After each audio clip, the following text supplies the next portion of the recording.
All right, good morning, ladies and gentlemen. Please be seated. Mr. Weaver. Who? Mr. Weaver. Mr. Weaver. Oh. Do it again.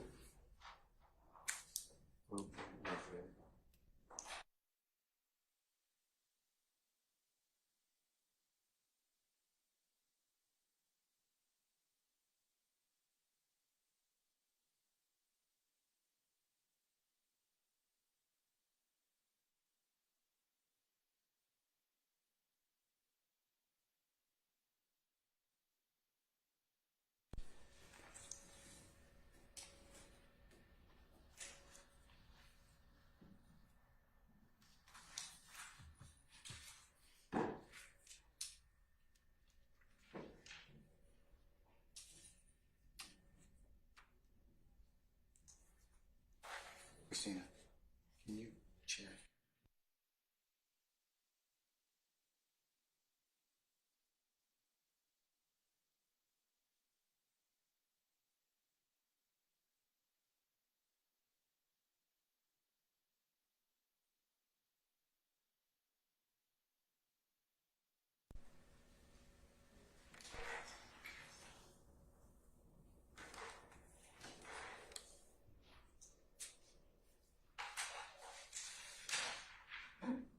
Hey, Chris, I'm just going to go ahead and start from here because I already called, already gavelled me in already. So we'll just get started. All right, ladies and gentlemen, we're on the record formally in the matter of the state of Georgia versus Cleef Adams et al. In 22 SC 183 572. Go ahead and take roll for the morning. Let's see, Mr. Stillwell, Mr. Botts, and Mrs. Sharp. Good morning, gentlemen. All right, Mr. Williams, Mr. Steele, Mr. Adams. Where's Mr. Adams? Is he outside? I'll go get him, but yes, he's here, Your Honor. Okay, all right. Thank you, sir. Yeah, absolutely. Mr. Kendrick and Mr. Weinstein, good morning. All right, Mr. Huey and Miss McFood, good morning. Mr. Nichols and Miss Westmoreland, good morning. All right, and Mr. Ryan and Miss D. Williams, good morning. All right.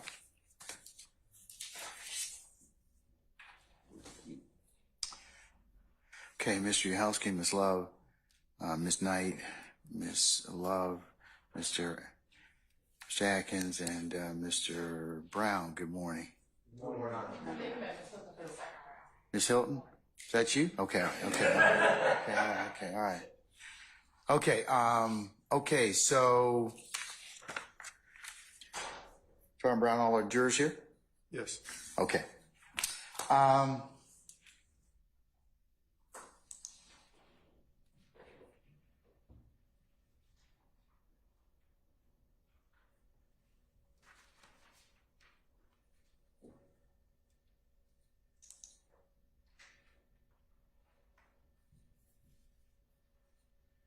am in receipt of email sent on Wednesday, the 29th of May at 9:54 p.m., which gives the PowerPoint of Dr. Heninger, which I'll include as the next court exhibit in order. I've also had an opportunity, I will also include Mr. Steele's response from the 30th of May at 7:14 a.m. And I'll also include his second response of at 10:46 a.m. Let me deal with a couple of issues out of it. Mr. Steele, I've had an opportunity, and Ms. Hilton, I've had an opportunity to consider the issue of the autopsy photos. Mr. Steele in particular objects to 311 Yankee, which is a photograph of which reports to be the decedent's kidney. And from looking at it, it would appear the extent of the injury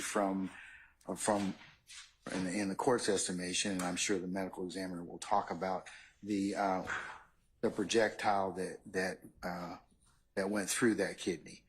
I've had an opportunity to take a look at that particular issue in terms of the photograph that's been objected to, or autopsy photographs in general. I've taken a look at Salverson, Salversen versus the state at 317 Georgia 314 Note 2, discussing autopsy photos. And I've also had a chance to take a look at a more recent case, Baker versus the state, which is 2024 Westlaw 2738174. Again, 2024 Westlaw 2738174. And in talking about autopsy photographs and the admissibility of those photographs, it would appear that as long as that particular photo is shown to show the extent of injury, that it would be admissible. There's only one autopsy photo that Mr. Steele objected to. That was the 311 Yankee photograph. I know in general,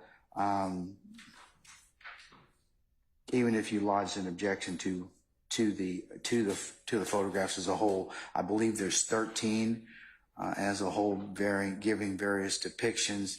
And from this court's earlier experience with autopsy photos, Dr. Heninger is going to come in here and testify about his procedure and everything else that goes along with it. So, Mr. Steele, I will note your objection under Salverson. I will also take into account Baker versus the state, and I'll give you a continuing objection on that particular issue. All right? Appreciate it, Your Honor. All right, you're very welcome. As for the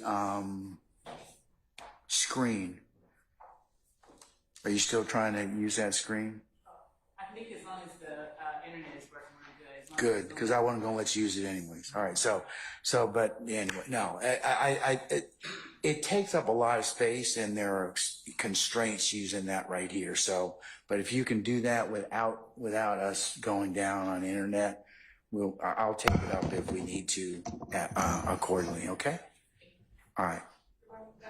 Next one question of the court regarding the autopsy photos.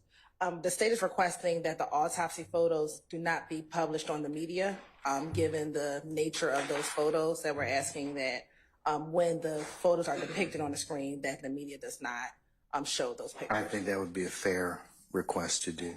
So who's ever here from the media today, when Dr. Heninger testifies, please do not, or anybody else, do not take photographs or stills or anything else of those particular photographs of as they are displayed. Okay. All right. Okay. Unless there's anything else, summon our jurors for us, please. Sergeant Brown.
All jurors present and accounted. All right, thank you, Sergeant Brown. Ladies and gentlemen, please be seated.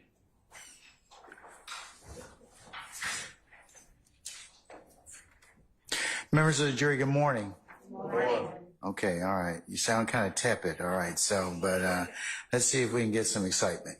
All right, so, Sadie, you ready for your next, or to call your next witness? Yes, Your Honor, the state is ready, and so the court's instruction, we will call on Mr. Sammy Davis. All right, summon Mr. Sammy Davis, please.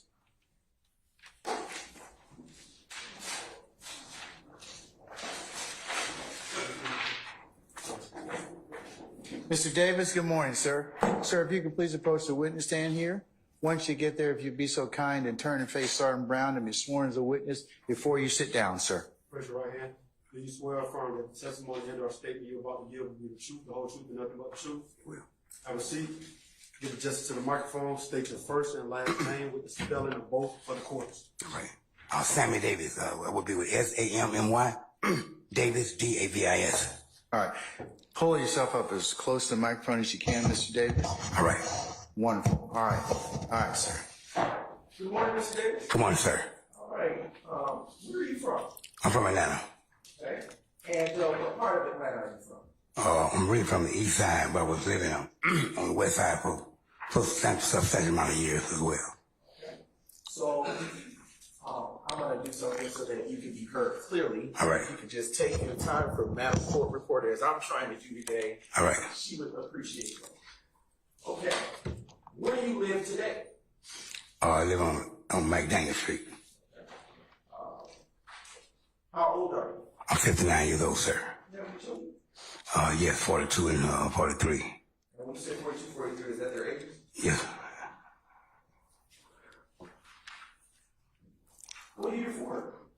I detail cars and also park cars as well. Okay. Were you doing that type of work in 2015? Yes, sir.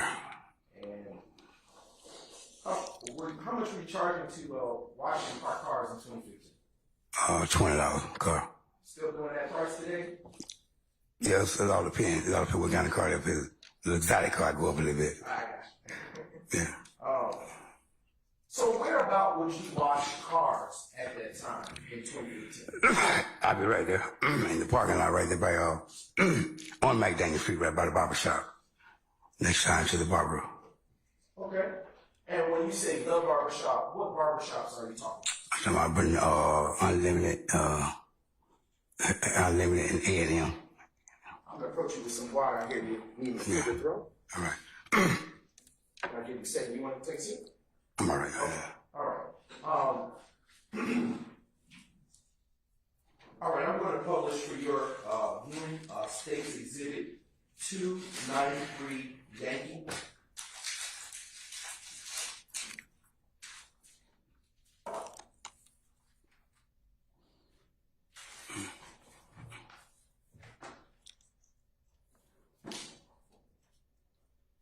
Just 1 second.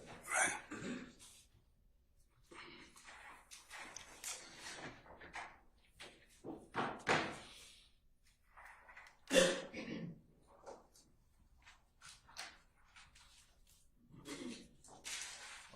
So, Mr. Davis, and before we play, you can turn to your left. There's a screen right here Right. that you can look at. And it also can do some things here with this little marker, with that color. And when you touch it and put a mark on there, it'll put a identifier or something on the screen, okay? All right. So looking at that screen, can you tell the ladies and gentlemen of the jury what area are you familiar with this area? Yes, sir. Yes, sir. And what street is this running horizontally at the bottom of the screen? Northside Drive. And what street is running here vertically on this side of the screen? McDaniel Street. Okay.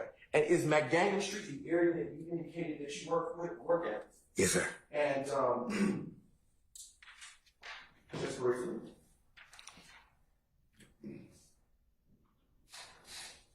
And in 2015, did you live in the apartments in Edmonton City?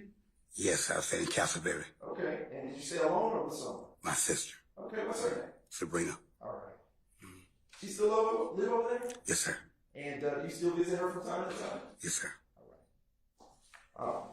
Looking at this screen that's in front of you, if you would be as kind, are you familiar with the Texaco over there? Yes, sir.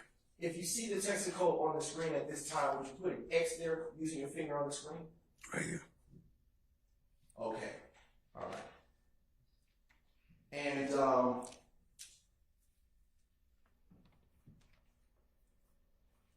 going to fast forward to the 6:20 timestamp on this video. And I'm going to erase that mark.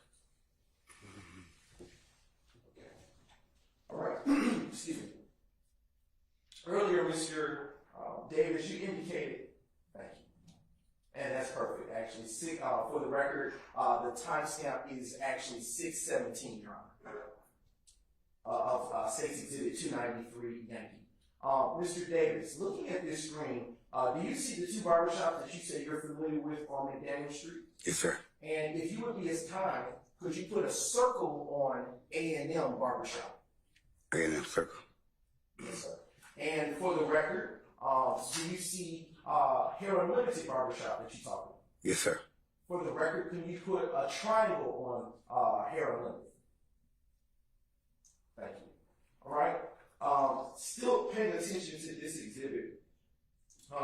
Do you see any of the areas on this particular screen where, or this particular timestamp of this exhibit where you would wash cars from time to time?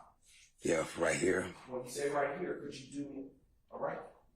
I'm going to ask you to put a, if you put a plus sign in the area you would wash cars. Okay. All right. All right. Sometimes here as well. Okay, and when you say here, you're pointing to the Right area there. between the two barbershops? Right, sir. If you put a square in that little area. All right. Okay, and how long have you been washing cars in that area? 20 years, man. You said 20 years? I better, yeah. Okay.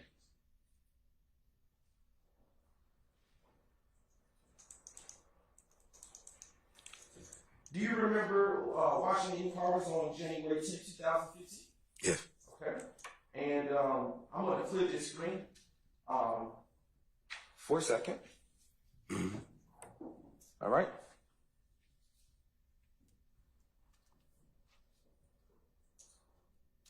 And do you know anyone by the name of Nut? Yes. Okay. How do you know him? Well, came up in the hood together around, Come into the mic. and came up in the hood together around the University of John Hope. And come around the University area of John Hope. My apartment in the area. At a particular time, they had them up. Yeah. Is that also known as the Castleberry area? Yes, sir. Okay. And how many years did you know Nut? Oh man, a lot of years. 'Cause I remember teenagers couple coming up. I'm a little older than he is, but I remember he was a young boy coming up. And wanted to get into the game for the rapping game. Wanted to be a star, you know. Yeah. All right, so we're going to circle back to that. You say that he got into the rap game. Do you know any artists that he may have worked with? Well, one of the main artists I know he worked with Lucha. Are you familiar with the name Birdman? Birdman, Birdman. Cash Money Millionaire. That would be him. Are you telling me or asking me? Right, that would be him. All right. Do you know if Nut had any friendship or relationship with Barber? I believe so. Okay. Yeah.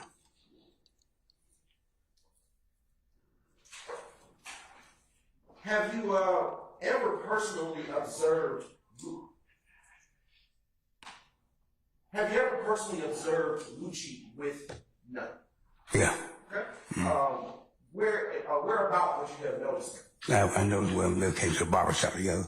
When you say the barbershop, which one are you talking about? On Hair Unlimited. Okay, here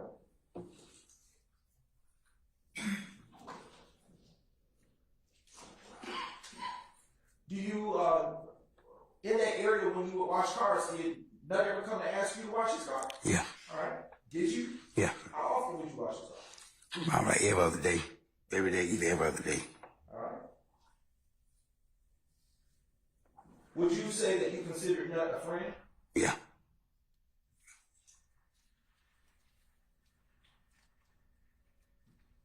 On the day of January 10th, yes, please.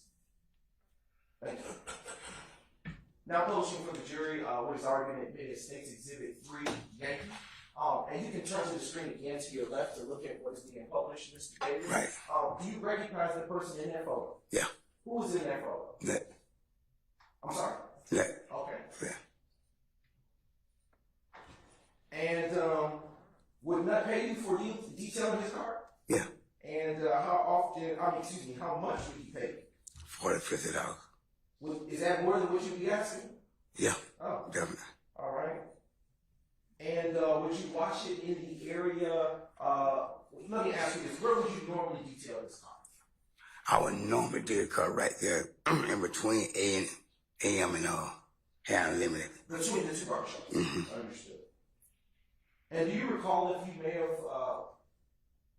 Do you recall if you seen him on January 10, 2015?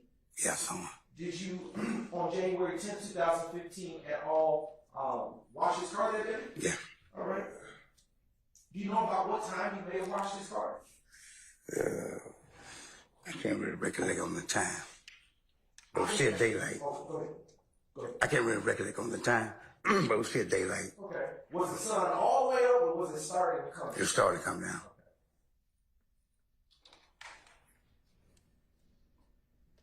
Mr. Davis, would you ever go out in the Texaco area that you described earlier and be in that area when you weren't washing cars? Yeah, I'm better. Why would you go out there? Because I just make certain people trying to hang, shoot, breathe, and talk. You know what I mean? Just kick it. And when you say those things that you said, hang, shoot the breeze, kick it, what do you mean by those things? Let's start with one. What do you mean by hang? Just shoot and breathe, just kick around for the day, you know what I mean? Talk. Okay, so shooting the breeze. Shoot and breathe, just kick it, yeah, just talk. All right. And how often would you go out in that little area and shoot the breeze, as you say? We do it all the time. All right. And when you say we, is it fair to say that you're talking about there are other people? Other guys, right. All right. Do you know their names? Not necessarily. Okay. All right. Do you still see them all the time? Not all of them, but I see some of them.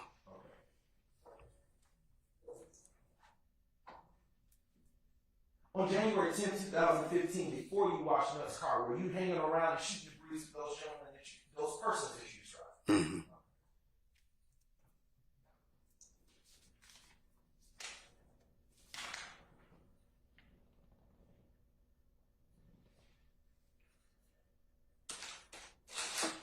Just agree to those, Joe.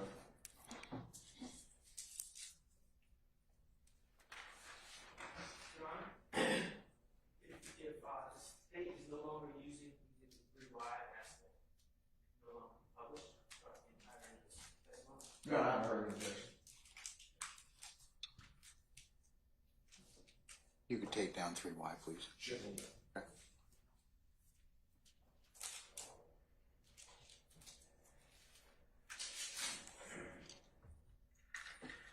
On the day of January 10, 2015, was Nutt wearing the outfit that you saw in State's Exhibit 3Y that was just taken down? No, not that one. What do you recall him to have been wearing on that evening?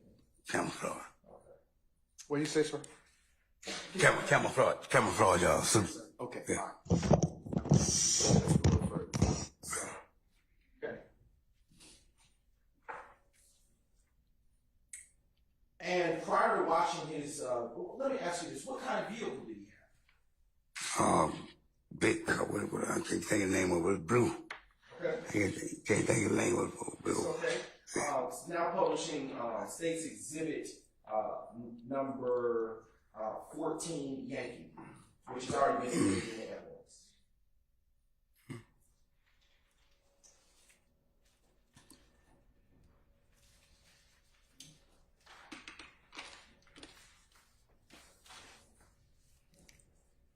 Do you see Nutt's vehicle in this picture? Right here. Yes, sir. And when you say right here, can you describe what you're pointing at? Blue, what is it, what kind of car is it, man? Is that a truck? It's a truck, though. So is it fair to say it's a blue truck? Right. Okay. All right.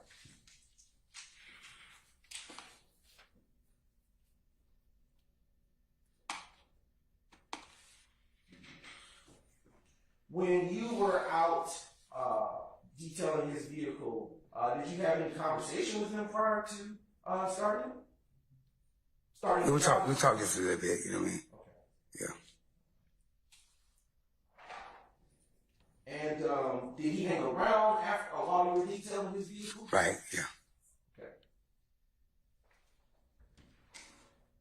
What, if anything else, do you remember that occurred that evening as you were out detailing his vehicle? Mainly nothing, man. Just smoother day, you know, which I thought was gonna be smooth. All of a sudden, you know, bam, everything break loose, man, you know. So, And when you say bam, everything breaks loose, what are you talking about? I'm speaking on that. If you scoot back up to the mic, I'm just, we're talking about the act of that moment, you know, the diabolical and the evil stuff that was happening doing it around by that time. You know, I forgot to shoot and breathe when the barber shop, you know. So that's when I saw some things go down, you know. What did you see go down? Well, I saw a car coming down McDaniel Street. I came out of the sunroof. When it came out of the sunroof, that's when it all broke loose. What broke loose? Fighting, gunplay. Gunfire. Yeah. And I want to put back up the last state's exhibit. Which was? Excuse me, Your Honor. That should have been my sincere apologies, Your Honor. That should be 14. All right, thank you. And when you say that all this broke loose, as you say, you use your words, do you see where on this state's exhibit, which is state's exhibit 14 Yankee, where Nut would have been standing? Yeah, they were standing around. He was coming. He was coming out of the barbershop. Out of which barbershop? Here Unlimited. Okay. He was coming down the rail. When he coming down the rail, then when the car stopped here and came out of the sunroof, you know, bullet went flying in all in the barbershop. So a couple of guys got hit by his car on the back. They was on this side. On the side, he got hit. Yeah. Now, I want to ask you a couple of questions with respect to what you just described, and we're going to break some of that down. On which side of the vehicle was Nut on the left side or the right side of the vehicle? On the driver's side. Okay, on the driver's side. Mm-hmm. And on what side were the other individuals? On the passenger side over here. Okay. There was two of them. Okay, go ahead, finish what you said. There was two guys, yeah. Okay.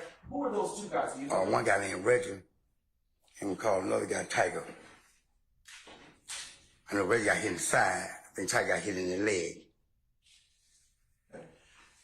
Was the car that, can you recall the color of the car? I can't recollect, man. Can't recollect the color, none of that, man. If I showed you, just to bring it on, Sure.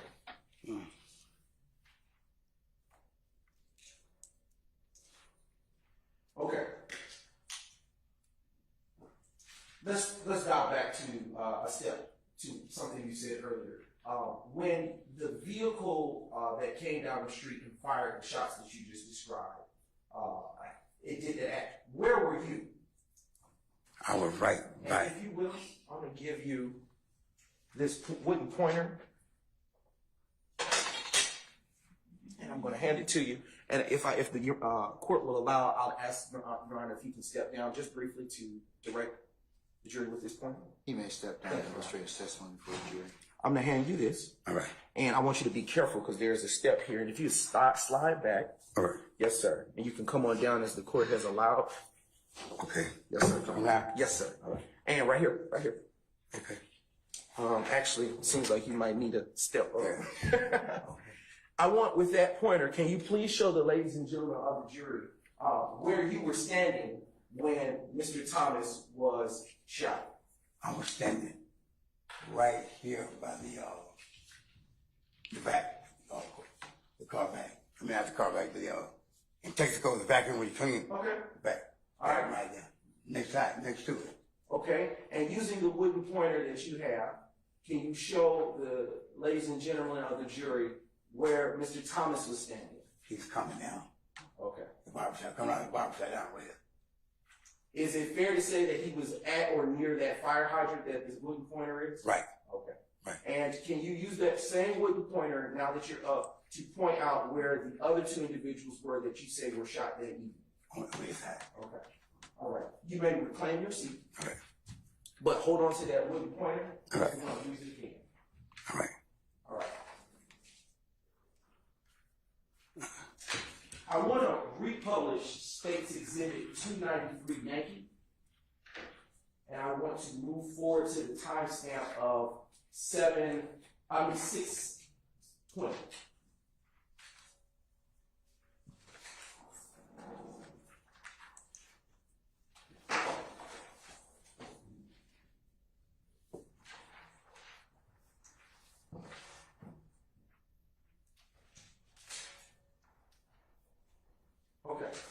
Mr. Davis, I'm gonna have you rise once again. And again, watch your step there. Stay on this ledge. I want you, for the ladies and gentlemen of the jury, to show where you would have been standing, if you can, based on where your position, using the wooden pointer, where you would have been standing when you saw the vehicle come down and fire the shots. Standing near, what is that you're pointing at? So right back. Vacuum. A vacuum. Okay. All right. And where you were standing, were you able to have a clear line of sight as to what happened? Right. All right. You may reclaim your seat. I want to keep that exhibit up just for a moment.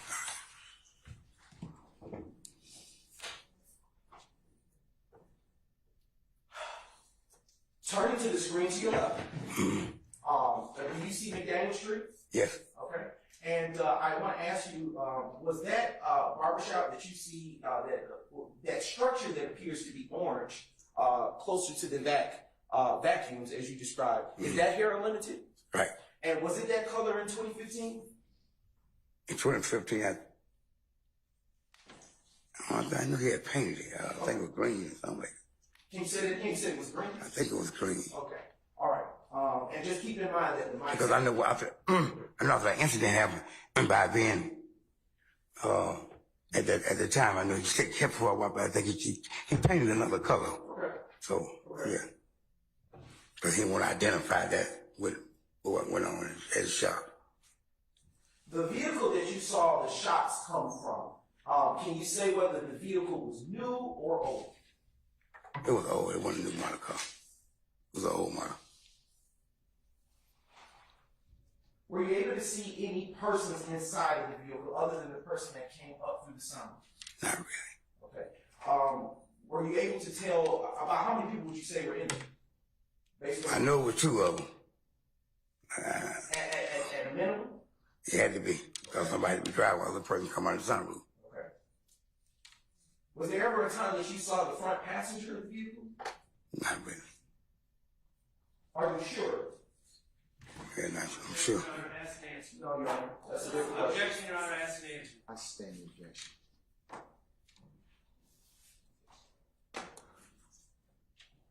Just a brief indulgence, Your Honor. I'm sorry.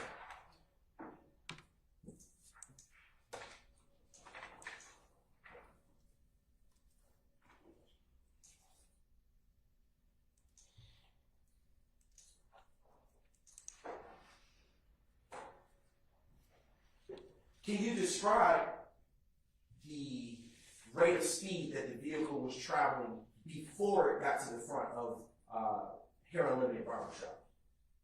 It wasn't real fast, because you come down McDaniel Street. So, I mean, it was fast enough. It was like it was time. Okay.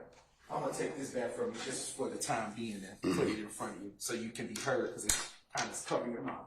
Okay? Right. And during the shooting, did the vehicle stop?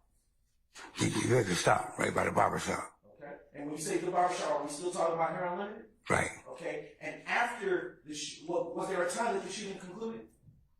I just fired the shot and went on down McDaniel Street, hit a right on the other side of the drive. Okay. Excuse me, just a moment. Would you say this, how long would you say the shooting lasted? A minute or so, because about a good minute. You fired. When you say a minute, are you saying that as a way to say a few seconds or? Yeah, it was a little Wait. good. Mr. Davis, if there's an objection, just stop talking and let me rule on, okay? All right. I'm going to sustain the objection. That's the lead. You can rephrase it. Sure thing, Your Honor.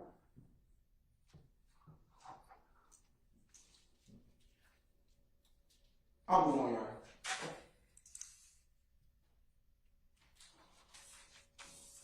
What, if anything, did you do when those shots were being fired?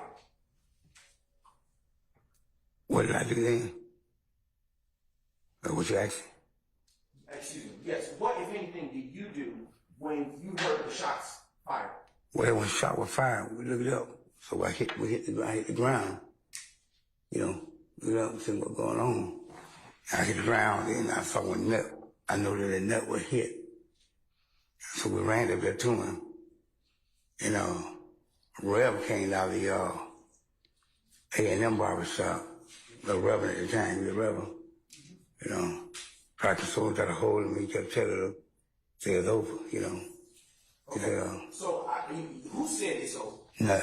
Okay. And when you say Rev, are you saying R-E-V? Yeah, Reverend, like a Reverend, yes, sir. Speaking of preacher. Yes, sir. And at the time that you hit the ground, were there any other people that were still outside with you that hit the ground? Yeah, yes, sir.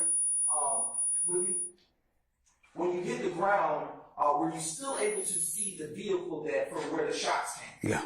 All right. And was there ever a time when it was on McDaniel Street that you lost sight of that vehicle? No. Were you able to see the vehicle from the start of the shots to the end of the shots? Yes, yeah. Okay. I see what hit to make that right on the outside drive. Okay.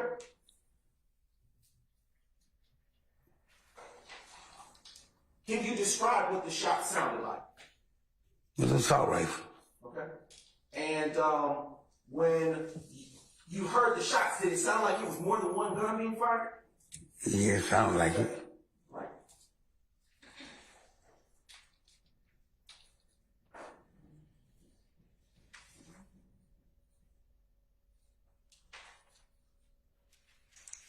Before Nutt was shot, as well as the other two individuals that you said were shot, were you able to see what he was doing? I wasn't able to see what he was doing at the time.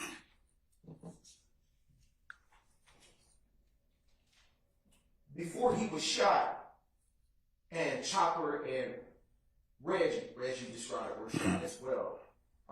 Were you still watching the car at that time? No, I was through with the car. I was finished. Okay. Had he already paid you? Right.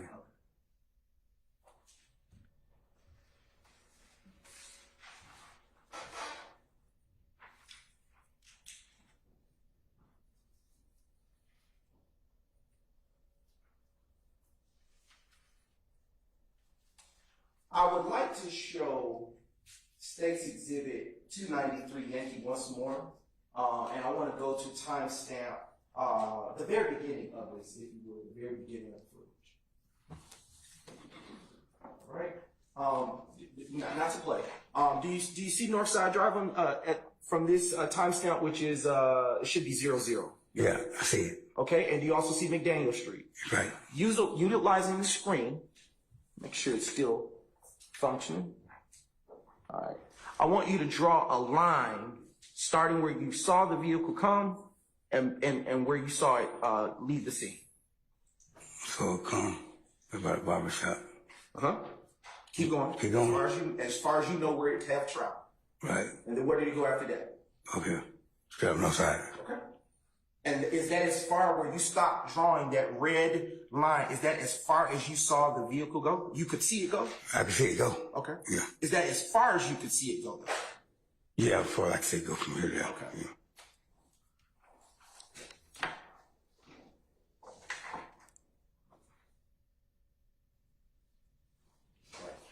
Did you ever get up from the ground after the shots were fired? Yeah. Okay. Let me ask you this. Did you ever see Nut fire a shot back? No. Okay. Did you ever see Reg fire a shot back? No. Did you ever see Chopper fire a shot back? No, sir. And is Reg and Chopper nicknames of the other two individuals that you knew at that time? Mm-hmm. That a yes, sir? Yes, sir. Okay, all right. After you got up off of the ground, did the other persons that you were shooting the breeze with that evening also get up off of the ground? Yes, sir. When they got on the where they went. Okay. Can you say that When they had gotten up, I don't know where they go. After you got up, where, if anywhere, did you go? Ran right into net. I ran right to him. Okay. Yeah. Now, when you ran to Nut, was Rev already there, or was he just in? Rev was just coming out too. Okay. Mm-hmm. And out of what barbershop did Rev come out? A&M. Okay. Do you know if Rev was an employee there? He was an employee. Okay. Mm-hmm. Had you ever been in A&M to get your hair cut? Yes, sir. Okay. Who would cut your hair when you're going to A&M? Mr. George. Mr. George. Who is Mr. George?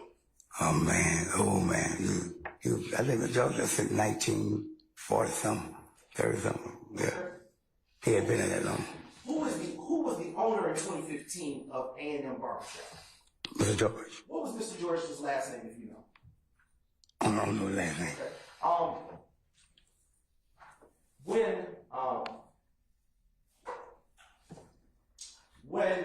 you got off of the ground and saw Rev come to Nut, what if anything did you do when you got to Nut? Well, when I started talking to him, so I got there before Rev. So when I got there, then Rev came a couple of seconds after I came.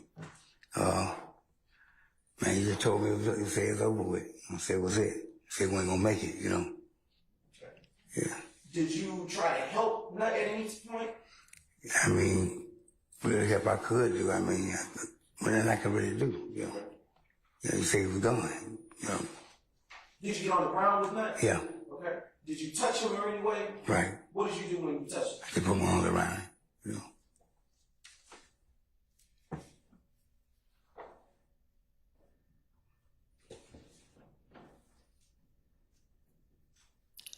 Did Nut remain conscious the entire time you were with him?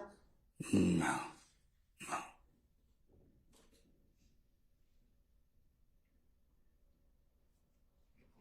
Do you know if emergency services ever arrived to the crime scene?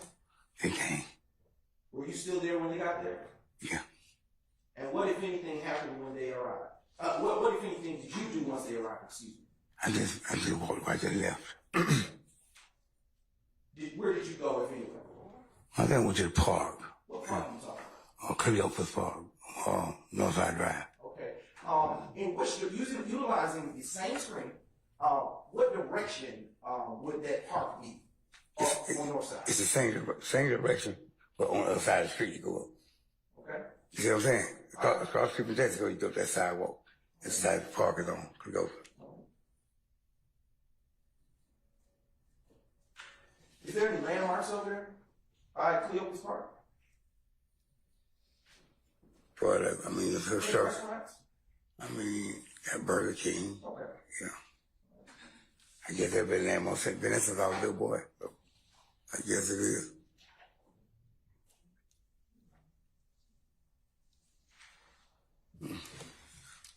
Just bring it on, Sean. Yes, sir.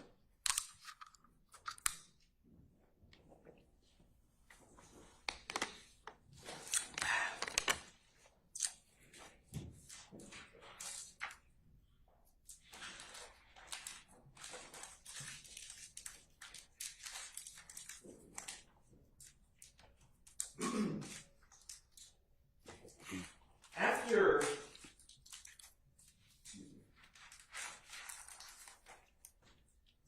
did you ever go back over to that area of the McDaniel Northside Drive area to wash cars after that day? Wait, it slowed down a lot.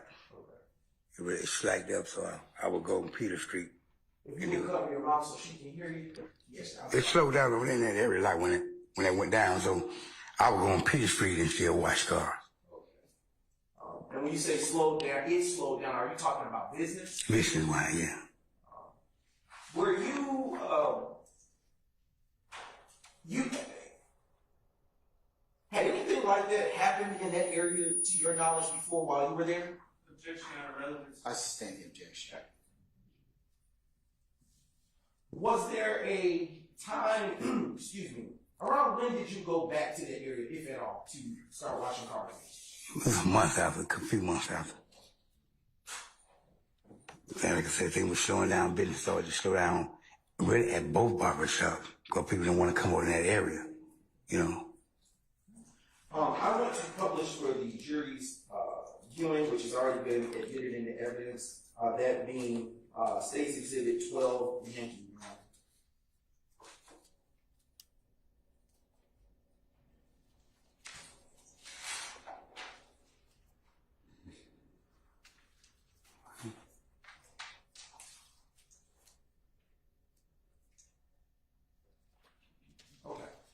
Mr. Davis, again, to your left is a screen showing the State's Exhibit 12Y.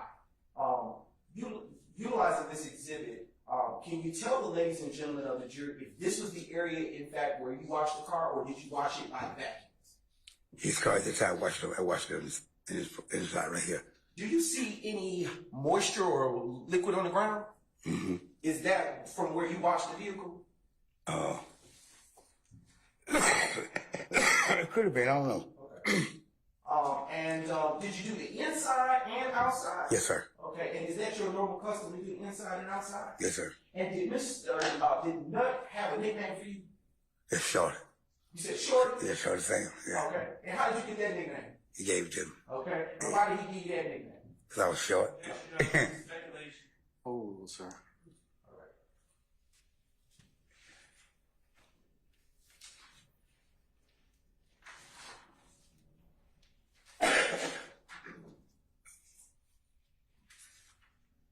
Just a brief note, sure.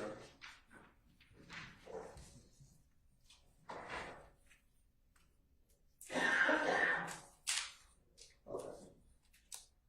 Do you remember ever speaking to law enforcement, specifically a Detective Thorpe, after this was all said and done? I don't remember it that fast, no. Do you recall speaking with law enforcement at all or being interviewed after this? Yeah. Okay. Do you know if a Detective Thorpe was in the room during those interviews? I don't know my name. Okay. All right. When you were interviewed by law enforcement, do you know if it was the same night or time later? No time later. Okay. About how much time later would you say it was? I don't know, weeks, months, something like that. A few weeks or a month. Is it fair to say it's years later? Probably, yeah. Okay. It's so long, man, you know. Where were you when you were interviewed by law enforcement years later? Or I think I was incarcerated, man. Were you in the Fulton County jail? Right. Do you remember what for? For a particular incident, same thing right here. I'm sorry, I couldn't. For the same thing right here, what we're discussing now. Okay. That was for. Okay, no, I think. What were you in the Fulton County jail for?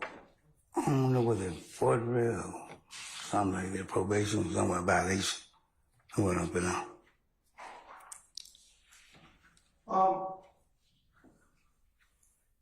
Did you speak to law enforcement willingly? Yes. Okay, all right. And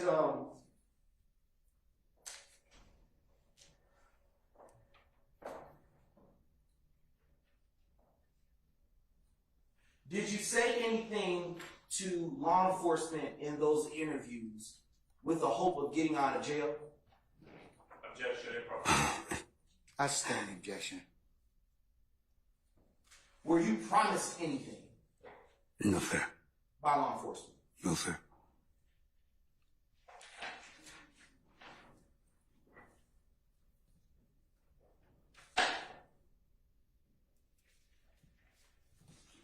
Did you immediately go tell the police on the night of the shooting what you saw happen?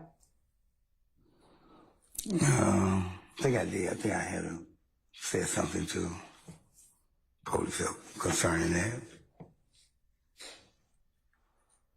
Did your niece, do you have any nieces or nephews? Yes, sir. Do you have a niece who knew anything about this incident? Objection, Your Honor, calls for speculation. I'll sustain the questions to form. You can I'll rephrase. Have you talked to a niece related to what you saw and heard about this incident? Yes. And did your niece tell you that a television reporter was out? Objection, Your Honor, hearsay. I'll sustain as to form.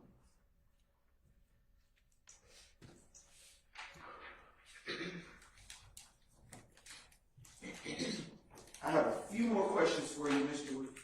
Davis. All right.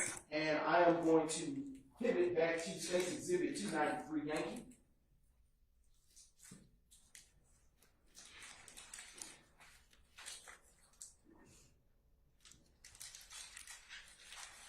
Okay.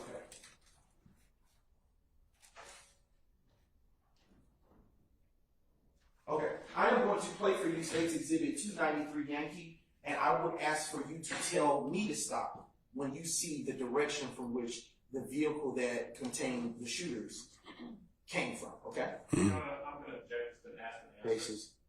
I sustain the objection. All right.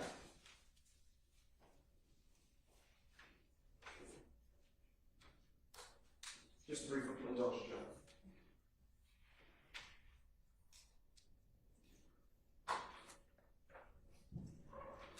Just a minute.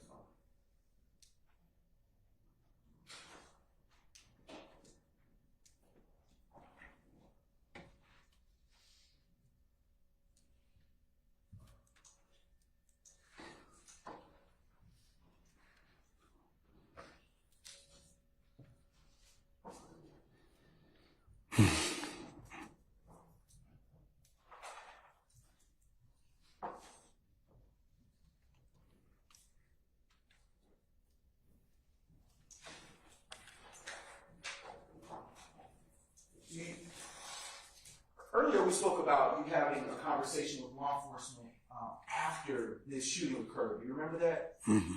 And I would like to ask you a few more questions about that. Do you recall telling law enforcement that you actually laid eyes on the front passenger of the vehicle? I said that. Okay. And do you recall telling law enforcement during your interview that you recognized the front passenger from the mechanics building? I said that. Hold on. I sustain the objection as to 4. Do you recall? I'll ask you a different question. Where, if anywhere, did you tell law enforcement if you knew? I'm gonna object to the leading question. I sustain as to 4. Do you know where you saw the front passenger? Did you recognize the front passenger from anywhere? I don't. Are you familiar with the Mechanicsville area of Atlanta? Yes, sir. Do you know if anyone involved that was in that vehicle was from that area? Objection, I'm asking the answer. Overrule, sir. You can answer that question. I know one guy from over there. That area. I'm sorry, can you repeat that? It was one guy they called Woody. He's from over there in Parliament. I think it was Woody, whatever they call it. It's in it. It's in it. Okay, let me ask you a better question. Do you recall telling law enforcement that you knew? It's a different question now. It's still leading as to 4, Mr. Brown. So figure out another way to ask the question. Your Honor, may we approach? Maybe who, what, when, where, why. Try that. May we approach, Your Honor? No. Maybe who, what, when, where, why. Ask the question. It's impeaching, Your Honor. Yes. Still. You got him on direct. Sure.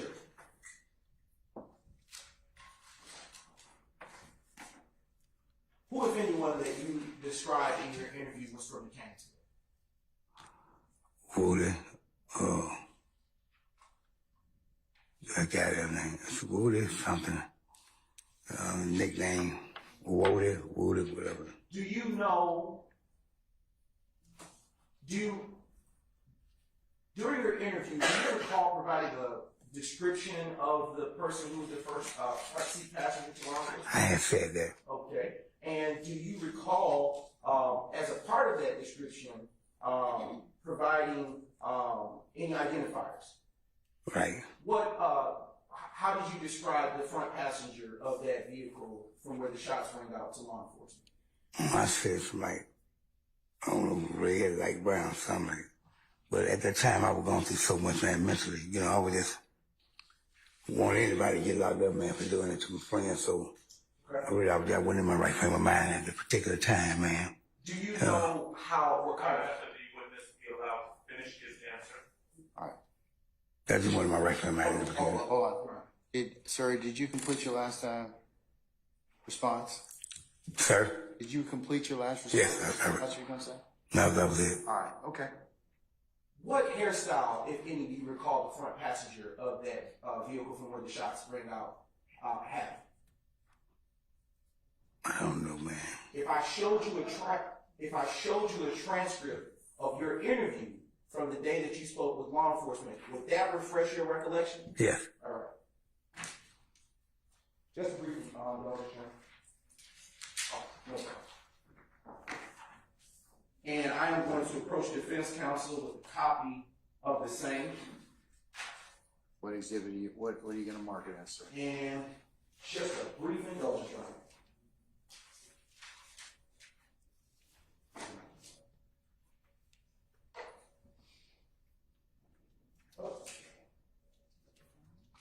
It would be State's Exhibit 323 Yankee Alpha 1.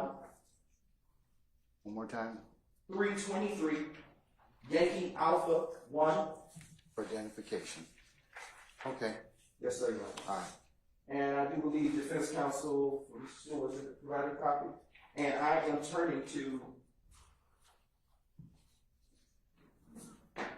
page 18. And I'm starting at line 21. Line 25. And I will stop, Your Honor, on page 19 at line 2. And I don't want you to read out loud what it is that I'm handing you. Right. I want you to start here, and then come over here and finish right here. And when you finish reading that, I want you to look up at me, okay? So from here to here. All right. From 25 to what? To 3? Page 18, line, Okay, now page understand. 18, line 25, to page 19, line 2. All right. Yes, sir.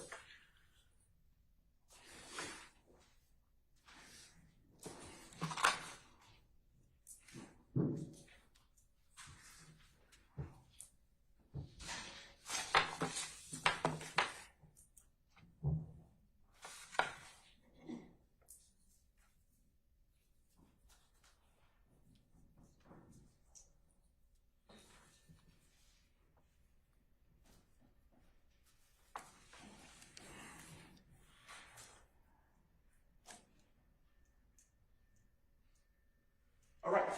Have you had a chance to read the line numbers and page numbers that I directed you to? Yes, sir. After reading those line numbers of page 18, 25, line 25, and page 19, lines 1 and 2, what do you recall having told law enforcement that the hairstyle of the front seat passenger was? It was red. Dress. Do you recall, based on what you just read, what complexion you described the front seat passenger to have? Yes, sir. What complexion was it? Brown skin. Yeah. And I'm gonna just take this and close it because you can't read from it. Okay. All right. Brief indulgence.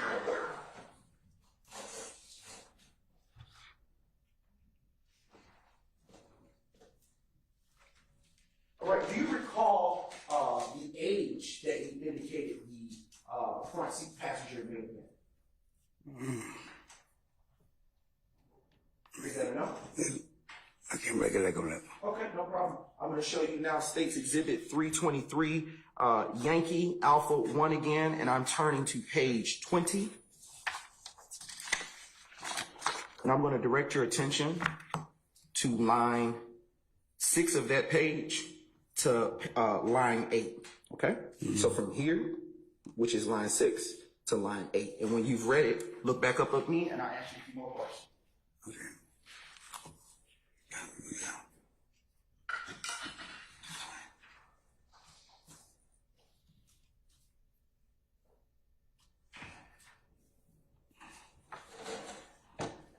Okay, did you have a chance to fairly review that transcript? Okay, about how old did you tell law enforcement that the front seat passenger was? He's a young dude.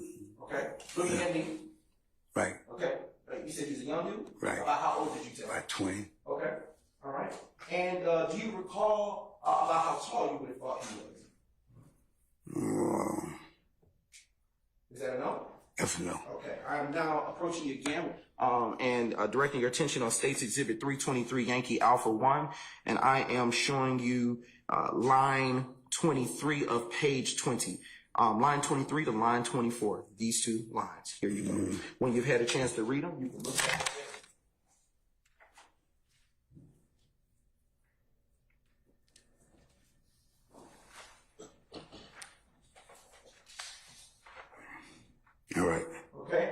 What did you tell law enforcement on that day about his height? By 5'8", 5'9". Okay, I want you to look back up at me.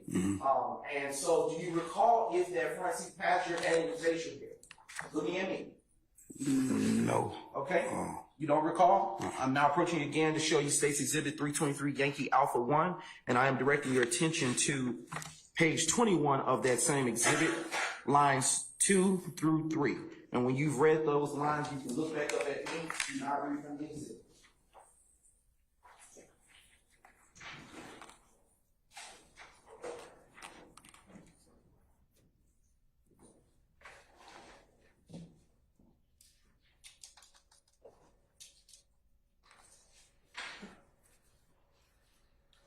All right. Okay. What did you tell law enforcement and looking at me? No facial hair. No facial? Right. Okay.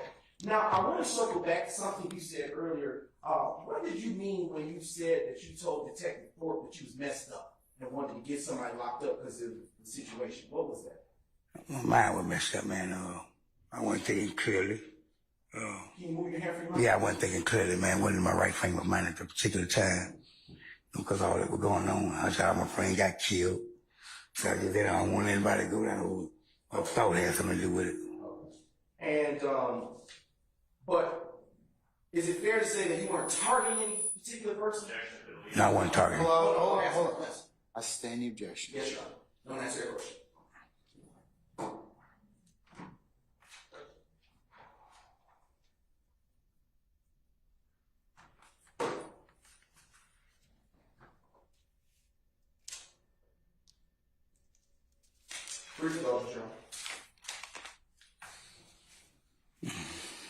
Were you targeting any particular person that day? No, not really.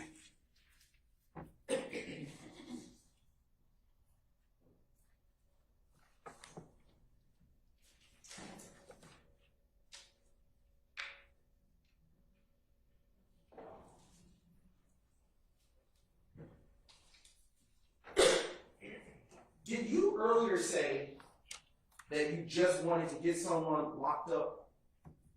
Yeah, I said it. Okay. Were you willing to lie to just get someone locked up? Yeah, being in my frame of mind, yes, I will. Were you as truthful as you could be during that time that you were interviewed by law enforcement to provide them with complete and accurate answers? No, I wasn't. What did you say to law enforcement on that day that you believed to be the truth? I believe to be the truth.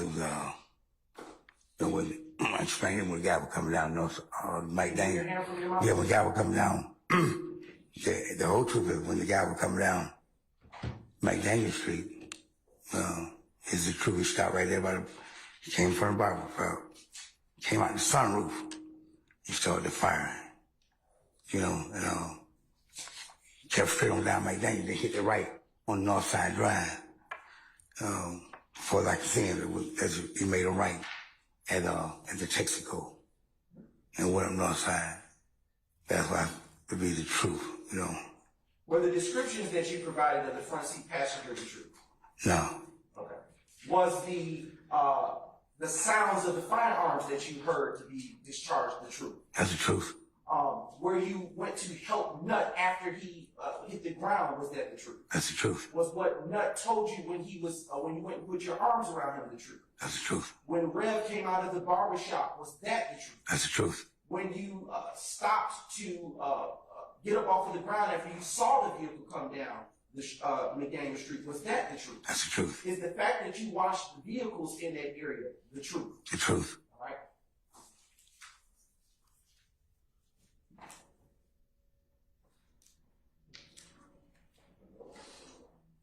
When you talked to the detectives, was I in the room? No, sir. Okay. When you talked to law enforcement, were these jurors in the room? No. Okay. Were any of the defendants on this case inside the room? Hold on, I'll stand the objection.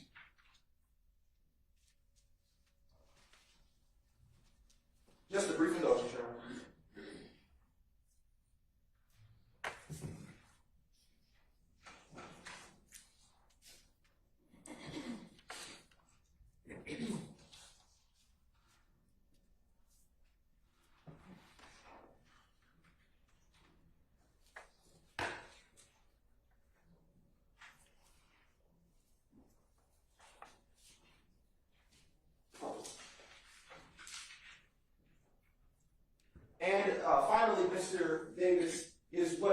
told the jury, that, ladies and gentlemen of the jury today, I'm going to object to what I believe that the question is going to be a proper poll.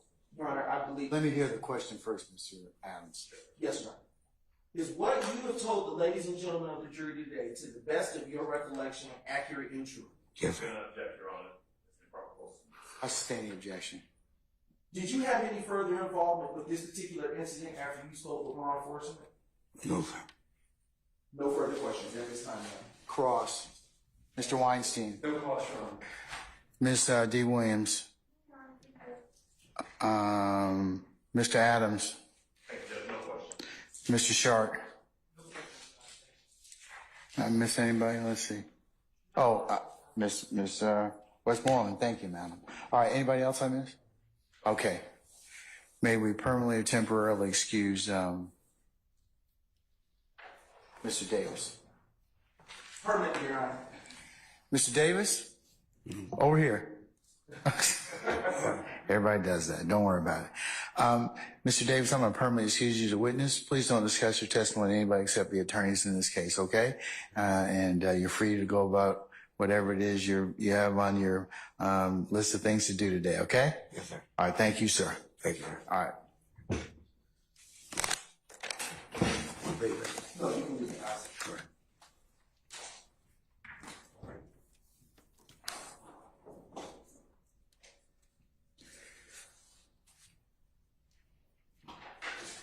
Ladies and gentlemen, you good? Okay. All right. Call your next witness. Sorry, Your Honor. We have a brief comfort break. I didn't ask you. I asked them. That was not the code for you to get up and interrupt these proceedings. Taking one for the team, Your Honor. Okay, all right. We'll take 10 minutes, okay? All right, we'll be in recess 10 minutes. All rise.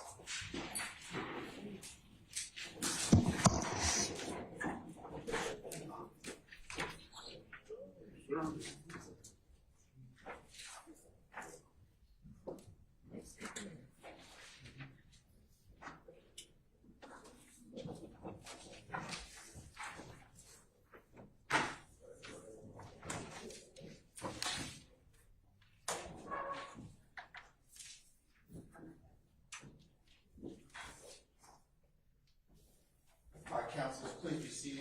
Our jury has left us. State. Who's your next witness? Our next witness will be Mr. Jared Washington. Okay, all right. And anticipated length? I know you're going to add something to it, Your Honor. I would say about 45 minutes. Okay. I'll say an hour to be safe. Okay, all right. Thank you. All right, we're in recess.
All jurors present in county court. All right, thank you, Sergeant Brown. Ladies and gentlemen, please be seated.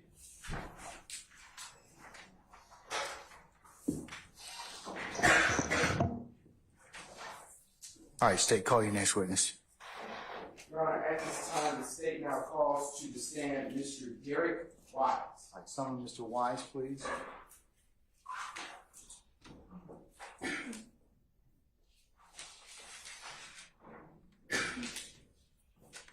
Mr. Wise, good afternoon, sir. Sir, if you would please approach the witness stand. Once you get to the witness stand, if you would be so kind to turn and face Sergeant Brown and be sworn as witness, please, sir. Raise your right hand. Do you swear or affirm that the testimony and/or statements you're about to give will be the truth, the whole truth, and nothing but the truth? I will see you get adjusted to the microphone. Scoot up close to the microphone. State your first and last name and spell them both for the court. Derek Wise, DERRICKWISE. Good afternoon, Mr. Wise. Good afternoon. Where are you from? Atlanta, What part of Atlanta? West Side.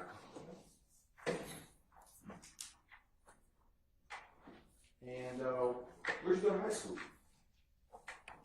Ain't but one high school, that's Booker T. Washington. Oh, Appreciate it. all right. Did you graduate? Yes, sir. Where did you go after you attended the Booker T. Washington High School? Went to Atlanta Technical Institute. And did you graduate from there? Yes. When? 98. And what was your degree? Associate degree in business and in barber and cosmetology.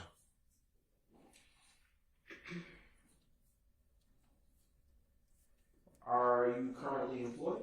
Yes. What do you do? I'm a barber full time. And where do you work? A&M Barbershop, And where is that barbershop located? 338 McDaniel, Atlanta, Georgia.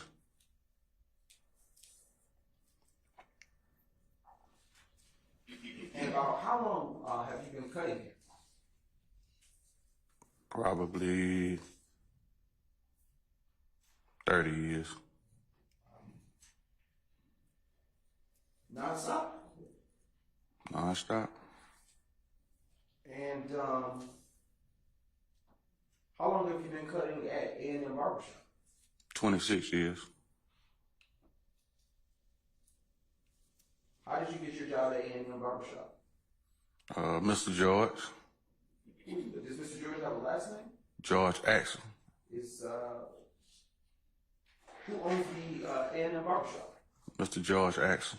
Is he still with us today? No, he's deceased. Okay. And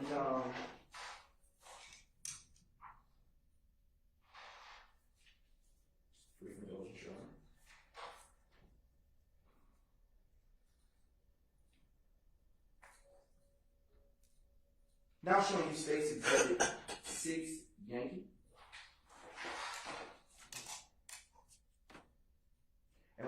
that is being published, and you'll see it on the screen momentarily.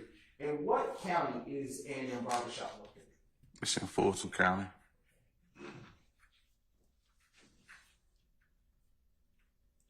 Okay, to your left, there's a screen, and if you would be as kind to show you what this screen can do. It's a smart screen. You can press these, and you can draw anywhere on it, and it'll put a mark on the screen. Okay? Can you please put an X next to A&M Barbershop if you see it?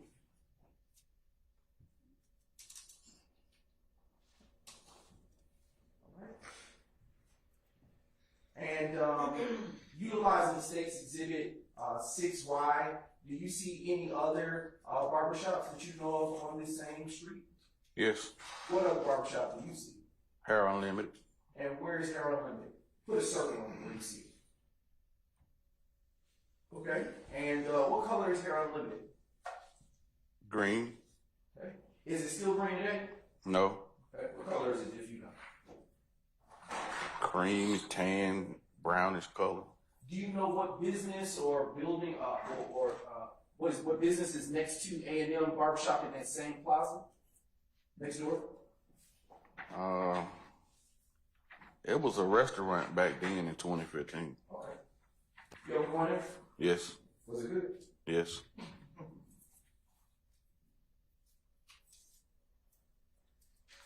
And what are your hours at A&M Barbershop? Now or then, Well, both. What was it then? In 2015, that is. probably from 8 to 8. Now, 9 to 6:30, something like that. Is that Monday through Friday? Monday or is it through- work all day? Oh, Monday through Saturday, closed on Sunday. Always been closed on Sunday and holidays. is there anything special about A&M Barbershop in Circle? Yes. Tell the jury, please. Mr. George Axel, I think he was the oldest barber. He was the number 2 barber in Georgia. It's the oldest barbershop in Atlanta. It's just like the country club. And when you say it's like the country club, what do you mean? I mean, it's like everybody come there from all walks, all through the years. We're right in the AUC Center, so anybody has came through A&M Barbershop. Are there, excuse me, are there any buildings or structures on the opposite side of where A&M Barbershop is located? Yes. Okay, what do you know that area to be located with? What buildings or structures do you know? Like across the street, Yes, sir. some apartments. Okay. And earlier you said that Mr. George was the number 2 barber in Atlanta. What did you mean by that? I mean, he was the oldest barber. Okay. He was the first barber ever to get his barber license. Okay. He was number 2. Wow. Was he respected for that reason? Mr. George was respected for a lot of stuff. Okay. The whole community. Did he cut hair in that barbershop as well, or did he just have it as a business that he ran? Both. All right, and if you would turn around from the and face, the jury. I'm sorry, I keep looking at the screen. When you said AUC earlier, what do you know AUC to be? Atlanta University Center. Is that where Morehouse College is located? Spelman, Morehouse, Clark. Okay. All right. Do you know Morris Brown to be over there as well? Morris Brown. Now.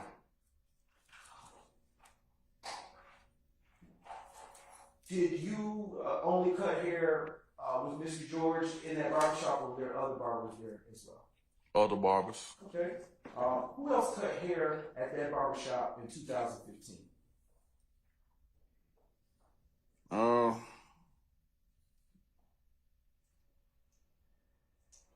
Me, Reverend Foster, Mr. George, Twan, Carlos, haircut. Is Twan short for something? Antoine. And do you have a particular chair that you cut hair from inside that barbershop? Yes. Where's your chair? Number one chair, the first chair. And when you say number one chair, is that closer or further from the front window that we're looking at on the screen in the barbershop? As soon as you come in, the first chair. To the right or to the left? To the right. And have you held that chair for 26 years? Yes. Wow.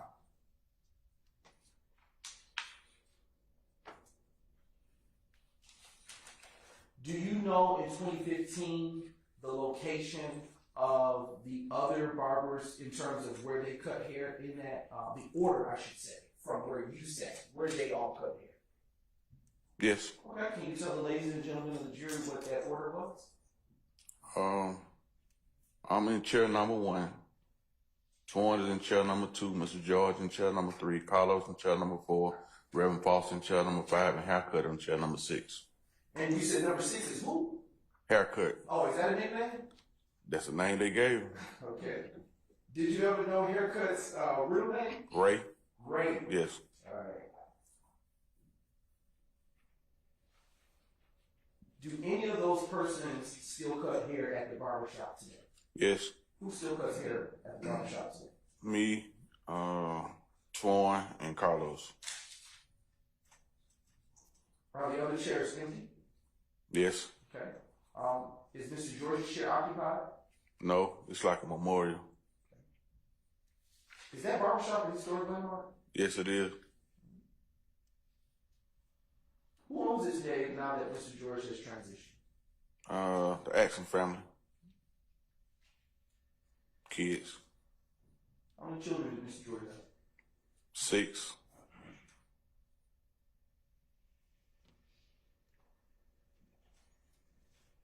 And then us. Okay. When you say us, did he consider the barbershop a family type? Absolutely. Is that why you described it as a country club, bro? Well, no, but he treated us like his kids, and we treated him like he was our dad. So, and for a long period of time, that's what the relationship had built. And in 2015, about how old Mr. George had been? He passed when he was like 92, 93, so probably 80, probably 82, 83, still working. Did he cut hair to his last day? To the last of the last.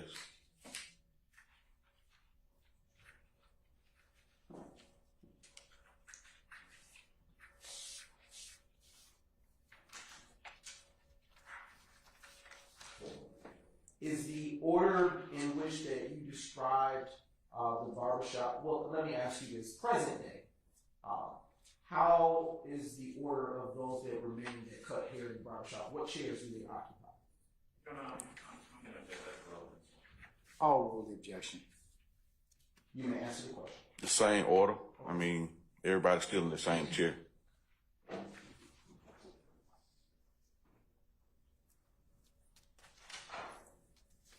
Do you recall working on January 10th, 2015? Yes. At what time did you go into work there? Probably 8:30, 9 o'clock. And what other barbers, if any, were working that day? I mean, everybody worked that day, but a certain period of time, people leave. You know, they leave. Everybody worked, their own schedules.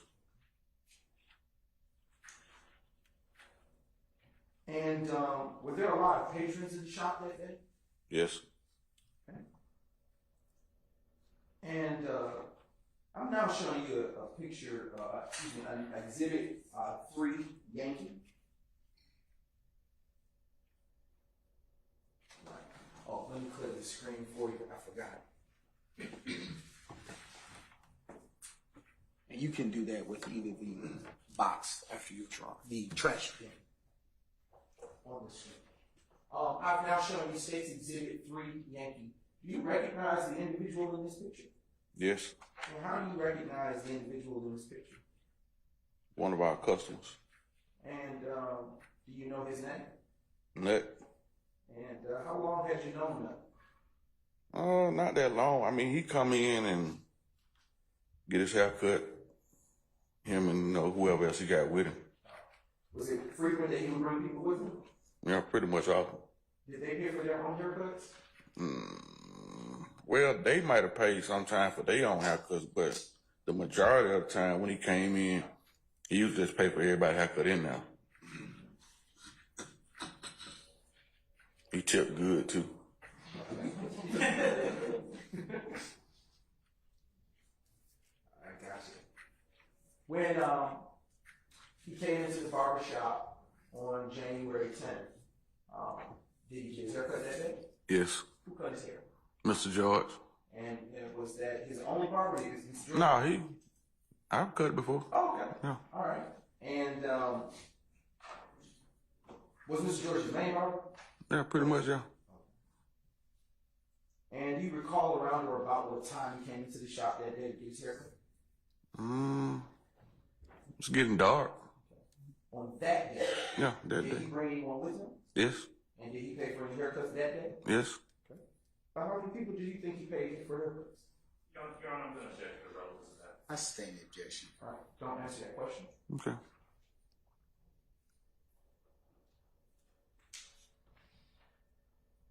Can you describe Nutt's mood or demeanor that day that he came into the shop? It was a Saturday. Playoff football was on, and you know everybody talking about sports in the barbershop. So it was a fluent atmosphere. You said what? It was what? It was a fluent atmosphere. You know, everybody speaking on the sport. The playoff was on, so Is it fair to say he was happy? yeah.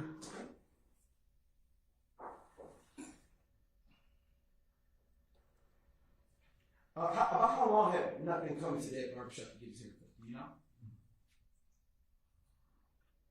4 or 5 years, maybe 6 years.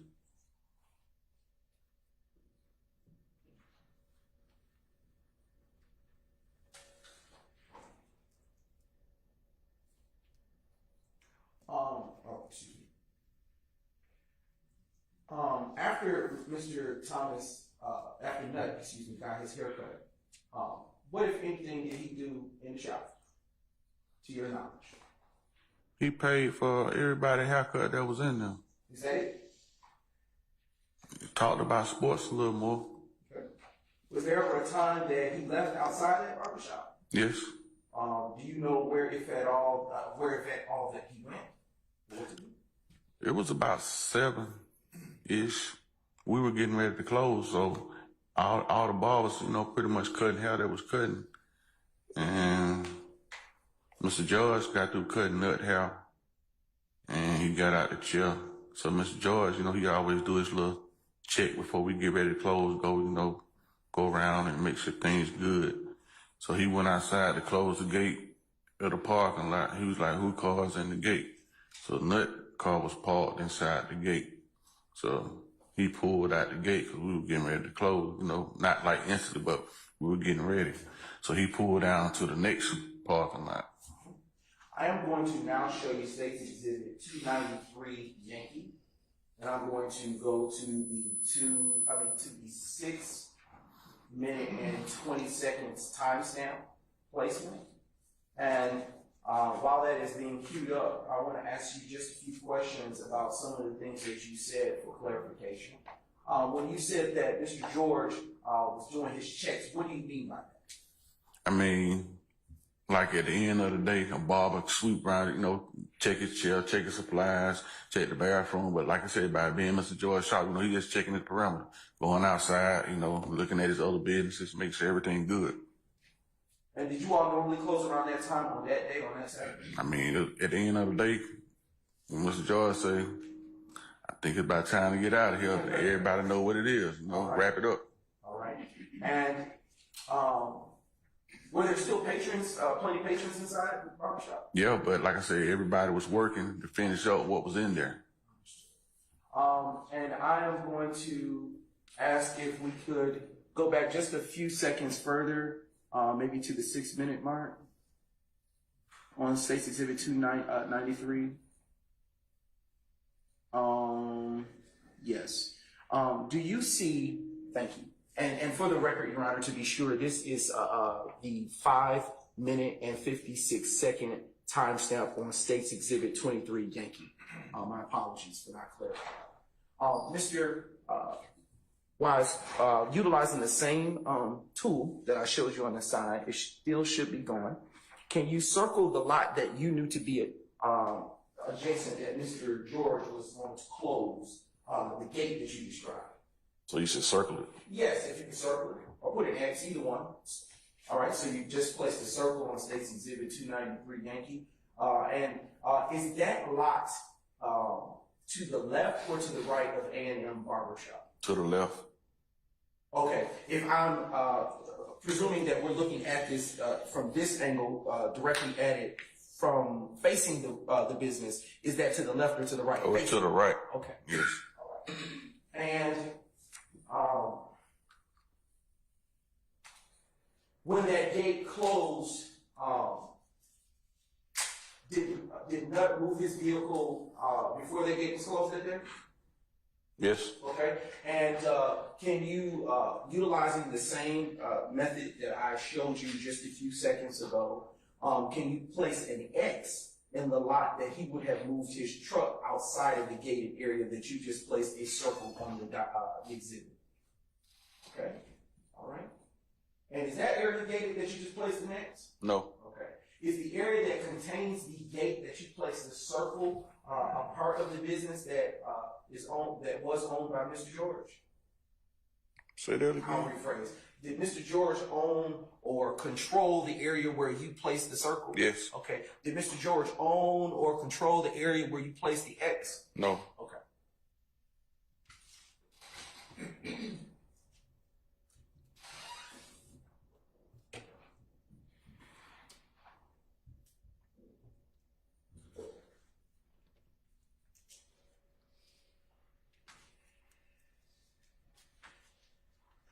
All right, just briefly go, Your Honor.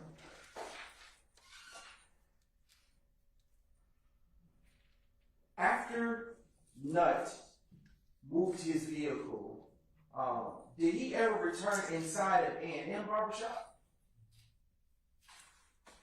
I don't think so. And what, if anything, took place, to your knowledge, after Nutt moved his vehicle from the gated lot to the open parking space nearby, adjacent to A&M Barbershop? Once he moved his car, I cut a gentleman that was with him, and I got through with him. He got out the chair and he went out the door. But I don't know if it was somebody else that was with him getting a haircut at Hair Unlimited. See, a lot of time by the barbershop being so close and we friendly with each other, some patrons go there, some people go, everybody know each other. So he got out my chair, he went out the door. And after that, it was all over with. I want to put a pin and come back to when you say it's all over with. You spoke earlier about Hair Unlimited Barbershop. Yes. And you said it was funny. Do you know the owner in there? Yes. Okay. Did you know how many barbers were there? Did you know? No, I don't know. Okay. But did you all go to each other's barbershops from time to time? Yeah, Mr. George trained Herbert Parker. So he originally started working for Mr. George in our barbershop. He branched out and got his own, that was before I got there. So Mr. George only he build barbers, he build entrepreneur, he build men. He's just a good, he him.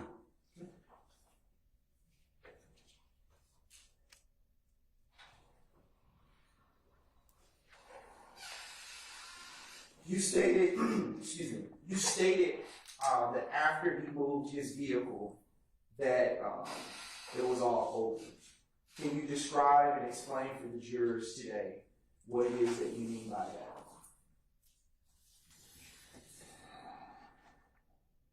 We heard gunshots, so automatically everybody hit the floor.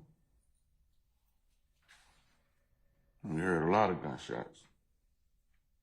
Even Mr. George hit the floor. He 83, 84 years old, so everybody hit the floor. When the shooting was over with, we got up, So I peeped out the door by me being, and you know, I peeped out the door to see what's going on. And I see somebody laying on the sidewalk outside. So I go out the door. I'm the first one out the door. And I tell, Reverend Foster came out the door behind me. Went down to the sidewalk and found out that it was Peanut he was shot. So I just went to try to render aid, hollering back at the barber shop telling somebody to call 911 because somebody been shot. So once he been shot, D come out of his business next door to the barber shop. He comes, so they trying to render aid on that. At this time, everybody coming out of everywhere. So they coming out of Hair Limited too. So everybody's coming out of everywhere. So asking that where you been hit at. I stay in objection. Your Honor, that's a question I stated. Please don't respond to what I just ruled. Just move on from asking other questions, okay? All right, thank you, sir. You said a lot there, and I want to unpack it.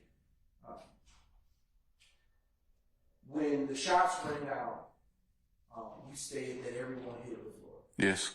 Was anyone in your barbershop, that being A&M barbershop, hit by any of the gunfire? No. What, if anything, occurred after you heard the gunshots stop inside the barbershop? Did you all stay on the ground for a long period of time? Some people ran in the bathroom, some people hit the floor, some no. There was a lot of going on. Did any bullets or projectiles enter in A&M barbershop? No. And after the gunfire was shot, well, let me ask you this question. Did this gunfire last for a minute or a few seconds?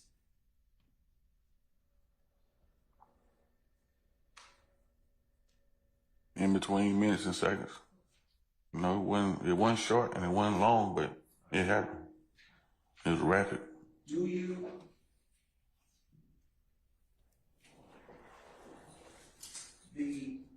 earlier you stated that you were the first one up and out the door.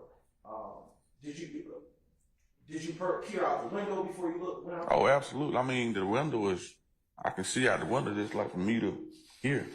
So I'm looking out the window, but the shots were so loud, it sounded like that it happened on the sidewalk. So that's why everybody hit the ground, but kind of when I went out on the sidewalk, it wasn't right there in front of our barber shop. It was on down, on the sidewalk. So it did happen, like on the sidewalk. Did it sound like it was more than one gun?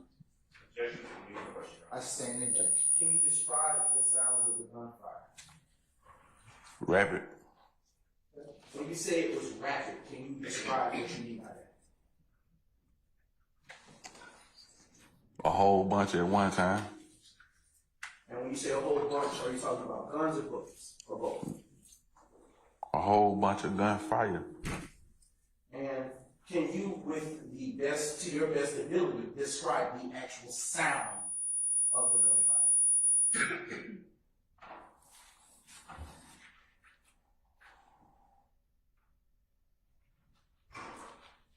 Da da da da da da. Boom boom boom da da da da. I mean,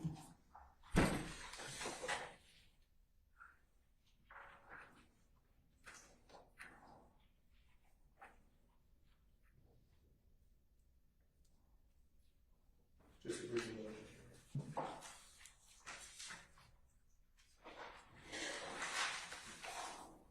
When you got off of the ground and went outside,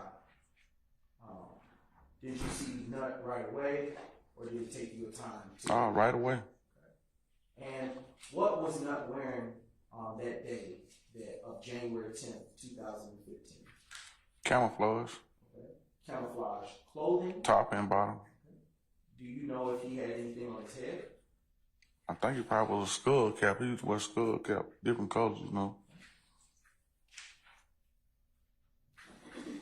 About how long after Nut moved his vehicle did you hear those gunshots that you described a few moments ago that rang out? No longer than 10 minutes. It couldn't have been 10 minutes. Maybe been a little less or a minute more, but I'm gonna say right at 10 minutes.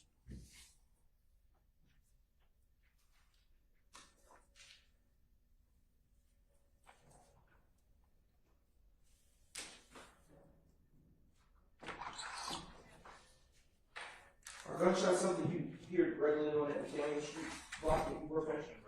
That's standing objection.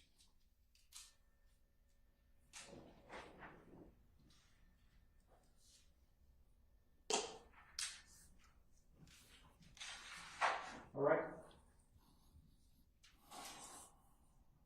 Earlier you described that there were a few persons that, you said there were a lot of people that came to the area where after the gunshots had finished. Do you recall that part of your testimony? Yes. Amongst the people that had come to the area where that gunfire had been initiated, did you see anyone that you know by the name of Sammy? Yeah, Sammy's always around. Okay. And how did you know Sammy? I used to cut Sammy brother-in-law hair, cut Sammy hair, cut all whole Sammy family hair. I mean, this community, we cut everybody hair. So I've been knowing Sammy, plus Sammy the Bulldog too. He's a Georgia Bulldog? No, Washington High. Okay. All right.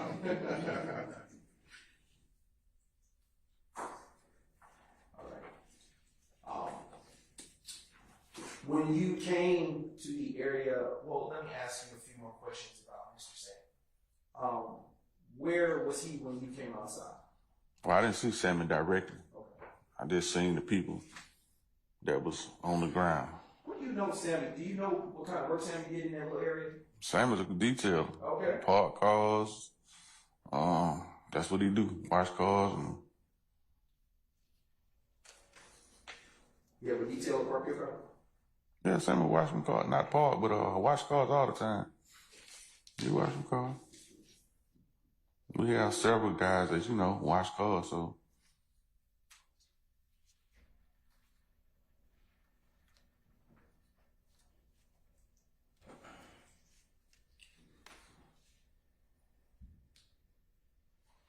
When you left the shop to go to the gunfire, let me ask you a better question. Did the gunfire sound like it was coming from down the street or right next to your shop? At the beginning? Yes, sir. At the beginning, it sounded like it was right outside the door. Okay. Is there a time after you say the beginning that it got a little more distant? Yes. Okay. Is it fair to say that it sounded like it was traveling down the Yes. Yes. Okay.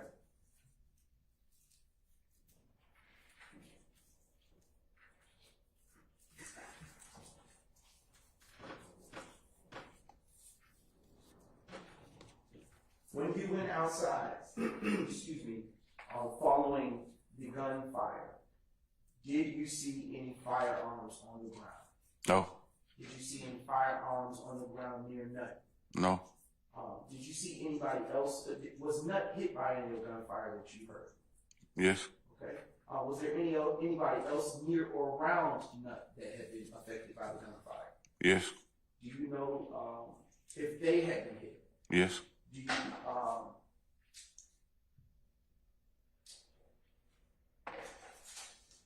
when you went to where Nut was on the ground, do you know any landmarks or any things that may have been near the vicinity where he was located? He was laying on the sidewalk. Okay. I am now publishing for you State's Exhibit 14 Yankee.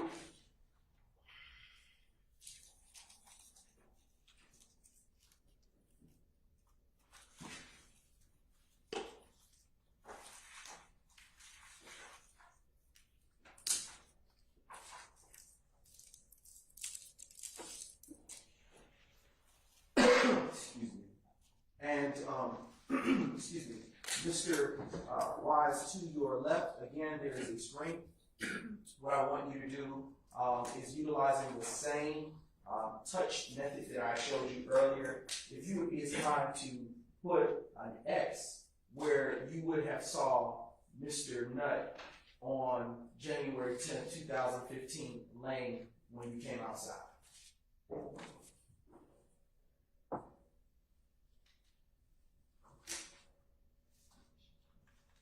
Did it touch? Oh, it didn't show up. Let me assist. Now it should. Okay. Just a brief motion.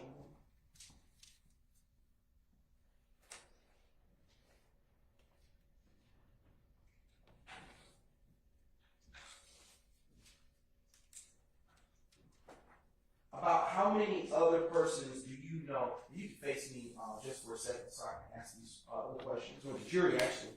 How many other persons were hit by the gunfire that rang out on January 10th, 2015? That I could see at least two more. Okay. Do you know if they had any relationships in that? I mean, if they were standing by and they got to know him, you can't be around somebody you don't know. And utilizing this exhibit one more time, which is again State's Exhibit 14 Yankee, I would ask that you would put a circle and a triangle in the places that you would have seen them located when you came out and observed Mr. Nutt on the ground.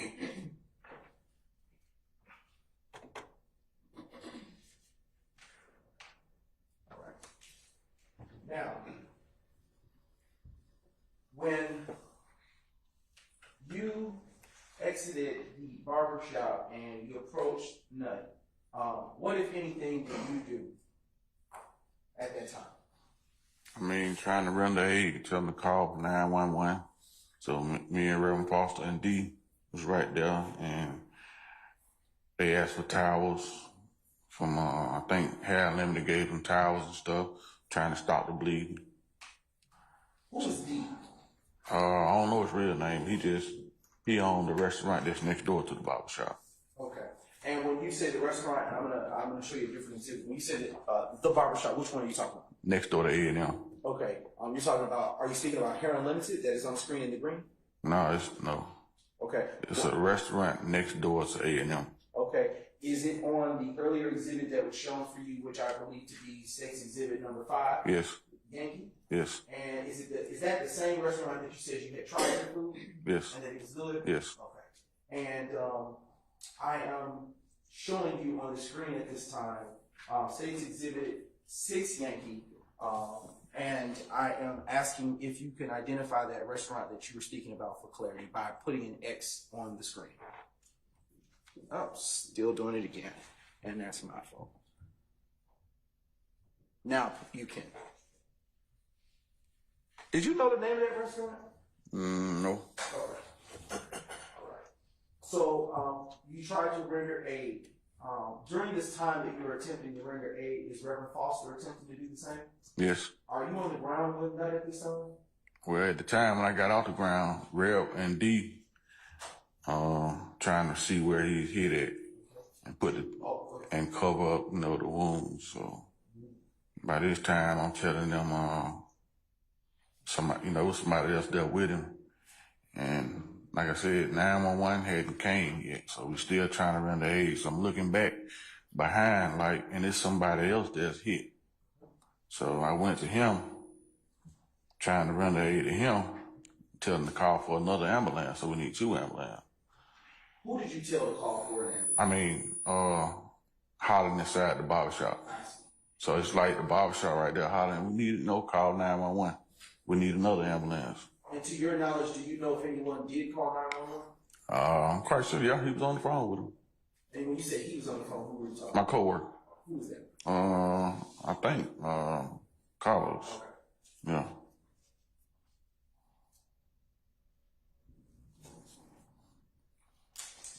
Now, I want to go back to a few things that you said. When you were rendering aid to Nut. Were you the only person rendering aid? No. Okay. At what point, at the point that you got up from Nut and saw the other individuals that were hit by the gunfire, did Reverend Foster continue to render aid Yes. to Nut? Reverend Foster and D. Okay. And at that point, well, prior to you getting up, do you recall, if anything, Nut saying anything to you? Objection to hearsay. Your Honor, it is. May we approach? I will speak the objection. All right, come on up.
Mr. Wise, before the brief moment of you stepping out, I asked you a question.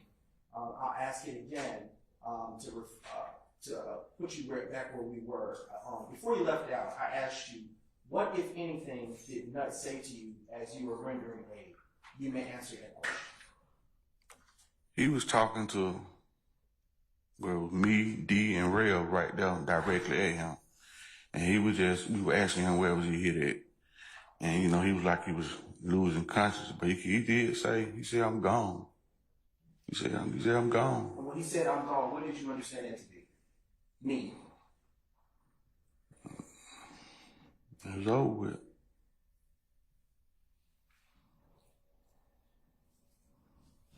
But so that's when Reverend Foster, we was telling him to fight for his life.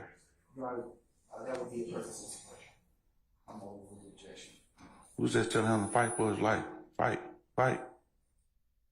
Reverend Foster directly at him was telling him to fight. Because like I said, he's the pastor, you know. He was just telling him, you know, fight. You got something to live for, fight. Did you see where Nut was wounded? Yes. Where was he wounded? Up under his, somewhere like up under his armpit, right? Is Toward that the the back. left or the right side? I don't know if it's the left or the right, but I'm saying up under, because we had to roll him over to see where he was hit. It was like up under his armpit, like toward the back. And that was just one of the places, but I don't know overall how many where he was hit at, but that was just the main one that I know that they tried to apply pressure to because that was the biggest one.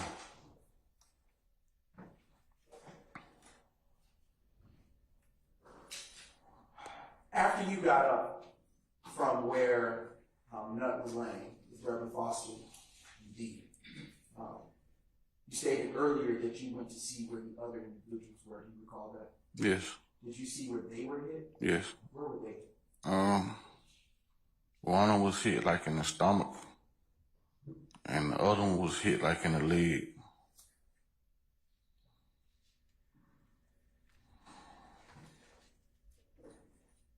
And was there ever a time that emergency services arrived to that crime scene? The police came first. And To me, it just seemed like it took forever for the ambulance to come. did this seem like a fast-moving situation or slow motion? No, it just seemed like the ambulance took forever to get there.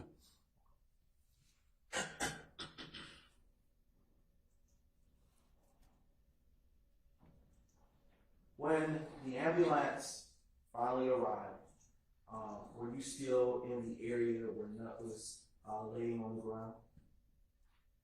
Well, by this time, like I said, the police the first one there, so they moving everybody back.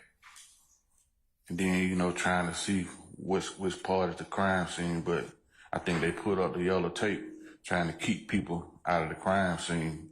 But when the ambulance did come, the first one came and they got Nut, they put him on the gurney. And then the police already was telling them that it was some more people that was shot. So they already had to call for some more paramedics. But I did, like I said, I seen it from the time we're trying to see it through, from the time they told us to go inside, because by this time, everybody was there, the police, the ambulance, and it was a fully involved crime scene. So they told everybody to go back inside their business so they can work the crime scene. And at the time that you were told to go back inside the business so they could work the crime scene, did you in fact go back into your business? And when you re-entered A&M Barbershop, is that correct? Yes. When you re-entered A&M Barbershop, what was happening inside, if anything? I mean, it was chaos. Just couldn't believe what had happened. At the time that you re-entered into A&M Barbershop, did anyone else inside there know that Nut had been hit? Everybody knew. I mean, everybody came out. So it's like, like when something happened, It's just like anywhere. Police come, everybody trying to see what's going on. What was the demeanor of the people that were inside? How was the reaction? You may answer that question. Everybody was stunned and shocked that, that we just got through serving these customers and then this happened.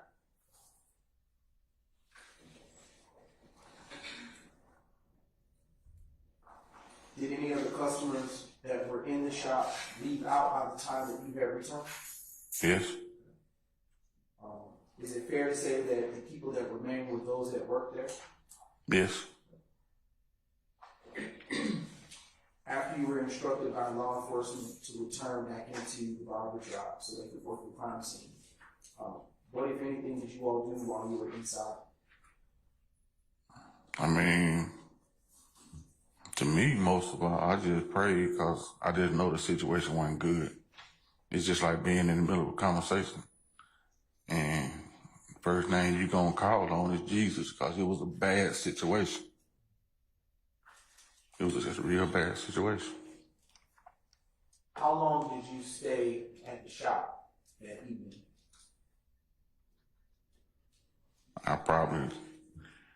They let me get it, probably about 12. They let me leave out because, it was kind of wrapping up, but I might have eased out about 12-ish. When you say you eased out, did that mean you didn't ask them for permission? Now it's like that they work in the crime scene and they might release this end before they do the North Side Drive end because the whole street was a crime scene. So that's why they might have let this end out before this end. I want to go back before we continue with where we are. I want to go back to when you indicated that Nut went out to move his car because you all were closing. Was there ever a time, to your knowledge, that the gate on the other parking lot that was to the right of, that is to the right of A&M Barbershop was actually in fact closed? To the right, there's no gate to the right. The only gate is to the left. Well, if I am facing with my back to A&M Okay, so to the left, yeah. Did that gate ever close? Yes. Okay. Who closed it? Do you know? Mr. George. Were there any other cars left inside the gate when it was closed? I don't know because, we don't even focus on that now. In between, I'm going to direct your attention to State's Exhibit 284 Yankee Golf, and I'm going to provide you with a wooden pointer, and I'm going to ask you a few questions. This area where you see the number 49, do you know what that business is? It was a restaurant also. Okay. And I'm going to ask you, do you know what this building is? Hair Unlimited. Okay, and do you know what this structure to the right of the building that has the 49 on it is? This is our building, but this is the restaurant. The first one to the left is the restaurant. Then to the right is the A&M Barbershop. And to your knowledge, do you know if there was any other vehicles inside this open space where the number 49 is on State's Exhibit 284 Yankee Golf? Yes. And do you know what vehicle or whose vehicle that was? It was the people that own the restaurant. They parked their car right there. Okay. And do you know, to your knowledge, when you exited the building outside of the front of Hair Unlimited, if there was another vehicle that you recognized? Yes. Did you know whose vehicle that was at all? Yes. Okay, whose vehicle was that? Mr. Parker, he parked right there, and then Mr. Sam, they parked. They always park right in front of the barbershop, 1, 2. Okay. 1, then 2. And where was utilizing State's Exhibit, again, 284 Yankee Golf, and utilizing the wooden pointer that you have in hand? I'm going to move my back so that the jurors can see.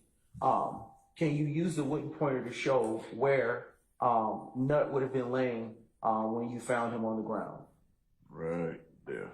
Was there a vehicle that was close by to him on the in that parking lot? To the parking lot was his. They said it was his car. Okay. But to the street, that was Sam's car. Okay.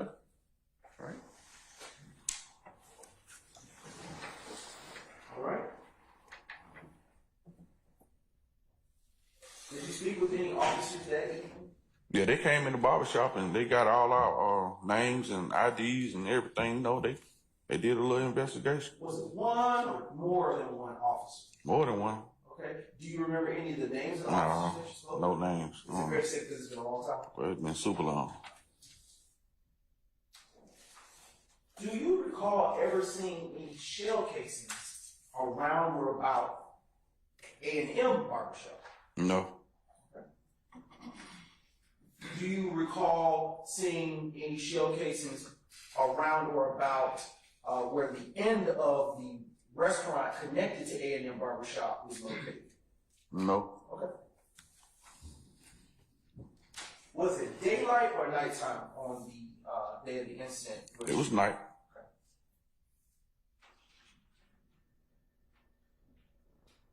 And where did you go after you left the barbershop that night? Home. And I'm now going to show you State's Exhibit 292 Yankee Alpha.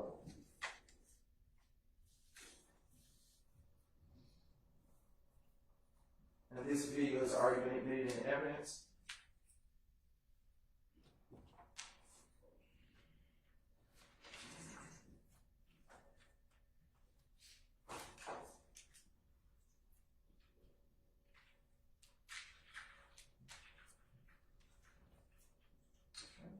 And I am going to ask Ms. Knight to play the video, and if you would be as kind, when or if you see any persons that you can recognize, would you please say as much when that happens, or if it should happen.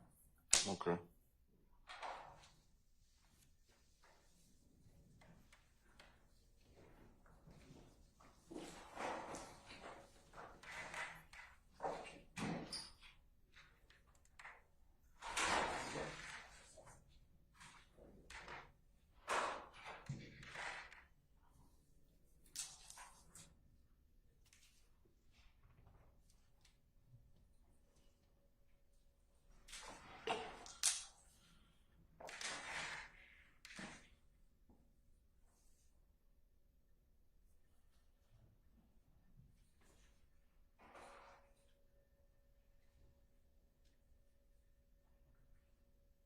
Your Honor, at this time, I'm going to fast forward this State's Exhibit, which is 292 Yankee Alpha, to the timestamp of 8:08, such as not to play portions that are not pertinent. And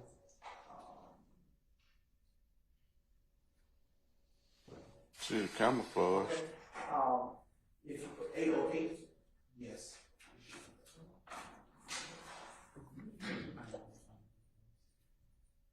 You said you saw camouflage. Where do you see that on the screen? That on camouflage. Okay, if you would be as kind with the state's marking tool on this smart board, would you be as kind to circle where you see none in camouflage on this exhibit, please? But you got to go back because it went on and then it stopped. If you could go back to about 5 minutes and 59 seconds, I believe it was. This night.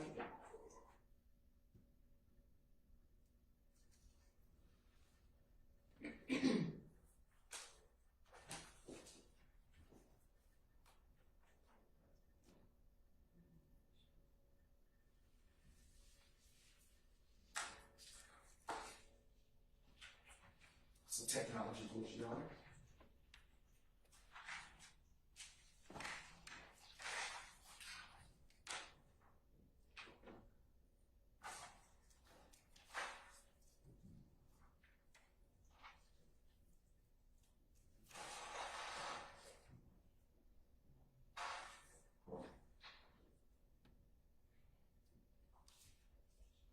And you said put a circle around. Yes, if you be kind to place a circle, it should still be able to do it. Okay. No, it's not actually because the screen was canceled out. So if you can do it now, you can put a circle around where you see a nut. Do you see anybody else in this frame of this of this segment of the State's Exhibit 292 Yankee Alpha at timestamp 6:01 that you recognize? No. Okay. I'm going to actually clear the screen from the circle that you placed on the smart board, and I'm going to ask Ms. Knight to play State's Exhibit 292 Yankee Alpha from 808 timestamp. And then from there, if you would be kind to identify any persons that you know or recognize, should that be the case.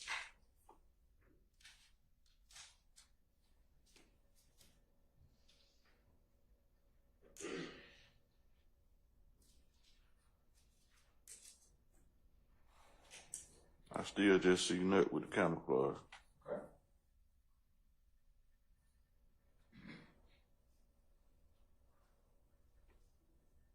How many people do you see on the screen at this time? 1, 2, 3, 4, 5, 6, 7. Okay. What are they standing next to? A SUV.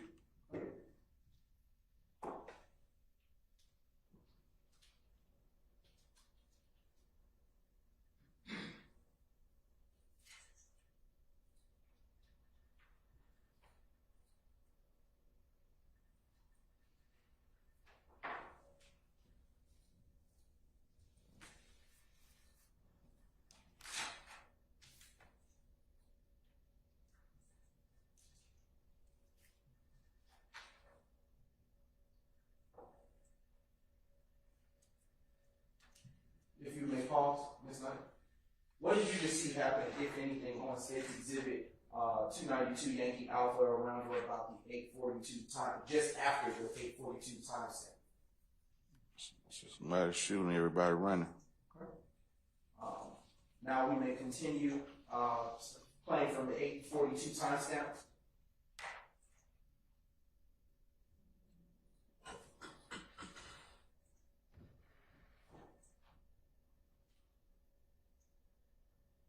The vehicle on the closest to the passenger side of the SUV that you described, is that the vehicle that you were speaking about belonged to the restaurant owner? Yes.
Who is, do you recognize the person that is kind of limping on the screen? He looked familiar.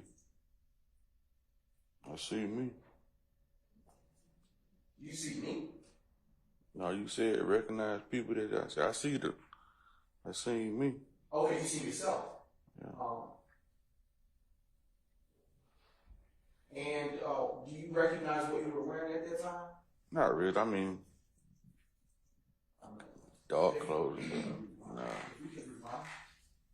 And I see.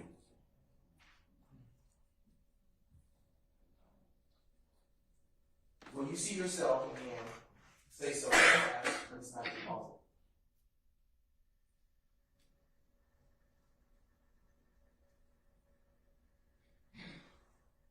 Do you see yourself at this point? Yes, right. Okay. Pause, please.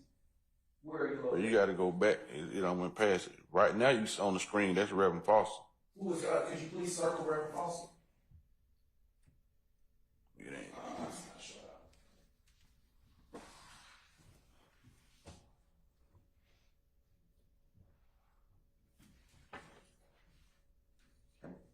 Is the person you just circled Reverend Foster? Yes. Okay. Could you clear the screen using that garbage can next to you on that same? Yep. All right. And you said we would have to go back to see. And I see Well, yeah, Reverend Foster and the D was standing right behind the one that was helping render aid. Yes, sir. Can we play from here?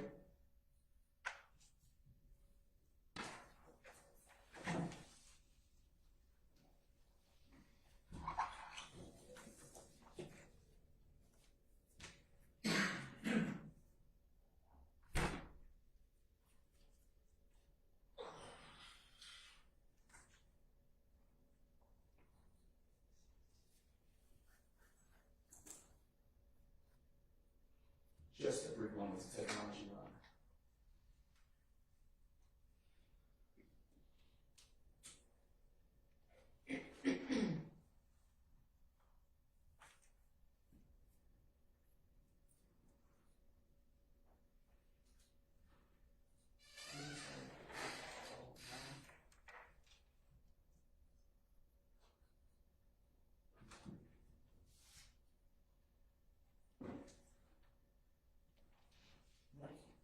We are starting at now that it's been reopened at the 8:08 25 timestamp run due to the technology glitch. Yes, sir. Before we go ahead. Sure, yeah. All right. More than that. All right, ladies and gentlemen, I'm going to go ahead and so you don't starve any further, okay? Break for lunch, and we'll go ahead and come back after lunch. So why don't we take an hour and just come back at 2:30?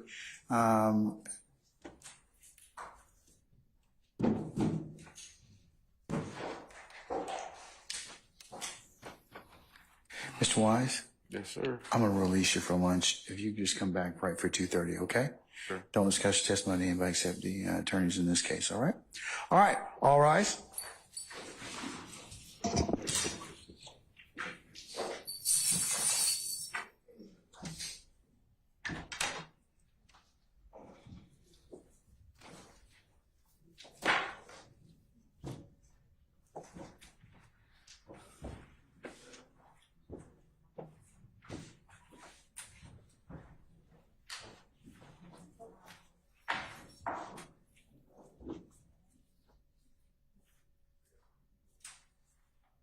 All right, ladies and gentlemen, our jury has left us. We'll be in recess now, okay?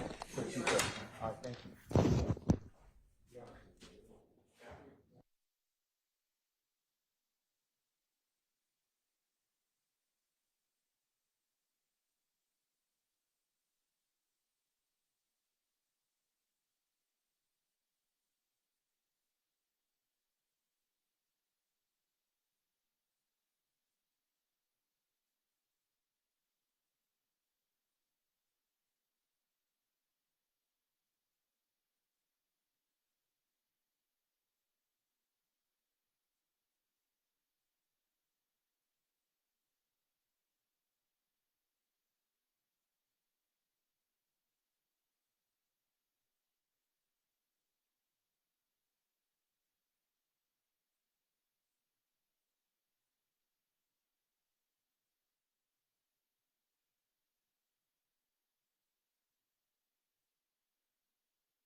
Here, sir. Yes, everybody's present. Okay. All right, folks. Can we recall our witness, please?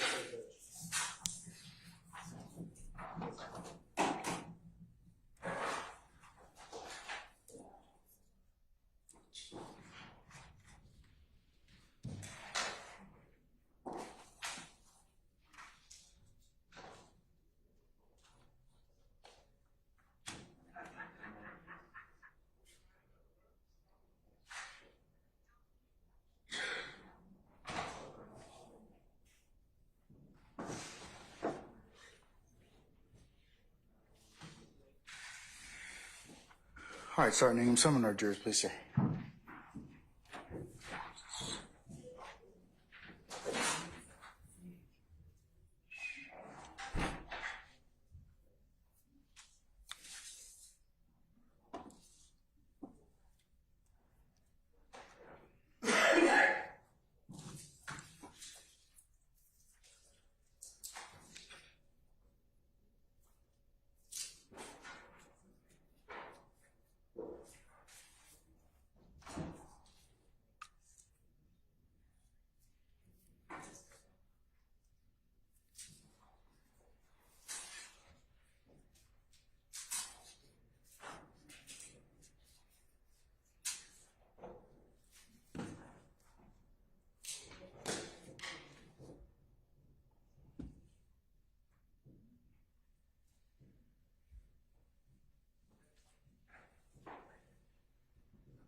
All right, ladies and gentlemen, please be seated.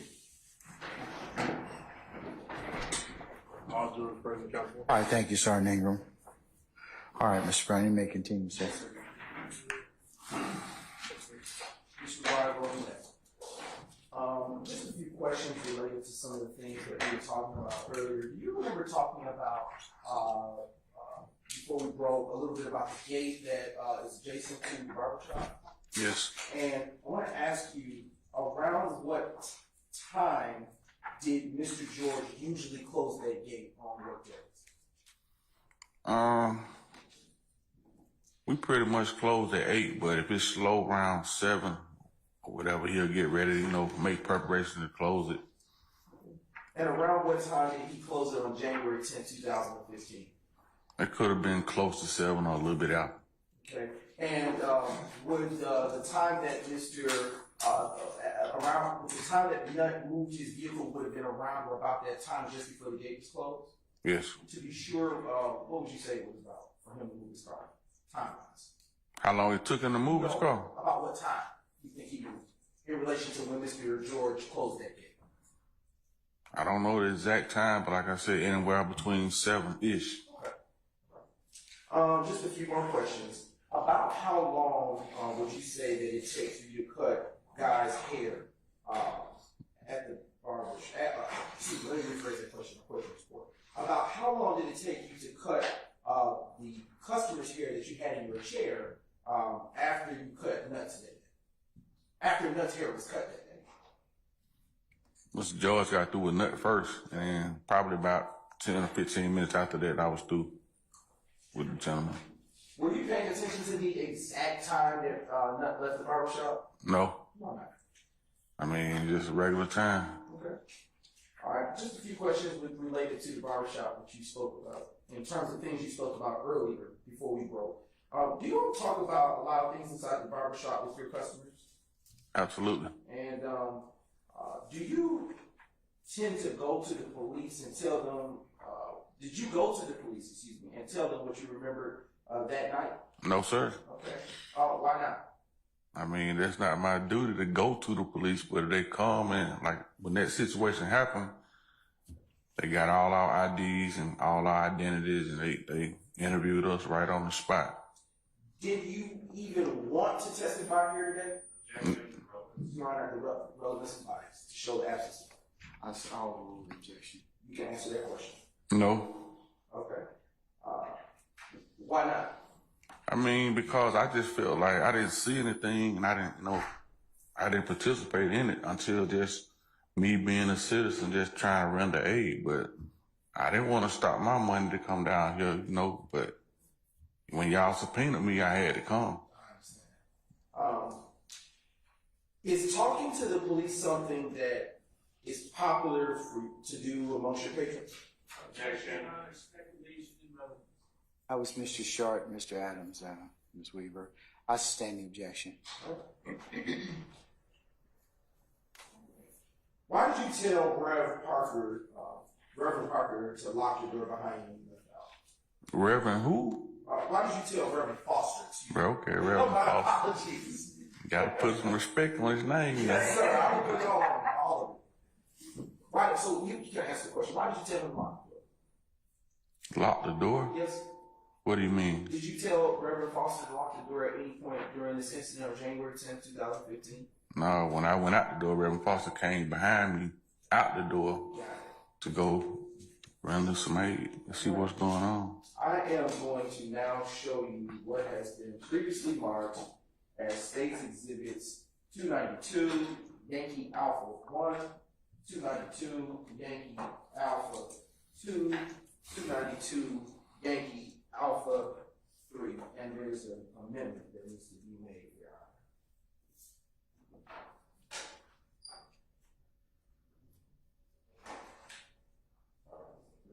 And I approach the defense counsel that has been previously called out for the purposes of the record, that they may have an opportunity to view the same.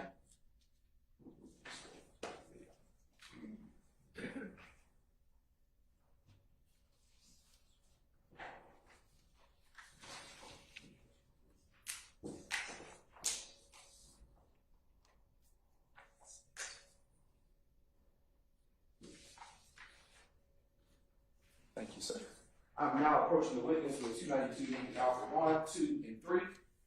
Mr. Wise, please take a moment to look at what I've handed you, and then once you have had the opportunity to do so, please look up at me so I know you have finished.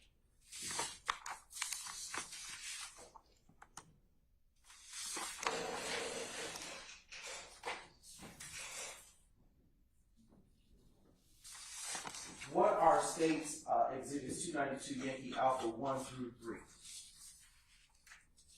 It's a picture of the barbershop and some people that's there. Do those appear to be still images from the surveillance footage that we showed you earlier? Yes, still footage. And does that, do those pictures that have been appropriately labeled States Exhibits 292 Yankee Alpha 1 through 3 fairly and accurately depict the area where you were located on January 10, 2015, around or about 330 McDaniel Street, Southwest Atlanta, Georgia? Yes. Your Honor, at this time, the state now moves to admit States Exhibits 292 Yankee Alpha 1 through 3 and request permission to publish the same subject to your rule. Any objection or further objection to States 292 Yankee Alpha 1, 2, or 3? I object to being cumulative of the videos introduced and published. All right, I'll rule that objection. I'll give you continued objection. Their admitted over objection may be published as you see fit. Thank you, Your Honor. All right, starting with State's Exhibit 292, Yankee Alpha 1, which you can view probably in a better way to the left of you on the screen, Mr. Wise. All right, and I'm going to orient it in a second, Pierce. Okay, all right, no problem. Mr. Wise, can you tell the ladies and gentlemen of the jury, the time stamp that is at the top of this still image that has been labeled State's Exhibit 292 Yankee Alpha 1? 18:46 seconds. Is that AM or PM associated with that time stamp? PM. Okay. And do you see any persons or that you can identify or recognize in this picture? Yes. Who do you see in this picture? I see me, Reverend Foster, and D. Okay. If you would be as kind to put an arrow by yourself. If you, let me do. Make sure it's compliant. This has a mind of its own. If you would be as kind to put an arrow by yourself. And are you wearing what appears to be like, what color are you wearing? I don't know. It's just can't tell exactly. What Okay. color it is. All right. Now published in State's Exhibit 292 Yankee Alpha 2. Who do you see in this picture? Reverend Foster and D. And me. Okay.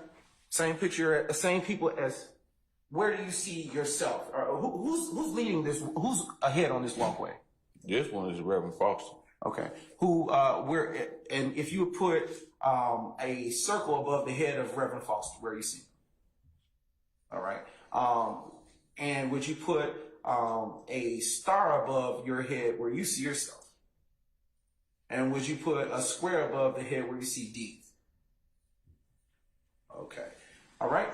Now publishing State's Exhibit 292 Yankee Alpha 3. Okay. I'm going to clear the screen. And do you see yourself again?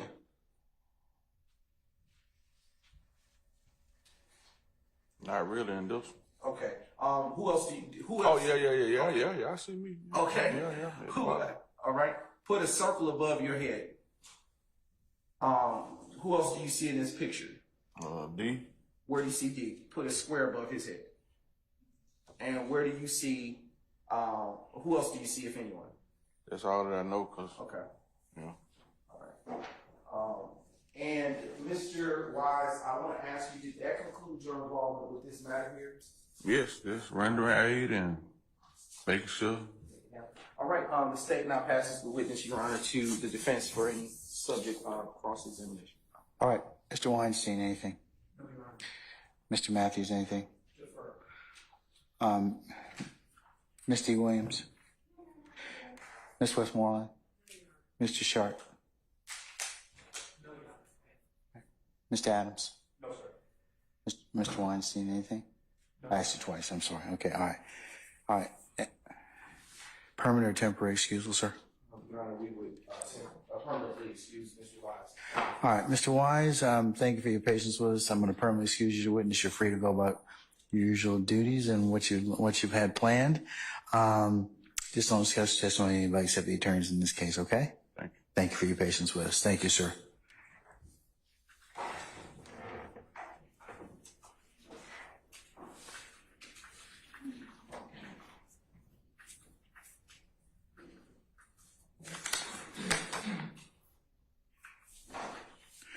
All right, State, call your next witness. Your Honor, the state calls Mr. Reginald Hendrick to stand. Reginald Hendrick. Summon Mr. Hendricks, please.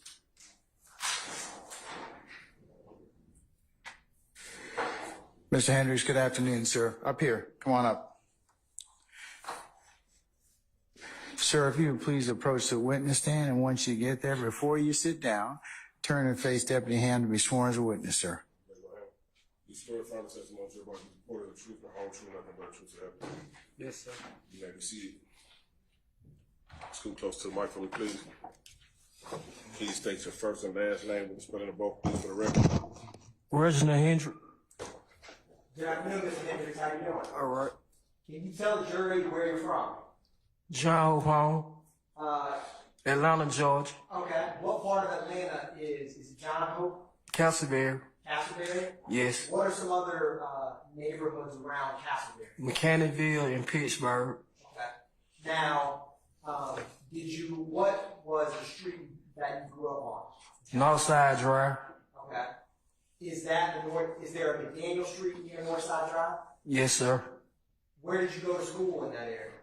I went on John Kerry. I went on Kennedy Middle School. Okay. And do you have any siblings? Yes. How many? 5. Are you the oldest, youngest, or The youngest. youngest? Now, do you still live near that area today? Yes, I'm close by. Growing up in that area, did you get to know a lot of people that live in Castleberry near Northside Drive? Yes, sir. Do you know that area in terms of businesses and shops in that area? Yes, sir. Are you familiar, well, let me ask you this before that. Growing up, what did you do for a living? I sold drugs. Okay.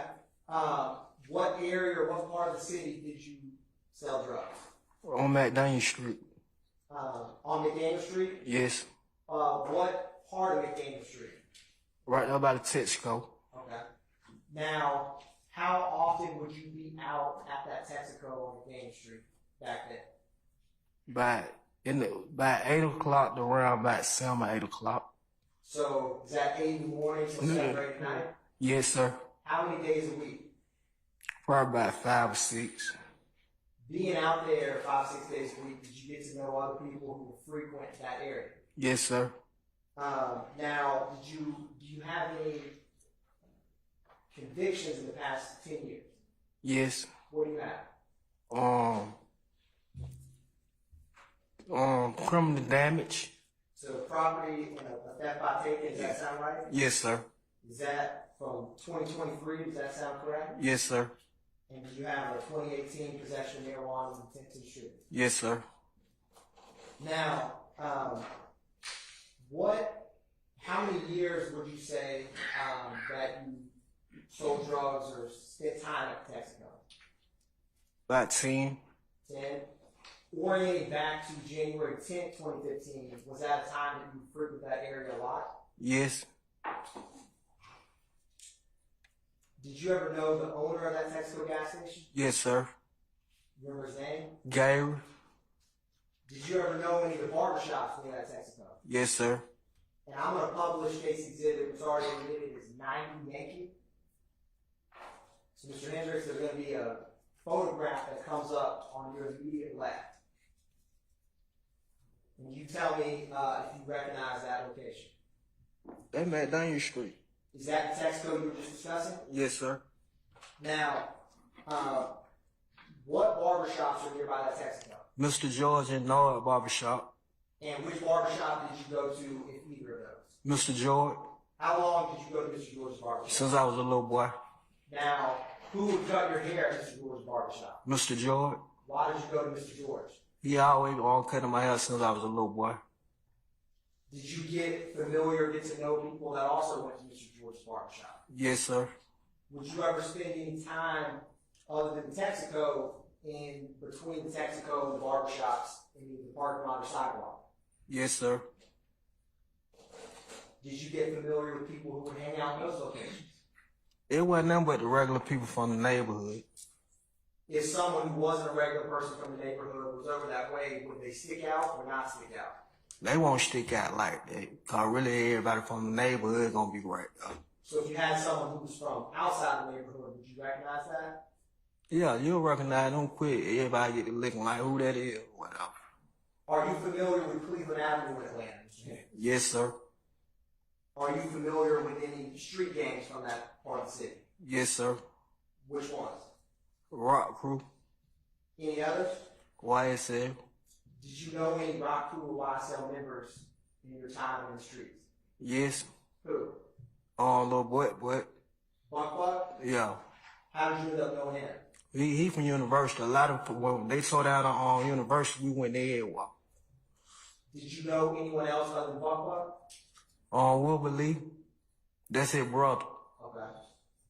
Now, would people from Cleveland Avenue or anyone in Rock Crew or YSL ever hang out at the Texaco? No, sir. Would they ever hang out at the barber shop, Mr. George's, or Hair Unlimited, 330 McDaniel Street? No, sir. On January 10th, 2015, would people from YSL Rock Crew ever hang out at either of those 3 locations? No, sir.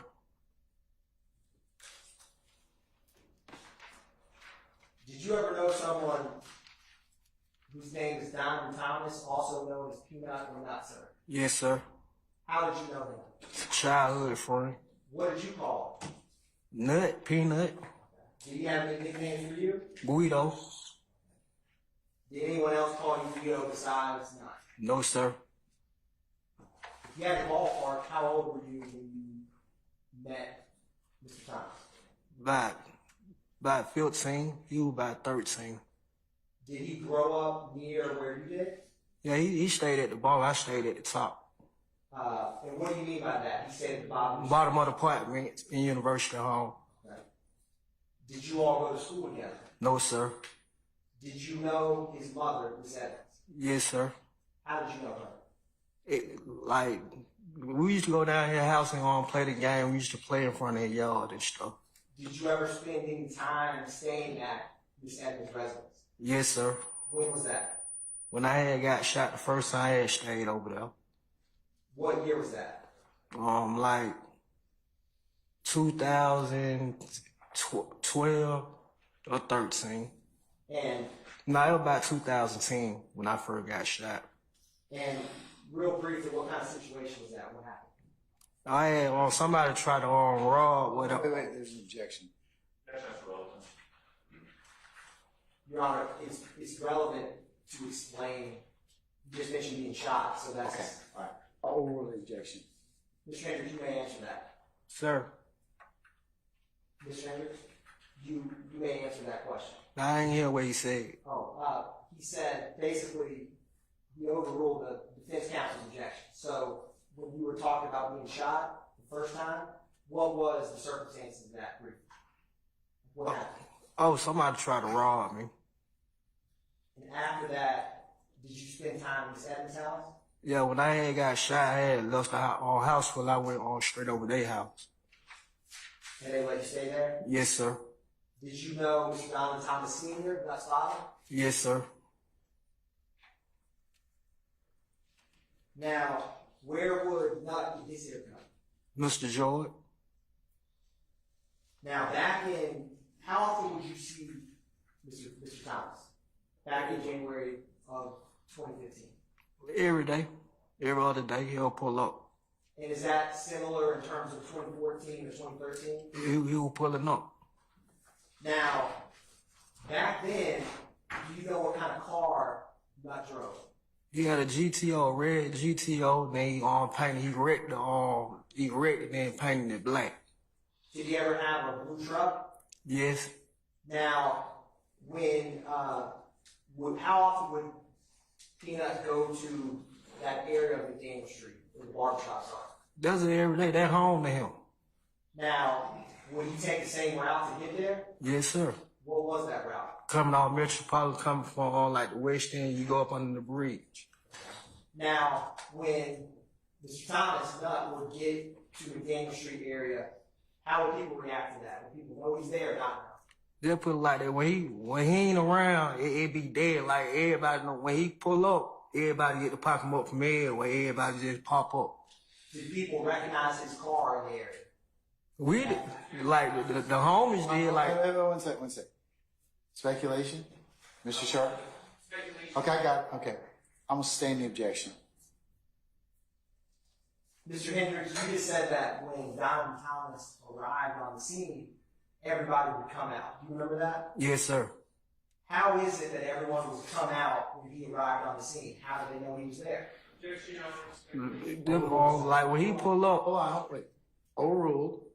Now you can answer the question. Thank you, Your Honor. You may answer, Mr. Hendricks. Well, like it'll be won't nobody be outside. Soon he pull up, like everybody know he there. And with you being in that, you would be in that area about 5 or 6 days a week. Is that what you testified to? I sustain the question as to form. Mr. Hendricks, were you out in that area often when Mr. Thomas would? Yes. How would people, would there be other, would you be the only person outside, or would other people? Other people be out there too. How did they react when Donovan Thomas arrived to the location? We gonna smoke. You know, they gonna be outside smoking. We gonna get some blunts, go to the barbershop, get our haircut and stuff. Would people other than yourself recognize his car when you drove up to the location you went to frequently? Objection, calls for speculation. I sustain it. Like when Hold on. You can't answer the question when I sustain it, okay? All right.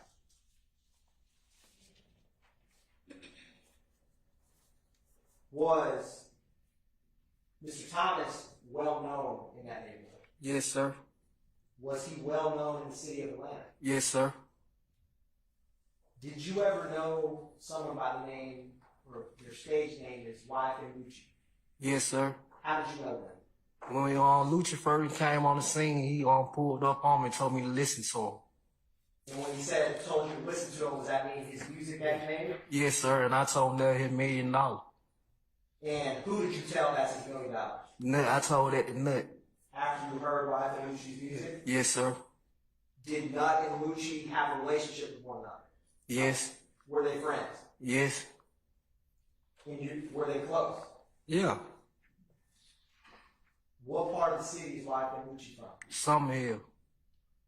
Do people in Summerhill and people in Castleberry know each other? Objection, calls for speculation. Nah. I sustain the objection. How Nah. close is Summerhill and Castleberry? That's about a 10-minute walk. Now, did you ever know someone by the stage name, Reginald Hendrick? Yes, sir. How did you first know about him? He used to pull up at Tesco with Mizey. Is that the Texaco on McDaniel Street? Yeah, Tesco on McDaniel Street. Now, you said Mozzie. Who's Mozzie? Mizey from East Atlanta. When you first saw him, was Reginald Hendrick, how old would you say he was? He was about 16, 17. And did Donovan Thomas ever know or have a relationship with Reginald Hendrick? Yes, sir. What was that relationship? On some music. Did he have a music relationship with YSL and Lucci too? Yes, sir. Now, Mr. Hendricks, is Donovan Thomas alive today? No, sir. Where were you the day that he passed away? I was right there on McDaniel Street. Can you tell the jury how that day started for you?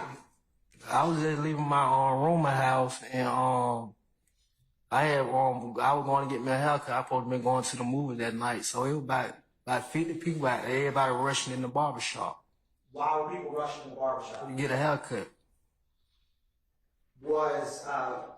Did you, when you got to the barbershop, do you remember around what time you got there? Around about 6 or 7. And when there's a lot of people at the barbershop, how does it work when you're waiting for a haircut? You have to take a ticket, do they take your name, how does it work? You got to just wait on your turn. Now, did you wait inside or outside the barbershop? Outside. I'm going to publish what's already been admitted as 6 Yankee, Your Honor. Mr. Hendricks, in a couple seconds, photographs going to appear on that same screen.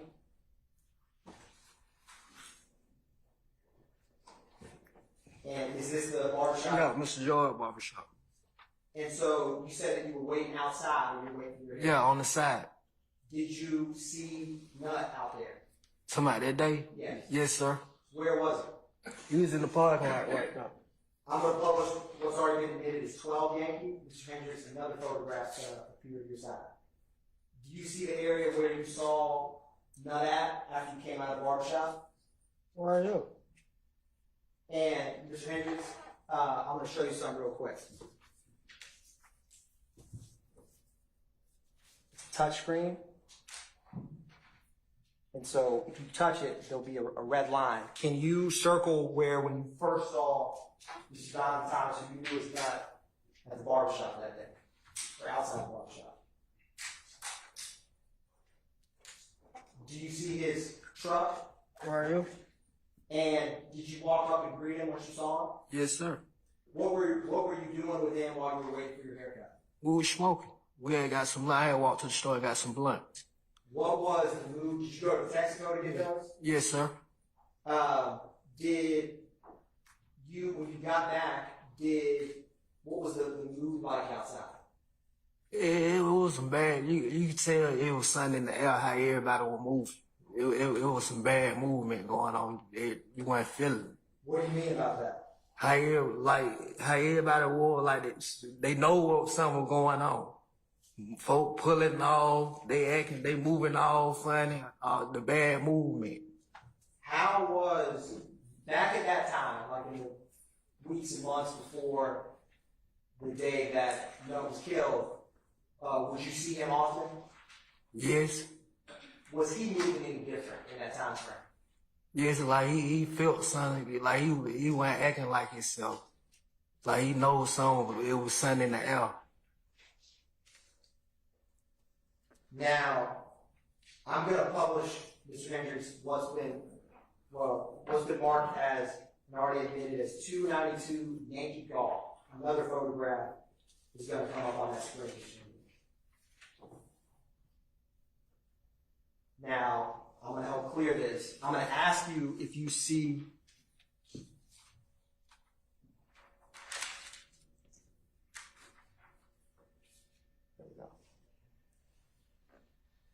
Now, what were you wearing that night, Mr. Hendricks? I had on a black leather coat, and I probably had on a t-shirt. Do you see yourself in this photograph?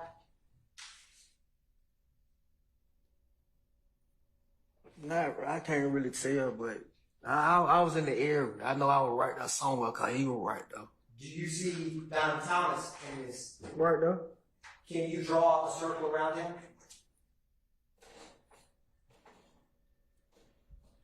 Now, Mr. Hendricks, do you see someone with a black leather jacket in this photograph?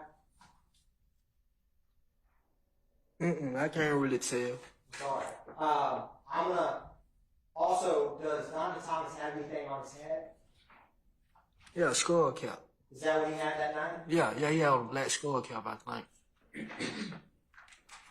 Your Honor, I'm approaching the witness what's been already admitted as 215 Yankee Alpha. If any defense counsel wants to see it, okay. Now, Mr. Hendricks, I'm going to give you some gloves. I'm going to ask you to open this to see what's inside of it, and if you recognize it. Want me to put them on? If you don't mind, sir. You can.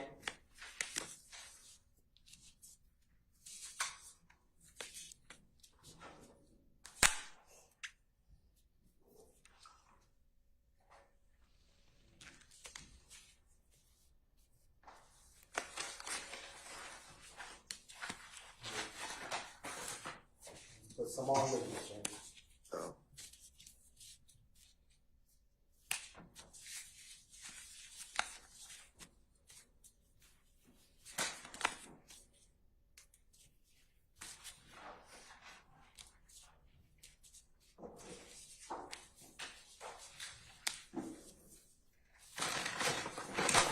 Now, Mr. Hendricks, I'm handing you what was inside of 215 Yankee Alpha. You let me know if you recognize that. I don't recognize that. Okay, that's perfectly fair. Thank you, sir. All right. I'll grab those gloves back from you, sir. Thank you, Mr.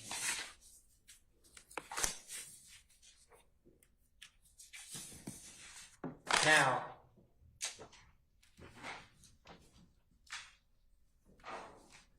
how close were you to Nutt while you were standing outside waiting for your haircut? I real close. All of it right. I think he had made it in there to get his haircut. I think he did. And you said he had gotten his haircut and came outside? Right. I think he did make it in there. Now, while you were outside, was there anyone else you knew other than Peanut? Yeah, it was a lot of it from the neighborhood. Some of them little boys from Summer Hill right there who doing all the funny movement. How they were going back and forth. You could tell something was going on. Did you see anyone you knew was Tiger out there? Yeah, he was out there. How old would he have been back then? Probably about 14. Now, while you were standing, is this the photograph that's on the screen? Is this where, well, let me ask you this. While you were out there at this location standing next to Peanut, did anything happen? Somebody that night. Correct. Like, be honest, like, we standing right now, so him, a great Pontiac pull across. It slow rolled across. Before it happened, before the Pontiac pulled out, I told you about the funny movement going on, like, it was a call came through. So him, they had, the car had pulled out there when the Pontiac slow rolled across the barbershop. And it came out the teeth. They shot like 3 times when we want to see we got some guns. Soon they got right up by the nut. And when all the commotion happened. I want to break some of that down. So you see how there's some headlights on the photograph on screen? Was the car that you saw, was it coming that way down the They were coming across from McKinneyville way. Would that be? Where the railroad track is. Okay.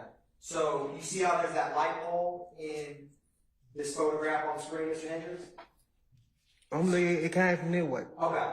The same way that car is traveling? Yeah, it came from that way. And what stood out about the car that you saw? I mean, in terms of what drew your attention to it? It slow rolled across, and first thing, it creeping across. Like on boys, you watching boys, anybody seen boys in the hood, you know it's a drive-by. Were you able to get out anything before? I tried to get it out before I get ready to tell them drive-by. They was already out the one, out the T. And when you say out the T, what do you mean by that? On sunroof. What was the person out the sunroof doing? He had a chopper with the mask over his face. And did you see, what was that person that was with the chopper outside the sunroof doing? Were they looking around? What were they doing? Like, basically, like they were looking for their man. You know, you ride by, they say on the shooter, you ride by looking like, where he at? You hit right here just to make the crowd move, and you went straight at your target. Now, when that car got closer to where Peanut was standing, was there more or less shots? All the shots. And when you say a chopper, what do you mean by that? A Honda shot, machine gun. If you remember or recall, about how many shots did you hear from that machine gun? Probably about 100. Now, after the shooting starts, what did you do? What did you get shot? Let me ask you that. Yes, sir. Where did you get shot? In the back. Do you still have a scar there today? Yes, sir. Did you initially realize that you got shot? I didn't know I was shot at first. What did you do immediately after the shooting? I had laid, be honest, I had laid down that little tiger. I told him to play, don't move, play dead, you feel me? I had said him like, he gonna get back up and hop and try to run. And so you told little tiger to stay down? Yeah. Was he shot as well? He got shot in the leg.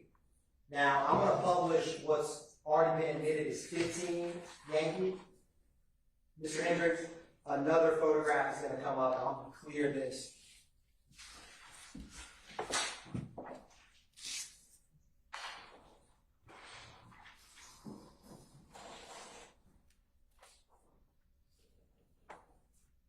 It's going to pop right back up.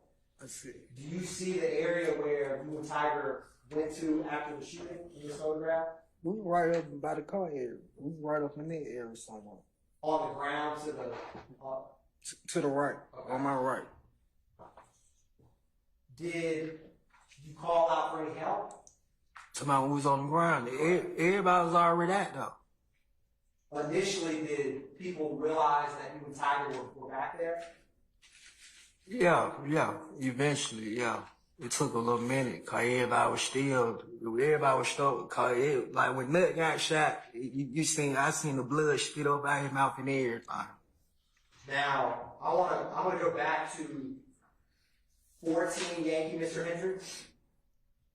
There's gonna be another photograph that's gonna come up. Do you see what direction or where did Nut go after he was struck?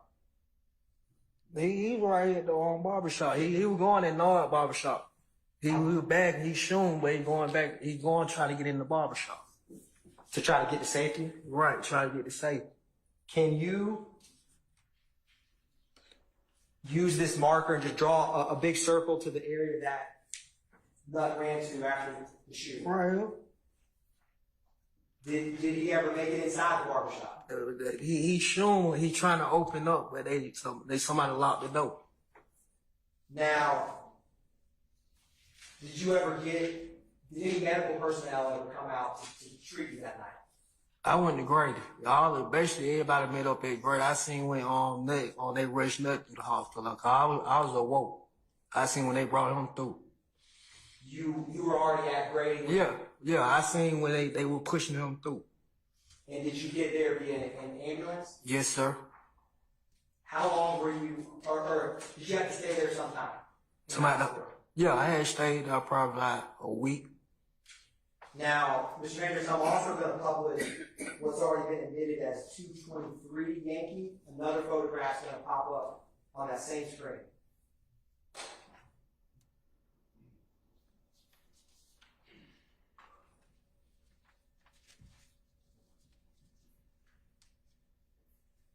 Do you recognize what that is, Mr. Hendricks? Phone? Look like my phone. It looks like your phone? Yeah. Did you lose your phone? Yes. I'm going to also show you what's already been admitted as 216 Yankee. Another photograph is going to come up, Mr. Hendricks. Do you recognize that phone? No, I don't know whose phone that is. Now, after you got out of the hospital, did you still hang out or frequent the Daniel area? No, I think I had went on my baby mama house.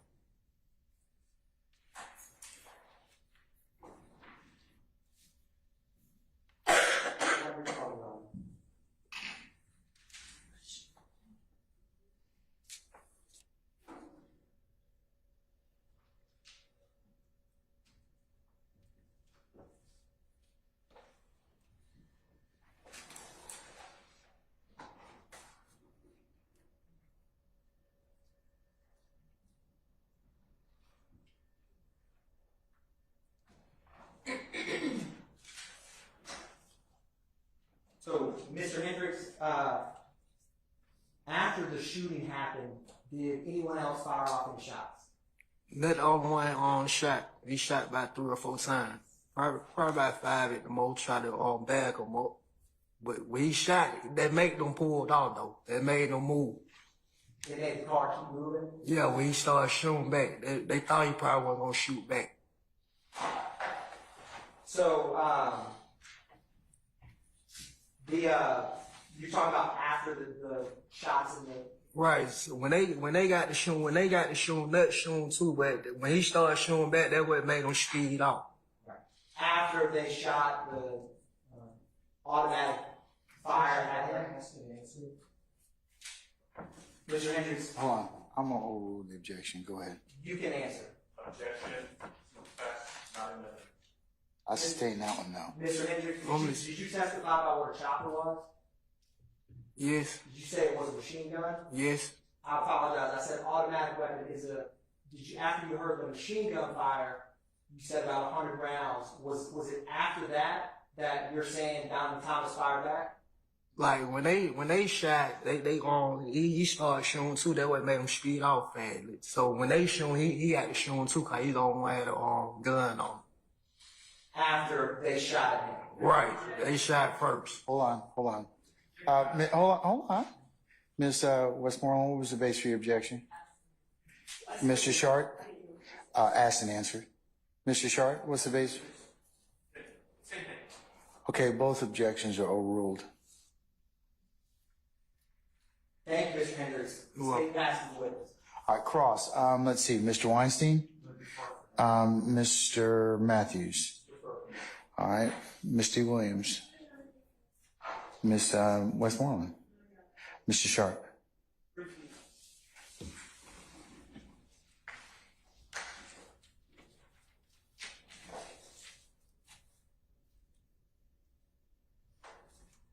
Good afternoon, Mr. Hendricks. My name is Max Sharp. Nice to meet you. Just want to make sure I understand. You saw the pictures of the parking lot that the state presented, correct? Yes. Okay, where Donovan Thomas's truck was. correct? Yes. Okay. And you were out there for a period of time before any shooting occurred? Yes.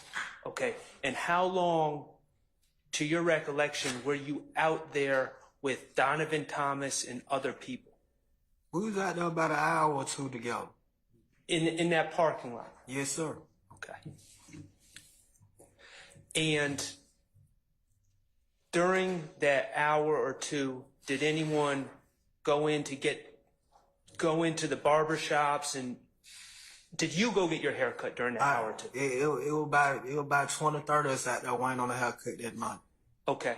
To your recollection, that during that hour and two, did you go into either of the barber shops to get a haircut? I ain't make it in there. I told you about 20, 30 folks out there waiting on the haircut. You got folks on the outside, and you got the barbershop packed in the inside too. I understand. To your recollection, in that hour or two, did Donovan Thomas go into either barbershop to get his haircut? I think, to be honest, I think he made it in there, and he just came back out and chilled. Okay. When he came back out and chilled, how long after he came back out, to your words, chill, how much time passed before any shooting occurred? Probably about 30 minutes. Okay. So it probably wasn't even 30 minutes. Like, it was a call. Somebody was working the phone. So, well, let me ask you this. When the shooting occurred, Mr. Thomas was not walking out either of the barbershops when the shooting occurred. He was on the lot. He was on the lot. That's why I said it was a call. Somebody made a call. Okay. Well, let me ask you this. You said, if I correct me if I misheard you. Once the shooting started, Mr. Thomas started shooting. They shot first. Okay. Now, when you say they shot first, you're talking about from a car? Right. Okay. That car, your recollection, your testimony, did that car stop in the road? Like, when they first came from the railroad track, when it got right there by Mr. George, right there in the first little cut, it's an empty building right there. That Mr. George shot right there. We standing right there. They shot bow, bow, bow like a handgun. As soon as they got right there in front of that, they let all their own shots go. Oh, okay. But did the car stop?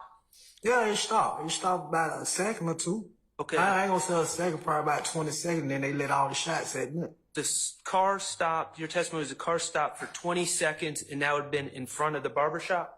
Not exactly, like in the parking lot. That wasn't that one. In between the two barbershops? Right. The car stopped for 20 seconds. Okay. And Mr. Thomas, I understand that you're saying shots were already fired, but Mr. Thomas started firing shots as well. After they shot first. I understand. Do you know what kind of gun Mr. Thomas was shooting? He probably had a 9. Do you know that for a fact, or are you speculating? You said he probably had a 9, so I seen it. It was a handgun. Okay.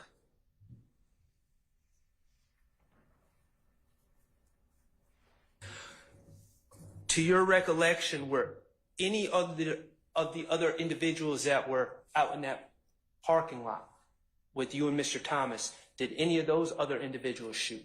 No, sir. Okay. I don't have any further questions. Thank you. Mr. Adams.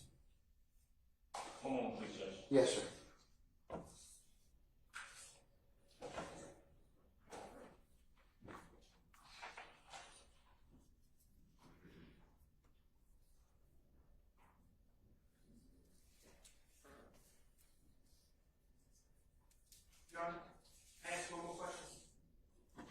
As long as it's just one, it's not more.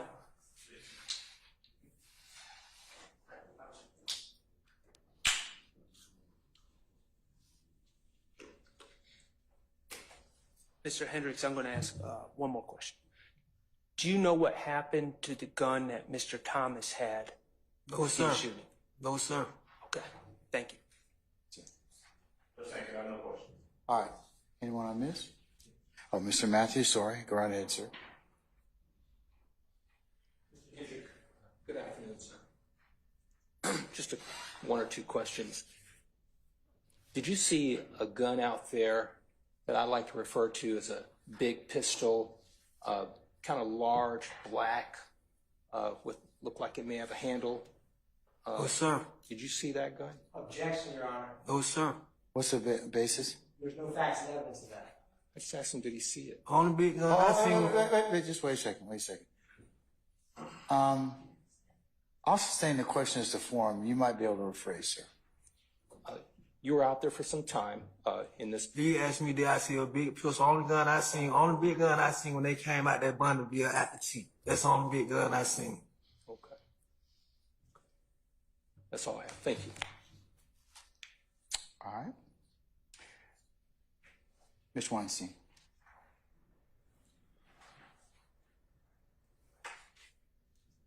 Good afternoon. How you doing? I'm doing well. My name is Doug Weinstein. I'm Mr. Hendrick's attorney. So you testified that the car stopped for about 20 seconds, correct? Yes, sir. What's your degree of certainty that it would stop for around 20 seconds? It paused. The car just stopped where it was going. They already know what they target was. I understand. How certain are you of that? I was standing right there. Okay. Is that the same degree of certainty you have with the respect to you're saying that Mr. Thomas shot back? They shot first. I understand they shot first. Are you just as certain that Mr. Thomas shot back as you are that it paused for around 20 seconds? Just put it like this. When they shot him first, he got a chance to shoot his gun too. So when he's shooting as he's spraying blood up.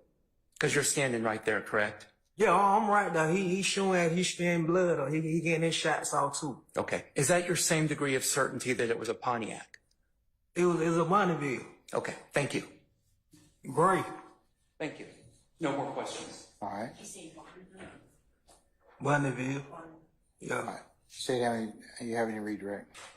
No, Your Honor. All right.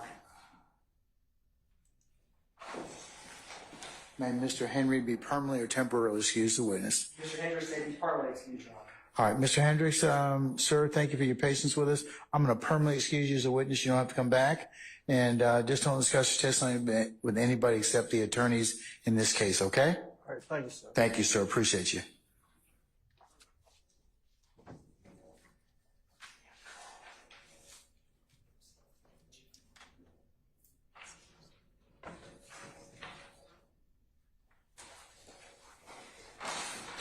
All right, call your next witness.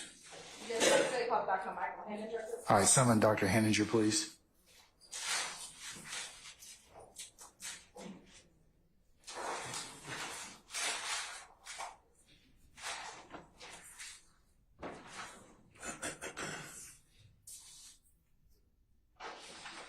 Dr. Heninger, good afternoon, sir. Sir, if you would please approach the witness stand. Once you get there, if you'd be so kind to turn and face Sergeant Ingram and be sworn as a witness before you sit down. Yes.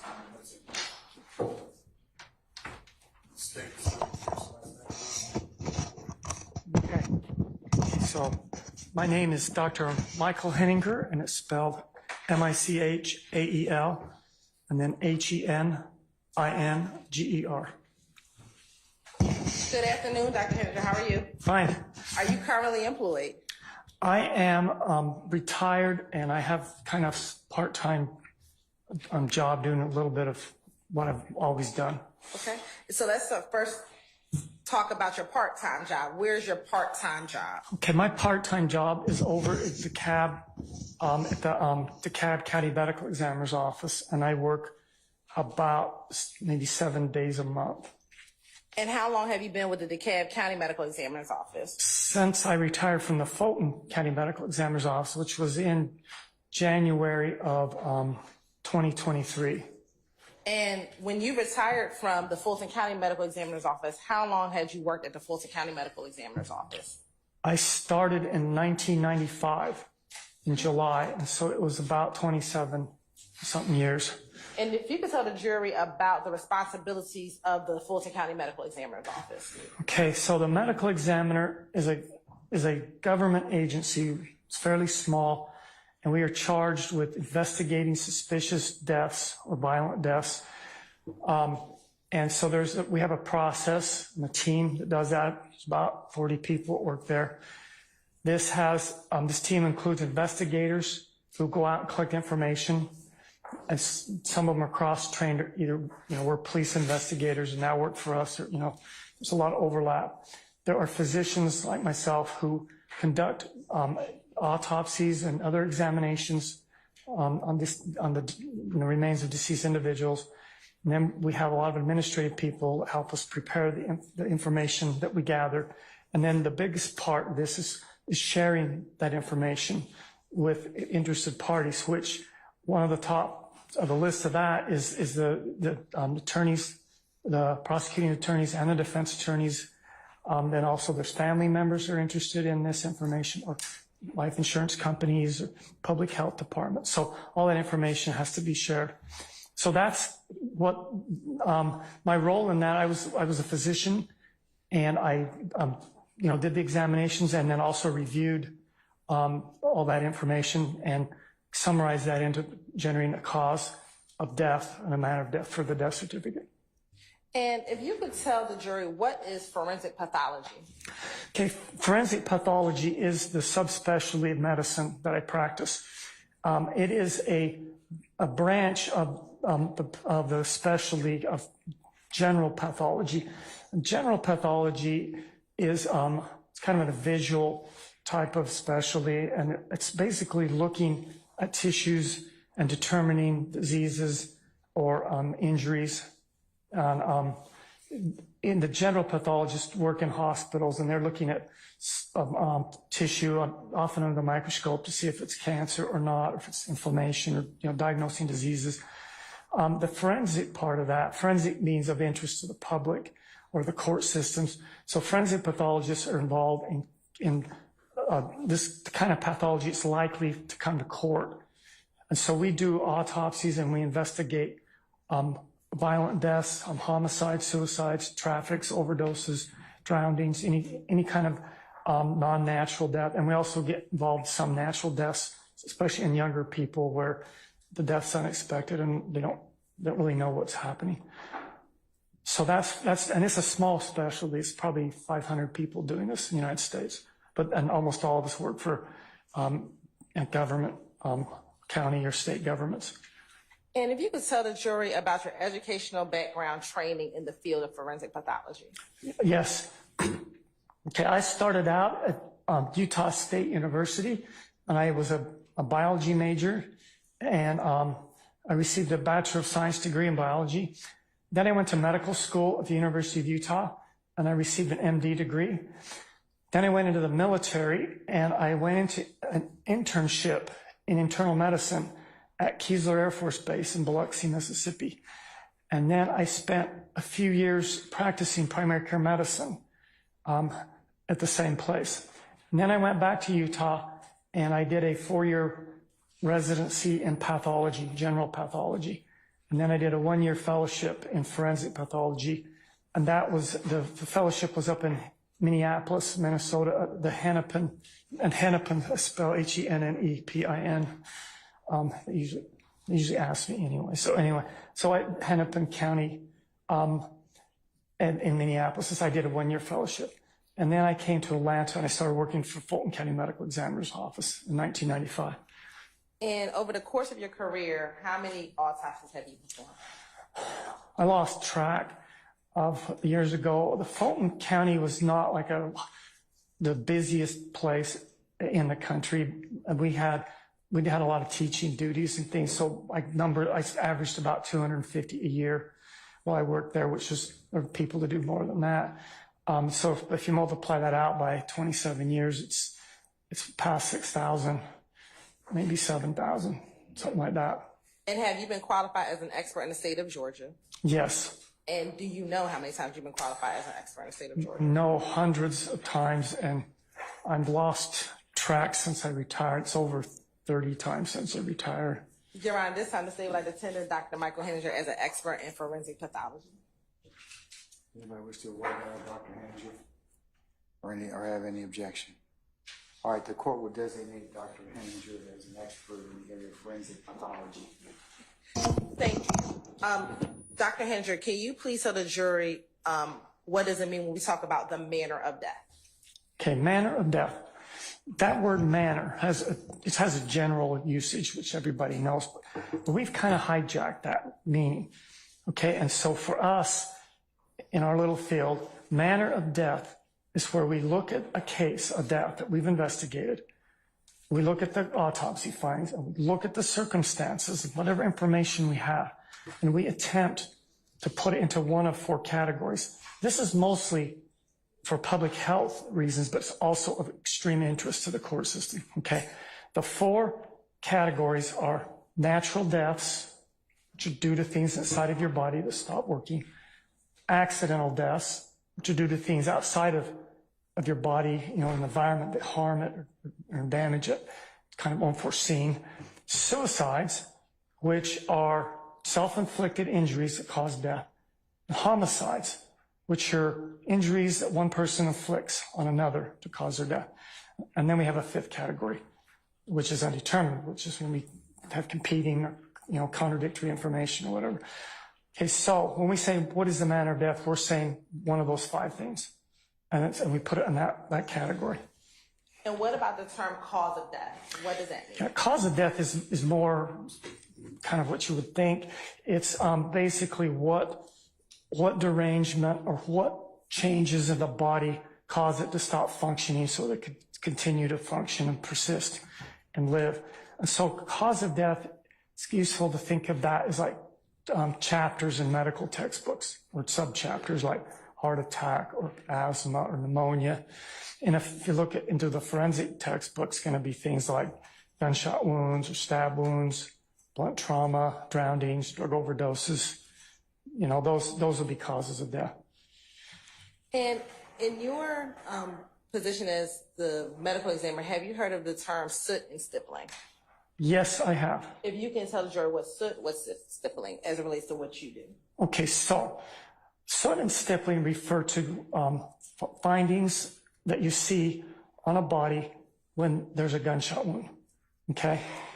And there's 3 themes that come out of a gun, maybe more, but when it's fired, obviously a bullet comes out, okay, and flames and, things like that. But behind the bullet, there's still some of the powder that's not burned. And it comes out as little flecks about the size of the head of a pin, and they can travel for a few feet, and they can have pretty high velocity when they first leave the gun. If those little particles of unburnt powder strike the skin, they create these little injuries that look like pinpricks. So they're called stippling.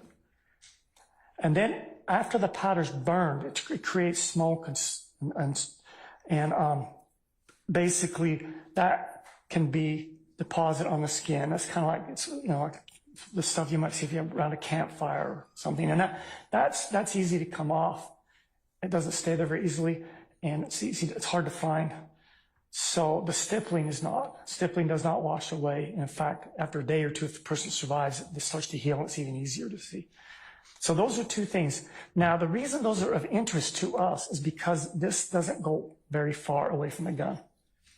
And it depends on the gun and ammunition, but it may only be probably on average 3 or 4 feet, and maybe a little bit more on certain guns. So if you don't have any of that material on a person, then you can say that the gun is further away than that. If you do have that, then you're pretty sure it's closer. And like everything, it's not perfect. There are times when you can be closer but not have the soot or stippling, like if there's intervening clothing or things like that. But it's a tool to try and figure out how close was the muzzle of the gun from the person. And it's not perfect. I can't say 100 feet instead of 150 feet or 1 foot instead of 5 feet. I mean, it's not that accurate, but you can kind of put it in 2 boxes, where close or further away. And then this is probably not as relevant, but if it's contact, that also has features that you can see because it's all concentrated right there. Same process, but it's in one spot instead of scattered. So those are the 3 categories. Thank you. And speaking about gunshot wounds, when you are categorizing gunshot wounds, can you tell the jury about the difference between a perforating gunshot wound and a penetrating gunshot wound? Okay, so this is another instance. We've taken two words as mean similar things and decided to define them as being two things, okay? So each gunshot wound consists of an entrance wound where the bullet goes in, a pathway where it goes through the tissue, and then an exit wound, or if the bullet doesn't leave the body, a bullet.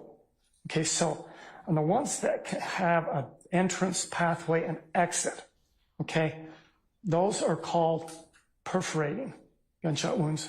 Those that have an entrance, pathway, and a bullet are called penetrating. Okay. And they're easily confused. And when you say they're easily confused, why? It's just easy to, I mix them up myself when I'll be talking. I realize I said that wrong. The two words are similar. So, but they're useful because they tell you where they're really useful. is when you start looking at a case and you got a bunch of holes, and you don't know if they're entrances or exits. So you got to figure out the entrances and exits. So then that's where they get to be more useful. But once you get to the end of the case and you've got this all figured out, then they are what they are. When you perform autopsy, do you document your findings? Yes, I do. And how do you document your findings? Two ways. Number one, we have a photographer. We take pictures of many things, probably too many pictures in some cases. And then number two, the way I do this, I have a dictation device and that I talk into it as I'm doing the case. I just say what I can see as I'm going through it. And then that gets transcribed. And then I get a report that I have to then sort it out and put it in the format, make it make sense. So that autopsy report is also very important. The two complement each other. There's some things that are better described in a report, some things that are better preserved as photography, and they also confirm and bolster each other, the information. I want to direct your attention to Sunday, January 11th, 2015, at approximately 8:45 a.m. Did you have the occasion to perform an autopsy on a Donovan Thomas Jr.? Yes, I did. And do you recall how old he was? Could I refer to my report, which Permission to approach, Your Honor? You may. I assume it's already been shown to defense counsel? Yes, Your Honor. I'm showing what's been marked as State's Exhibit 322Y, which has been shown to defense counsel. If you take a moment and review that document. Okay. Is State's Exhibit 322Y a copy of your report? Yes, it is. And will looking at a copy of your report help you in your testimony today? Yes, it would. And does that appear to be a fair, accurate copy of your full report? Yes. Your Honor, this time the state would like to tender State's Exhibit 322Y into evidence for the record. Counsel, is any objection, not dealing with any issues that we'll take up later, but any other objections as to 322 Yankee? Okay. All right. 322 Yankee is admitted. How old was he? Okay, we were told he's 25 years old. Oh, excuse me, 26 years old. And how tall was he? He is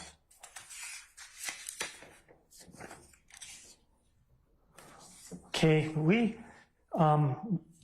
measured him at 75 inches, which is 6'3", and he weighed 332 pounds. And did you document his autopsy in the same manner that you just discussed with photography? Yes, I did. Your Honor, permission to approach? You may. And I'm showing Dr. Heninger what's been given to defense counsel as State's Exhibits 299 through State's Exhibit 321. Dr. Heninger, if you can take a moment and look at those exhibits, tell me if you recognize State's Exhibit 299, Yankee, through 321 Yankee. 299. 299.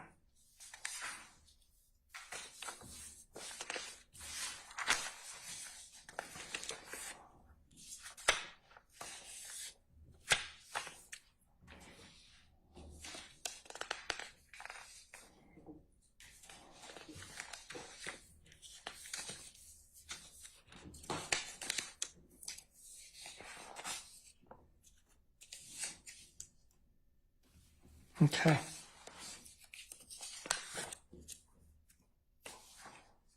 Okay, yes, I recognize these. And how do you recognize 299 Yankee through 321 Yankee?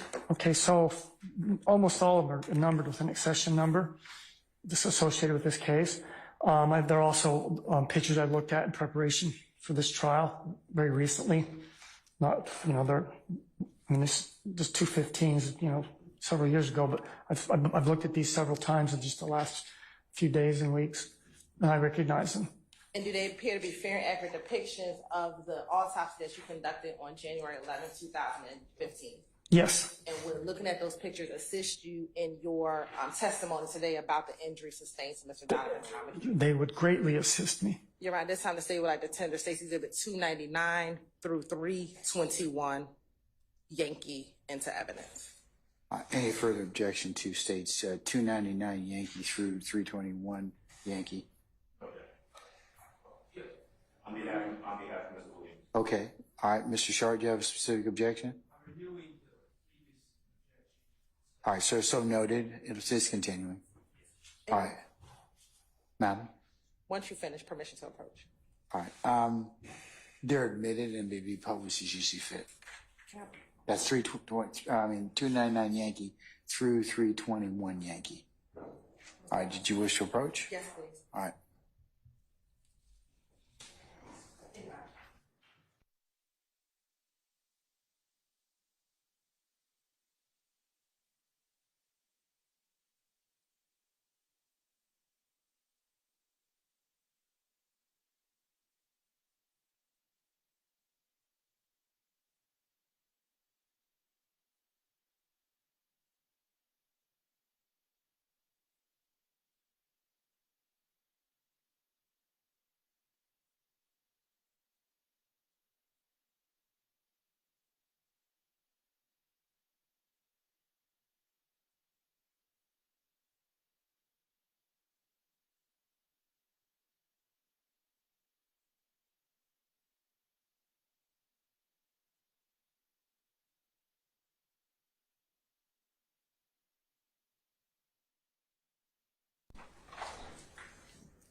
Dr. Heninger, we're going to take a comfort break. So about 10 minutes, sir.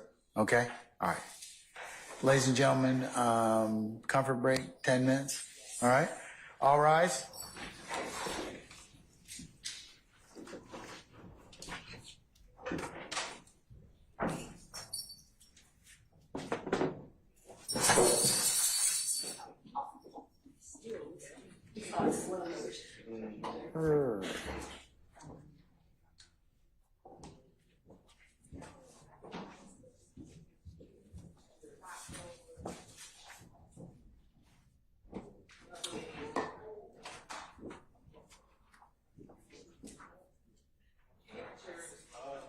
All right, ladies and gentlemen, our jury has left us 10 minutes. We're in recess.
admitted as State's Exhibit 299 Yankee.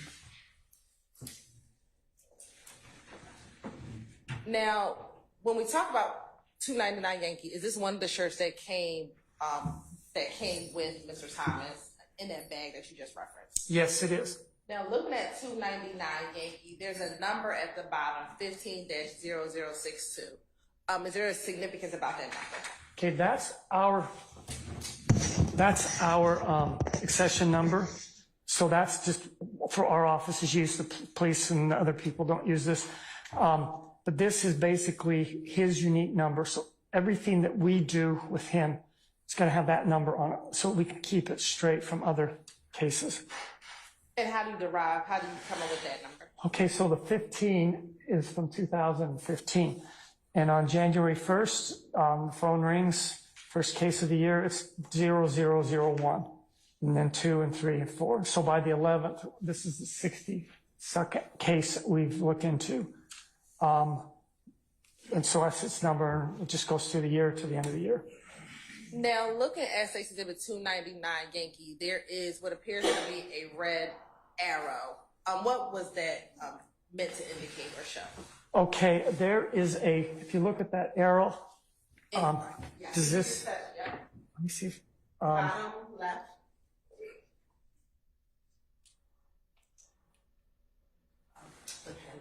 To the left. I've done this before, but I don't. Sure have. There. There you go. Okay. Okay, so this allows me to touch the screen. Okay, there's this arrow right here, this little red arrow. And then it's pointing to a little white hole. This is a hole in his shirt. And the shirt is black. Okay, so this is kind of whatever, except for this is a hole over one of the gunshot wounds. So the importance of this is for me to look at it and say, is there any soot or stippling on it? Of course, it's black, so it's really hard to see. And were you able to determine if there was any soot or stippling? I didn't see any on there, but it could be hidden pretty easily. All right. Now looking at what's been admitted, State's Exhibit 300 Yankee. Okay, let's see. There's a way to. So there should be a trash can. Right there. Okay, so now there's another. This is the same shirt. This shirt is this is the back of the shirt that we're looking at. It's been cut in here. Okay, and that's if you think about when you go to the emergency room and they're going to take people's clothes off in like seconds, you know, when they're in trouble, and so they're going to cut in front. Okay, so this is the back of the shirt. So think about the back of my shirt. This is the left side, the back of the shirt, and there are 2 holes right here, but they're in kind of the axillary or the armpit area where imagine clothing it can be folded. So, you know, if you have one bullet going through, it might go through 2 places. Okay. But there are 2 holes over there in the left part of his shirt. Now looking at 301 Yankee. Okay. Is this the front of that same shirt? Yeah, so you can see the front. You see where it's cut right here. And you can see over here on the left, the holes aren't as evident there, but it's kind of this reddish color. There's blood on this shirt also. And it's hard to see, but that's kind of over there on the left side near where those other holes were. Looking at 302 Yankee. What, if anything, was significant with 302 Yankee? I think it's the back of, no, it's not. It's, Should we show 303 Yankee? yeah. Okay, this is a close, this is the other shirt. There were 2 shirts, and they're both black. This is the other shirt, and so the other shirt is similar to the first. It's got holes on the left axilla. And do you know which shirt he had on over the other at this point? I don't. Okay. Now I want to look at State's Exhibit 304 Yankee. When we're looking at State's Exhibit 304 Yankee, describe to the jury what we're looking at. Okay. So after the body bag is opened, this is moments after the body bag was opened, and we take a picture. This kind of shows us where we start. Okay. So I can see there's medical intervention. There's tubes in his mouth. There's some incisions on him that are closed up. Other devices. This thing down on his arm is just a sheet wrapped up on his arm. And there's no clothing. So he didn't, if he had died where he was at the scene of where this happened, not taken to the hospital, they would leave the clothing on. So that kind of all fits together. It tells me where to start. These medical intervention things are very important because they can mimic injuries. So it's good to know, they're there, be familiar with typical ones. And what are some of the medical interventions? You talked about the face. What other medical interventions? Okay, there's this incision that goes like this, comes across his chest. And that is for what's called a thoracotomy, or your thorax going into their thorax. And that they open that up so they can kind of reach in and grab the heart and kind of squeeze it, try and get it to keep beating. Buy them a few more minutes so they get blood going. It could also be something they go in to try and fix anything they could see in there. There's another incision that goes vertically along here. And that's if they've got any kind of indication that there might be injuries in the abdomen. So they open that up and try and correct any injuries there. There was the ones I mentioned on his face. At least 2 tubes there, one for breathing, one into his stomach to take any stomach contents out. There's this right here is a oxygen monitor, his fingers, how much oxygen in his blood. And I think it's just hooked onto the rest of that. And those are the ones you can see in the picture. I have like 10 of them listed on here. Now, after you open up the bag and you see the medical intervention, what do you do next? Okay, well, we kind of, there's Should we go 305? Oops. 305. Okay, so this is kind of a process. You start kind of on the outside and work in. So you start with the clothing and then the medical intervention. Then you look at the body, the surface of the body. You're looking for trace evidence. You're looking for where the injuries, looking for blood patterns. Because the next step, you're going to wash the body. So you want to not have lost any information from doing that. So you inspect it, make sure there's no really useful information from that. And then we wash the body. And then we examine it again, external surface. And we look for injuries, and we look for, disease processes, whatever we can see. So that's the first part of it. Second part is we open up the body and in our standard excisions, and we look at the organs inside of the body, and then we take them out, and we see which organs are damaged, which was, diseases.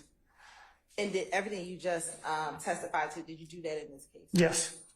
Now looking at Stacey Exhibit 306, Yankee, what's the purpose of this picture here? This is the identification photo. Okay, we take a picture of his face, and it's got that accession number. And the real purpose of this is to kind of keep in mind that this is not just a project. He's a human being. And this personalizes the case for us. This is who he is. It's like his picture. And sometimes it's used for identification, but there's not always. Now, earlier you talked about seeing 2 holes on the shirt, the one on the back and then the ones in the sleeve. How many entrance wounds did you find on the body? I found I found 2 entrance wounds that were clearly entrance wounds. Okay. We want to look at Stacey Exhibit 307, Yankee. Looking at Stacey Exhibit 307, Yankee, what is being depicted in 307, Yankee? Okay, this is his back. Okay, he's kind of rolled up on the table. And there's this little tag right here. This tag is got 2 inches, so it's 2 inches long. It's a ruler, and it's also got the accession number on it. Right above that tag is one of the entrance wounds. Okay, and you can see it's on kind of the left lumbar back here, this part of the back. There are some artifacts in here that are distracting and don't mean anything. There's these, you can see these round holes here, little round things. This is the table. It's a stainless steel table. It has holes for fluids to drain off the table and down the sink. And so those, when you lay if you lay a body on those holes, sometimes they make little red spots there. So they're not injuries. They're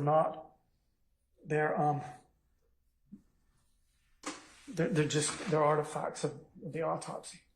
And earlier when you talked about perforating and penetrating gunshot wounds, this entrance wound that we're looking at here, was this a perforating or a penetrating gunshot wound? Okay, this is I just noticed this.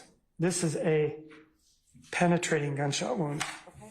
If you can tell jury what was the pathway? Okay. Okay, so this gunshot wound, it goes into his back, into the muscles, goes into his spinal column, the bones. These bones are numbered from 1 to 5, and it goes through the first and second one.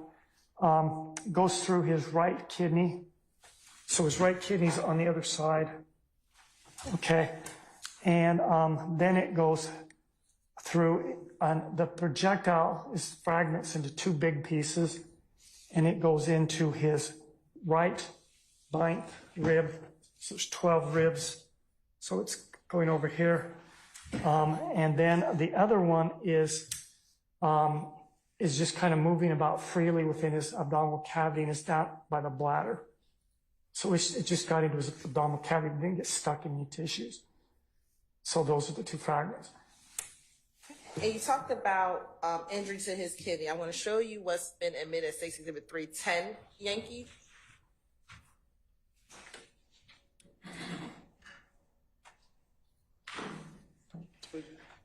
Go back one more. Okay, so I don't want to confuse you, so I start really simple here. This is just pictures of kidneys, kind of like sitting in a body, like this, okay? So they're kind of bean-shaped, and they're about this big, and they have blood vessels attached to them, and these tubes take the urine down to the bladder. So those are kidneys, okay? You want to look at the next one, 309, Yankee?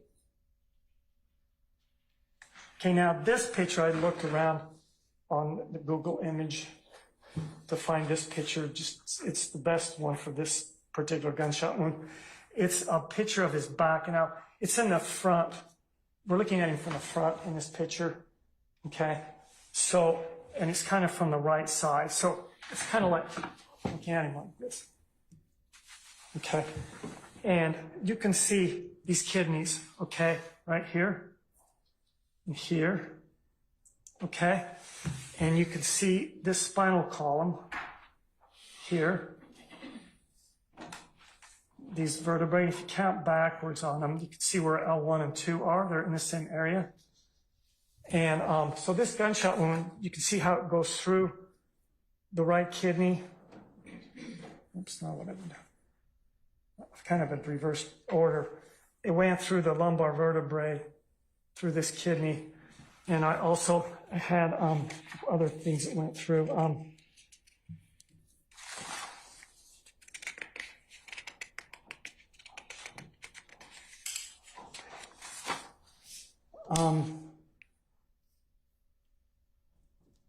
And let's see, I think I know what I was trying to remember. There is a suture, which is something a surgeon does. It's a little, where they take some thread, loop the hole, tie it.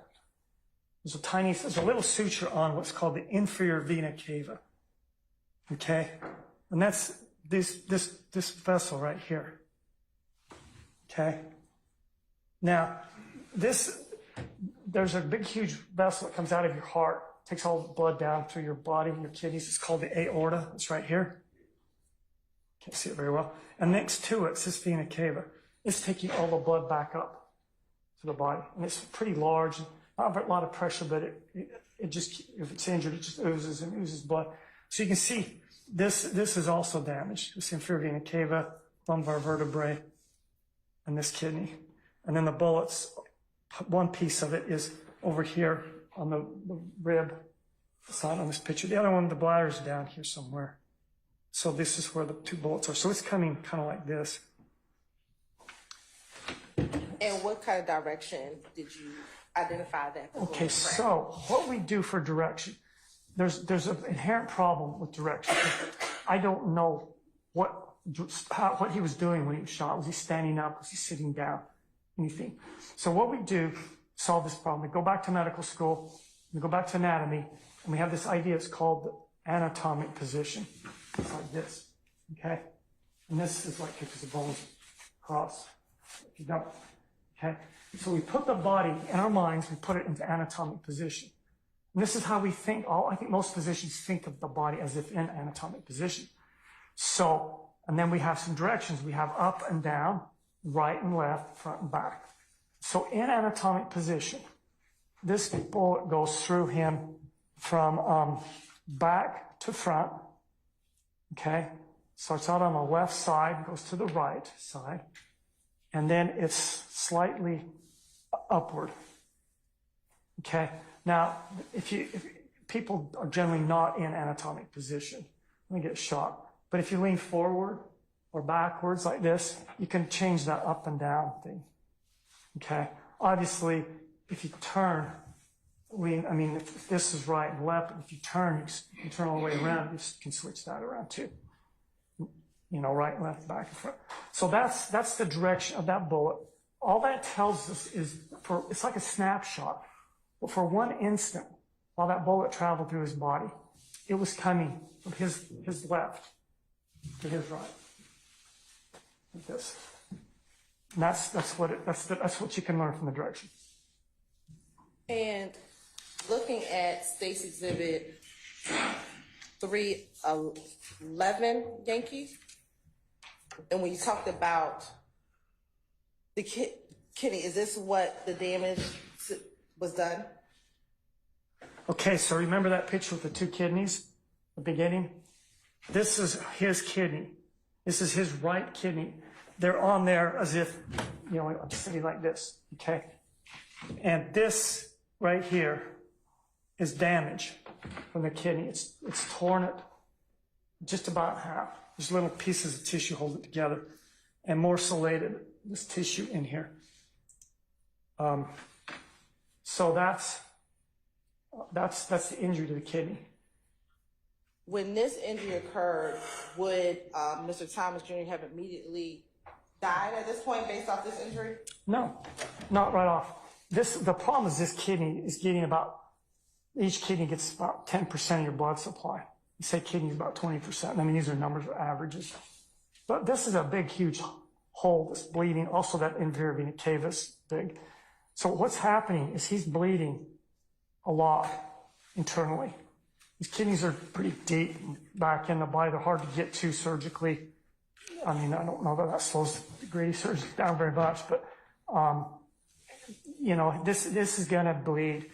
And it's likely that if something isn't done really quickly, like within multiple minutes, that he's not going to make it. He's going to bleed to death from internal bleeding.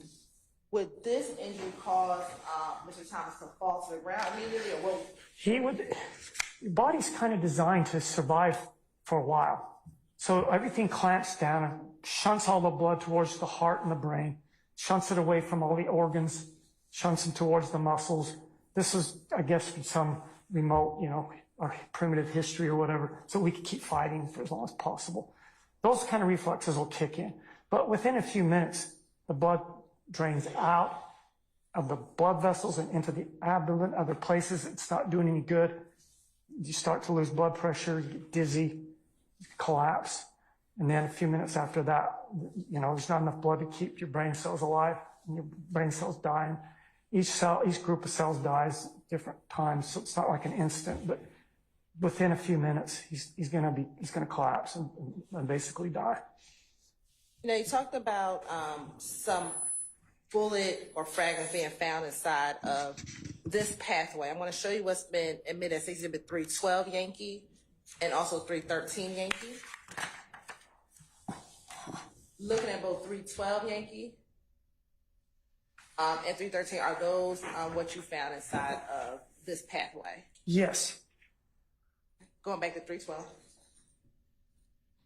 Yes. And this is what I do with bullets. It's pretty, most people do something similar. But I got this sticker that's got his name or accession number on it, and the date. And I write in my handwriting where I got this bullet from, right lateral 9th rib, and I put my initials on it. And this is it's an irregular piece of metal. It's got a jacket on it. It's kind of pointed. It looks kind of like this instead of like this. So that, and I'm not a bullet expert, but I've seen a lot of these, but those tend to be higher velocity bullets, but it's pretty small. To further characterize that bullet scientifically, I would defer to a gunshot bullet person.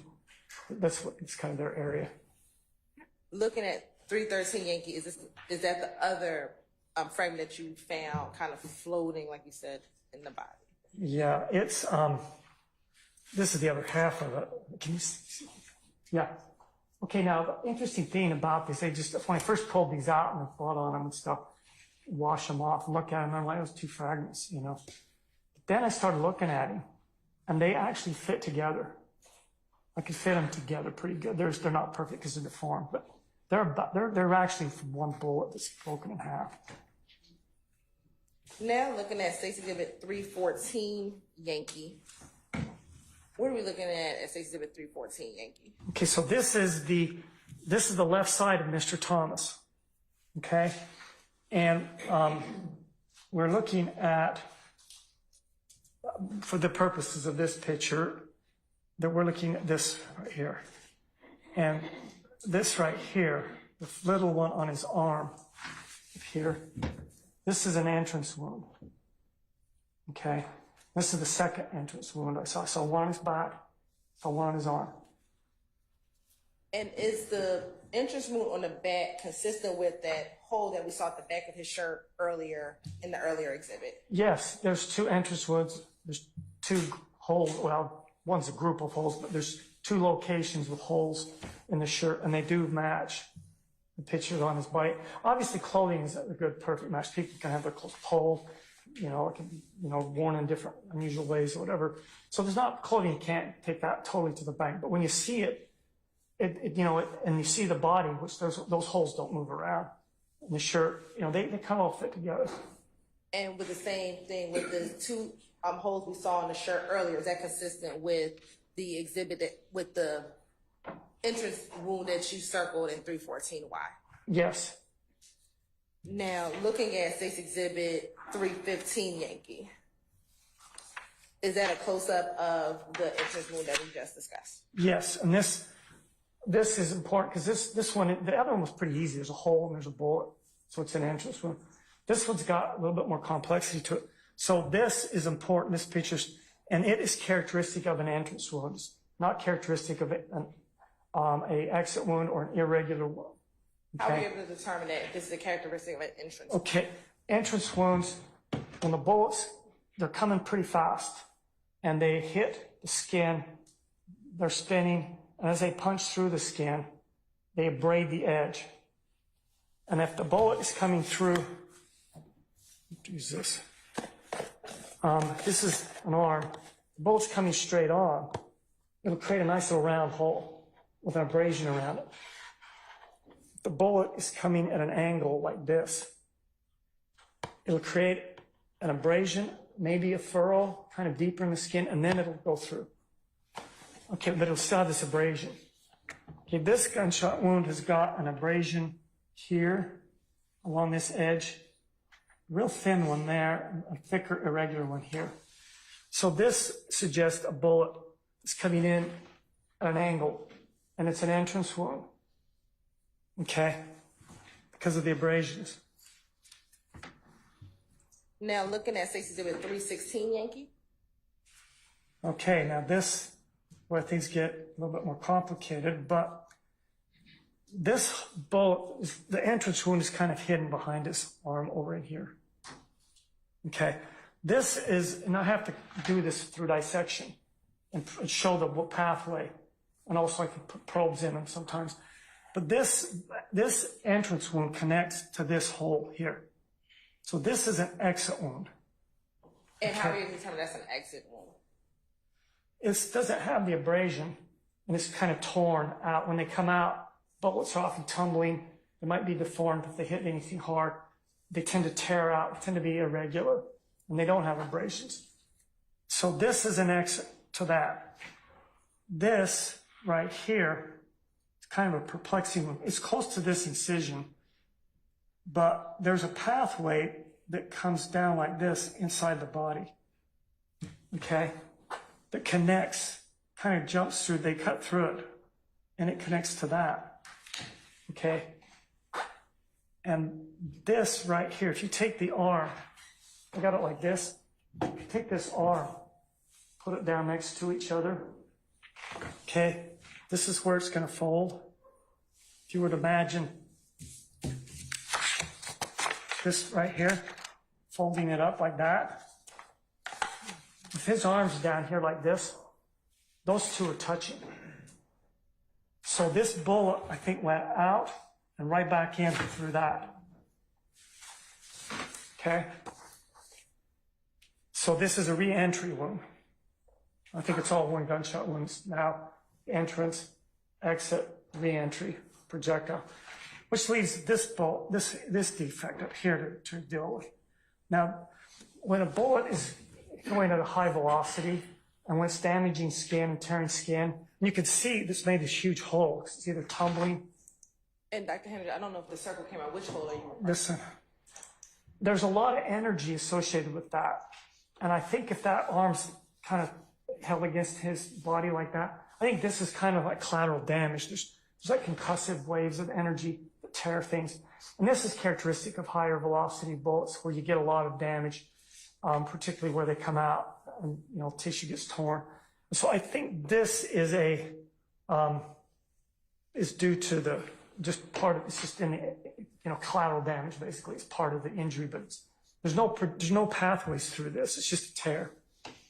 And there's other, I guess you could try and think of other ways to get a tear, but it's kind of seems like there's this what's going on right there within a couple of inches, probably all related.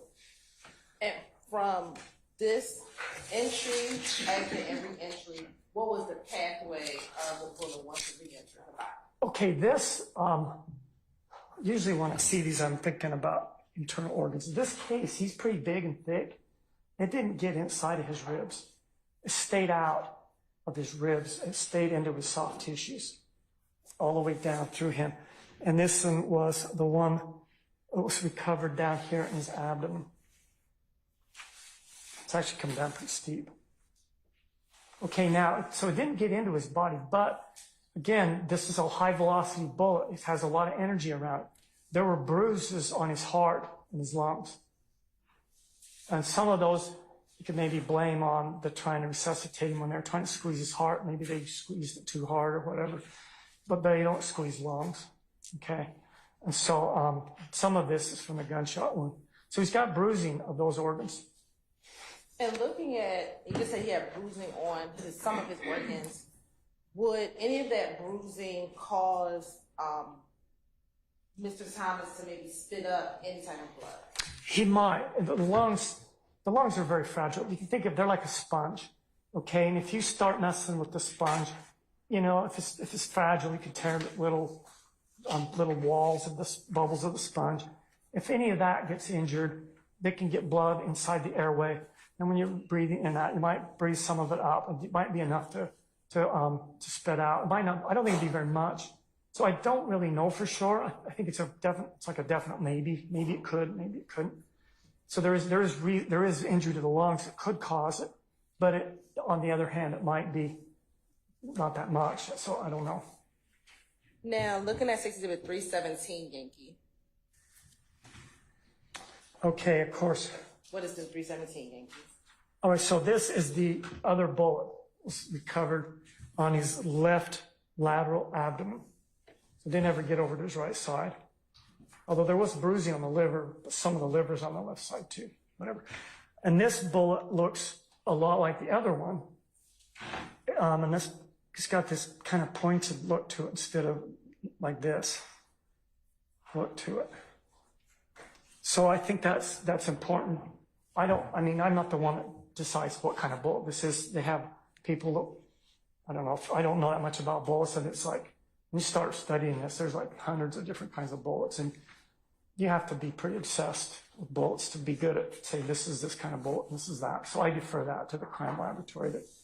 That if anybody wants to know where that bullet came from, what kind it is. I'm looking at 318 Yankee. Now, are those the 3 items that you recovered from Mr. Thompson's file? Yes, I like to do these kind of pictures, or in this case, maybe, just a little bit extra information, but sometimes you'll have like 15 or 20 of these. So it's nice to have them all in one place.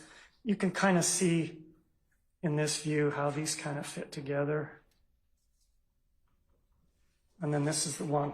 So this is the one from our first gunshot wound in the back, or these two.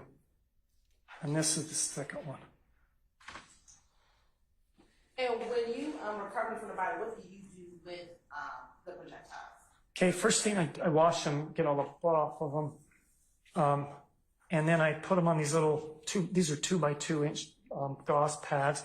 We have these little stickers that we make we make like about 30 or 60 of these, multiple pages of them that all have these stickers on.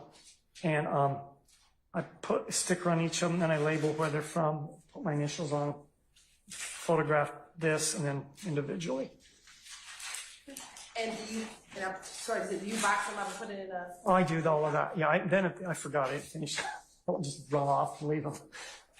Then I have to put them, I get these little plastic boxes, I put them in the boxes, tape them up, and then put them in a box. And even then, I don't just leave them.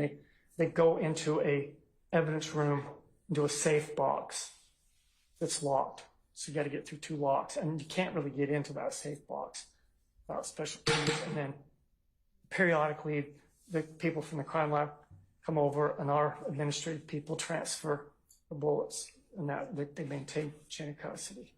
And when you say the crime lab, is that the GBI crime lab? Yeah, the GBI crime lab. I'm your on permission to approach. You may, ma'am. And I'm showing you, Dr. Heninger, what is been marked as Exhibit 318 Yankee Alpha, 318 Yankee Bravo, and 318 Yankee Charlie. Do you recognize 318 Yankee Alpha, 318 Yankee Bravo, 318 Yankee Charlie? Yes, I do. And how do you recognize those exhibits? Okay, there's multiple things. I have a date written on them in my handwriting, 1/11/2015.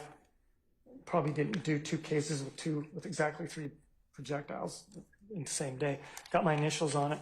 I can see, if I look through these packages, I can see all of them. And they all have this Donovan Thomas. And if I look at the right angle, I can see the left, this is left lateral abdomen, and, behind bladder, or posterior to bladder. I mean, he's behind the bladder. And this right rib, I look at them carefully, I can see those labels on it. And then I can do this and see what they look like. So you actually just open it help you? Oh, that would help a lot. It's okay. And there's some gloves here for you? Do you want me to take them all the way out? Yes, please. Okay. No, I can do one glove. This is be tricky, but no, I'll be good. Let's see. So while Dr. Heninger is doing that, can I see you and maybe a representative or 2 from the defense, please? Dr. Heninger, you can keep cutting. You don't have to go in.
Yes.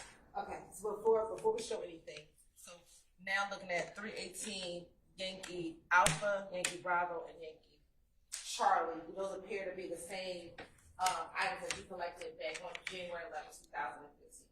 Yes, they are. Your Honor, this time the state would like to admit first State's Exhibit 299 through 321 Yankee, and now 318 Yankee Alpha, 318 Yankee Bravo, and 318 Yankee Charlie. Any counsels, any further objection that otherwise wasn't noted earlier?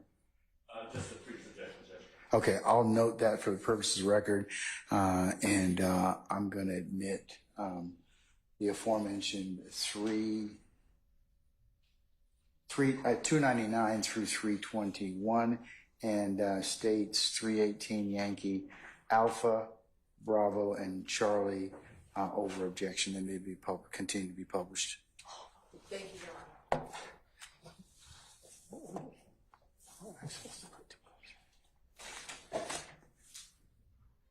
Okay. And then you go first, hold up 318 Yankee Alpha. Okay. Let's see.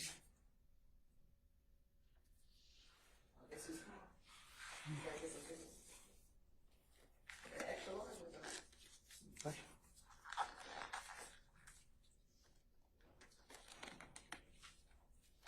Okay. Actually, also tear easily. I can do it with one glove. Is that okay? Yeah. Okay. So this I put the bullet in this box, put this tag on it, and I put this red tape around it with my initials and names. The rest of this is done later by other people who look at these bullets. Okay. This first one that says left lateral abdomen, it looks just like this.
Thank you, Dr. Hendrick. Okay, if you could now, you could just publish, you could do it from your. Just from here. Yes. Okay. 318 Yankee Bravo. Okay, so the next one I got is the right lateral ninth rib. It's the same sticker, and it's the same bullet. Like that, if you can see it. Okay. And then Let's see better from this. It's the same shape. And then the last one says posterior to bladder, which is this one. Okay, it's this. See that? You can put it on this.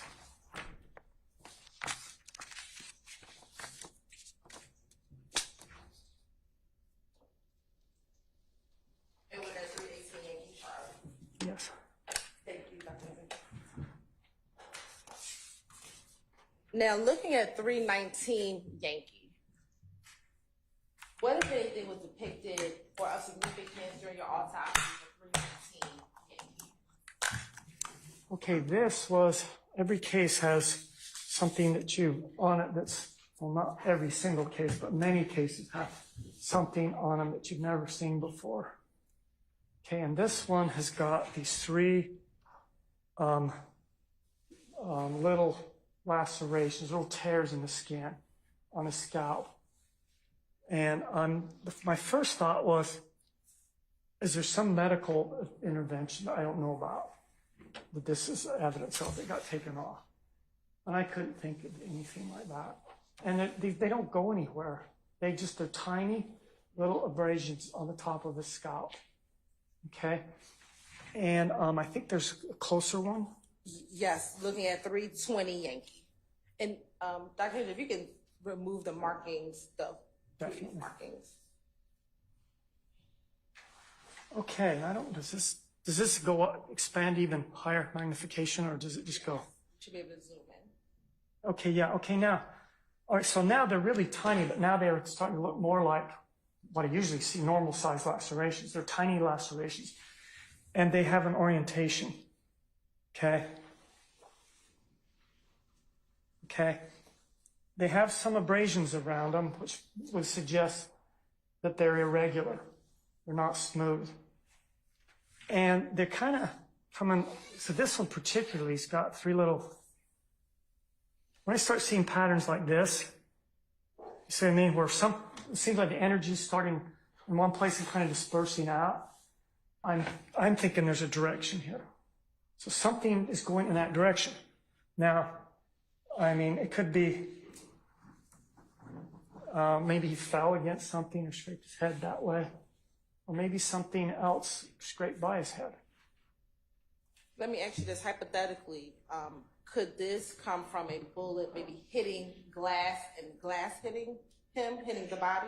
Yeah, it could be glass or cement or anything like that.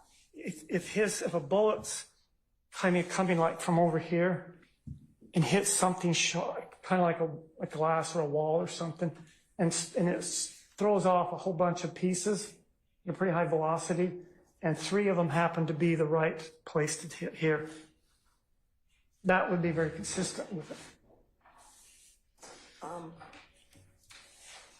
Now, looking at State's Exhibit 314 Yankee,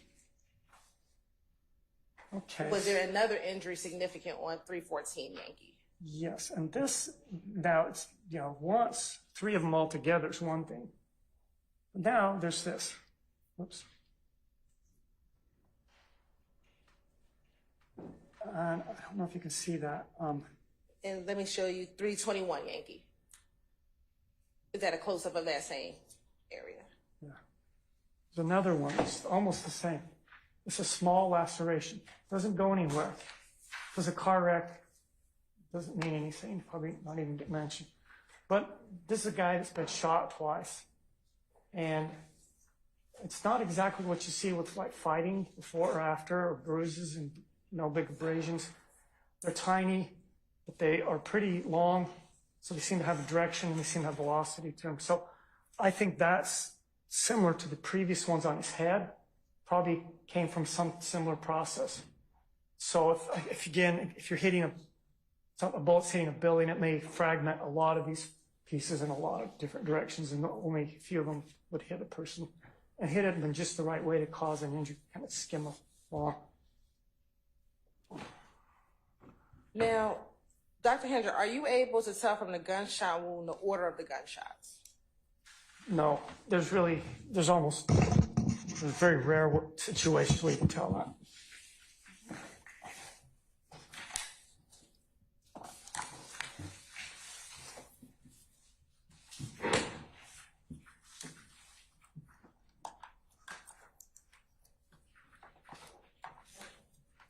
After conducting the autopsy, did you determine what his cause of death was? Yes. What was his cause of death? Gunshot wounds of the torso. And did you determine the manner of death? Homicide. And after conducting the autopsy and testifying here today, did that conclude your involvement in the case? Yes. Thank you.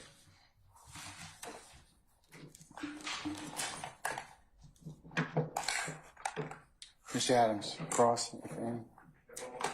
Okay, all right.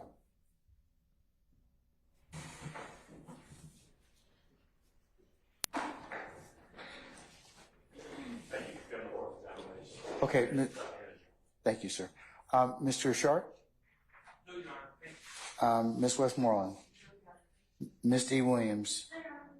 Mr. Matthews Sr.? No question. Mr. Weinstein? No question.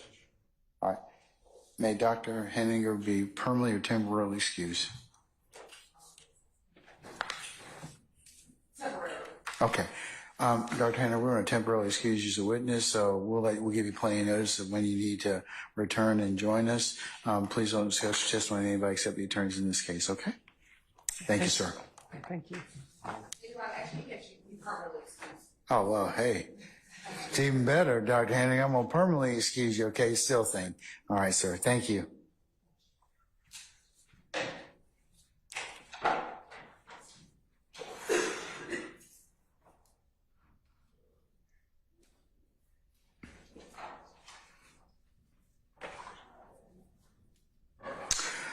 All right, ladies and gentlemen, the hour is 5:30. I believe that we are going to pause for the rest of the day.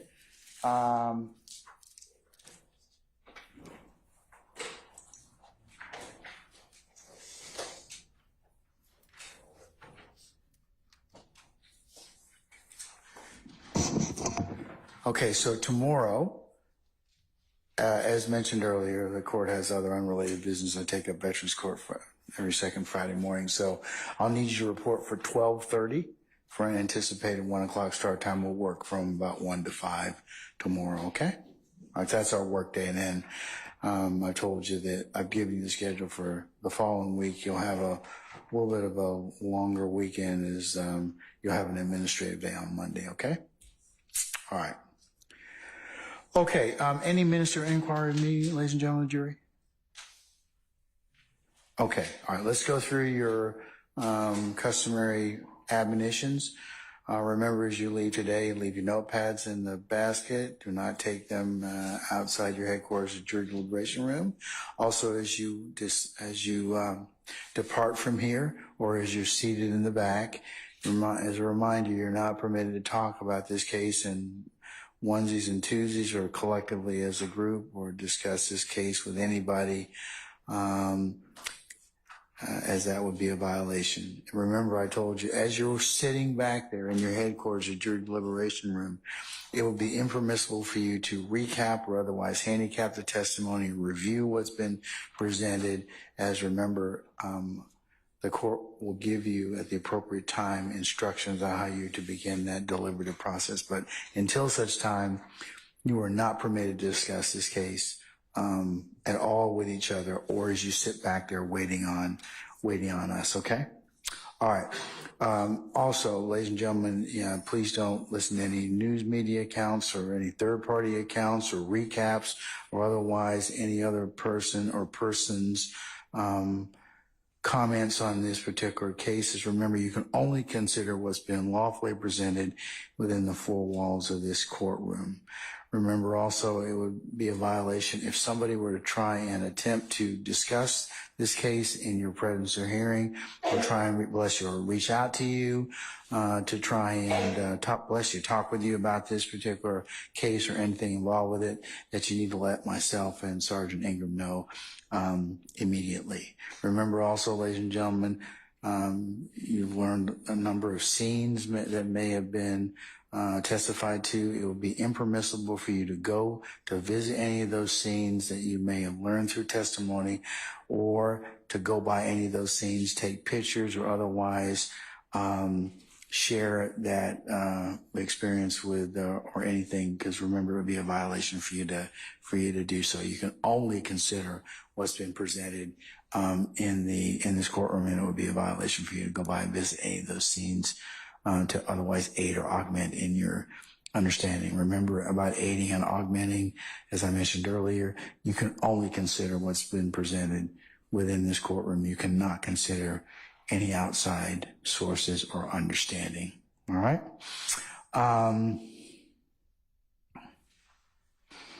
And lastly, ladies and gentlemen, thank you for your patience, and thank you for your continued patience that you'll continue to give during the presentation of this case. And ladies and gentlemen, unless you have any other inquiry of me, I'll see you all tomorrow at 12:30 for 1 o'clock start time, and we'll see where tomorrow afternoon will lead us, okay? All right. All rise.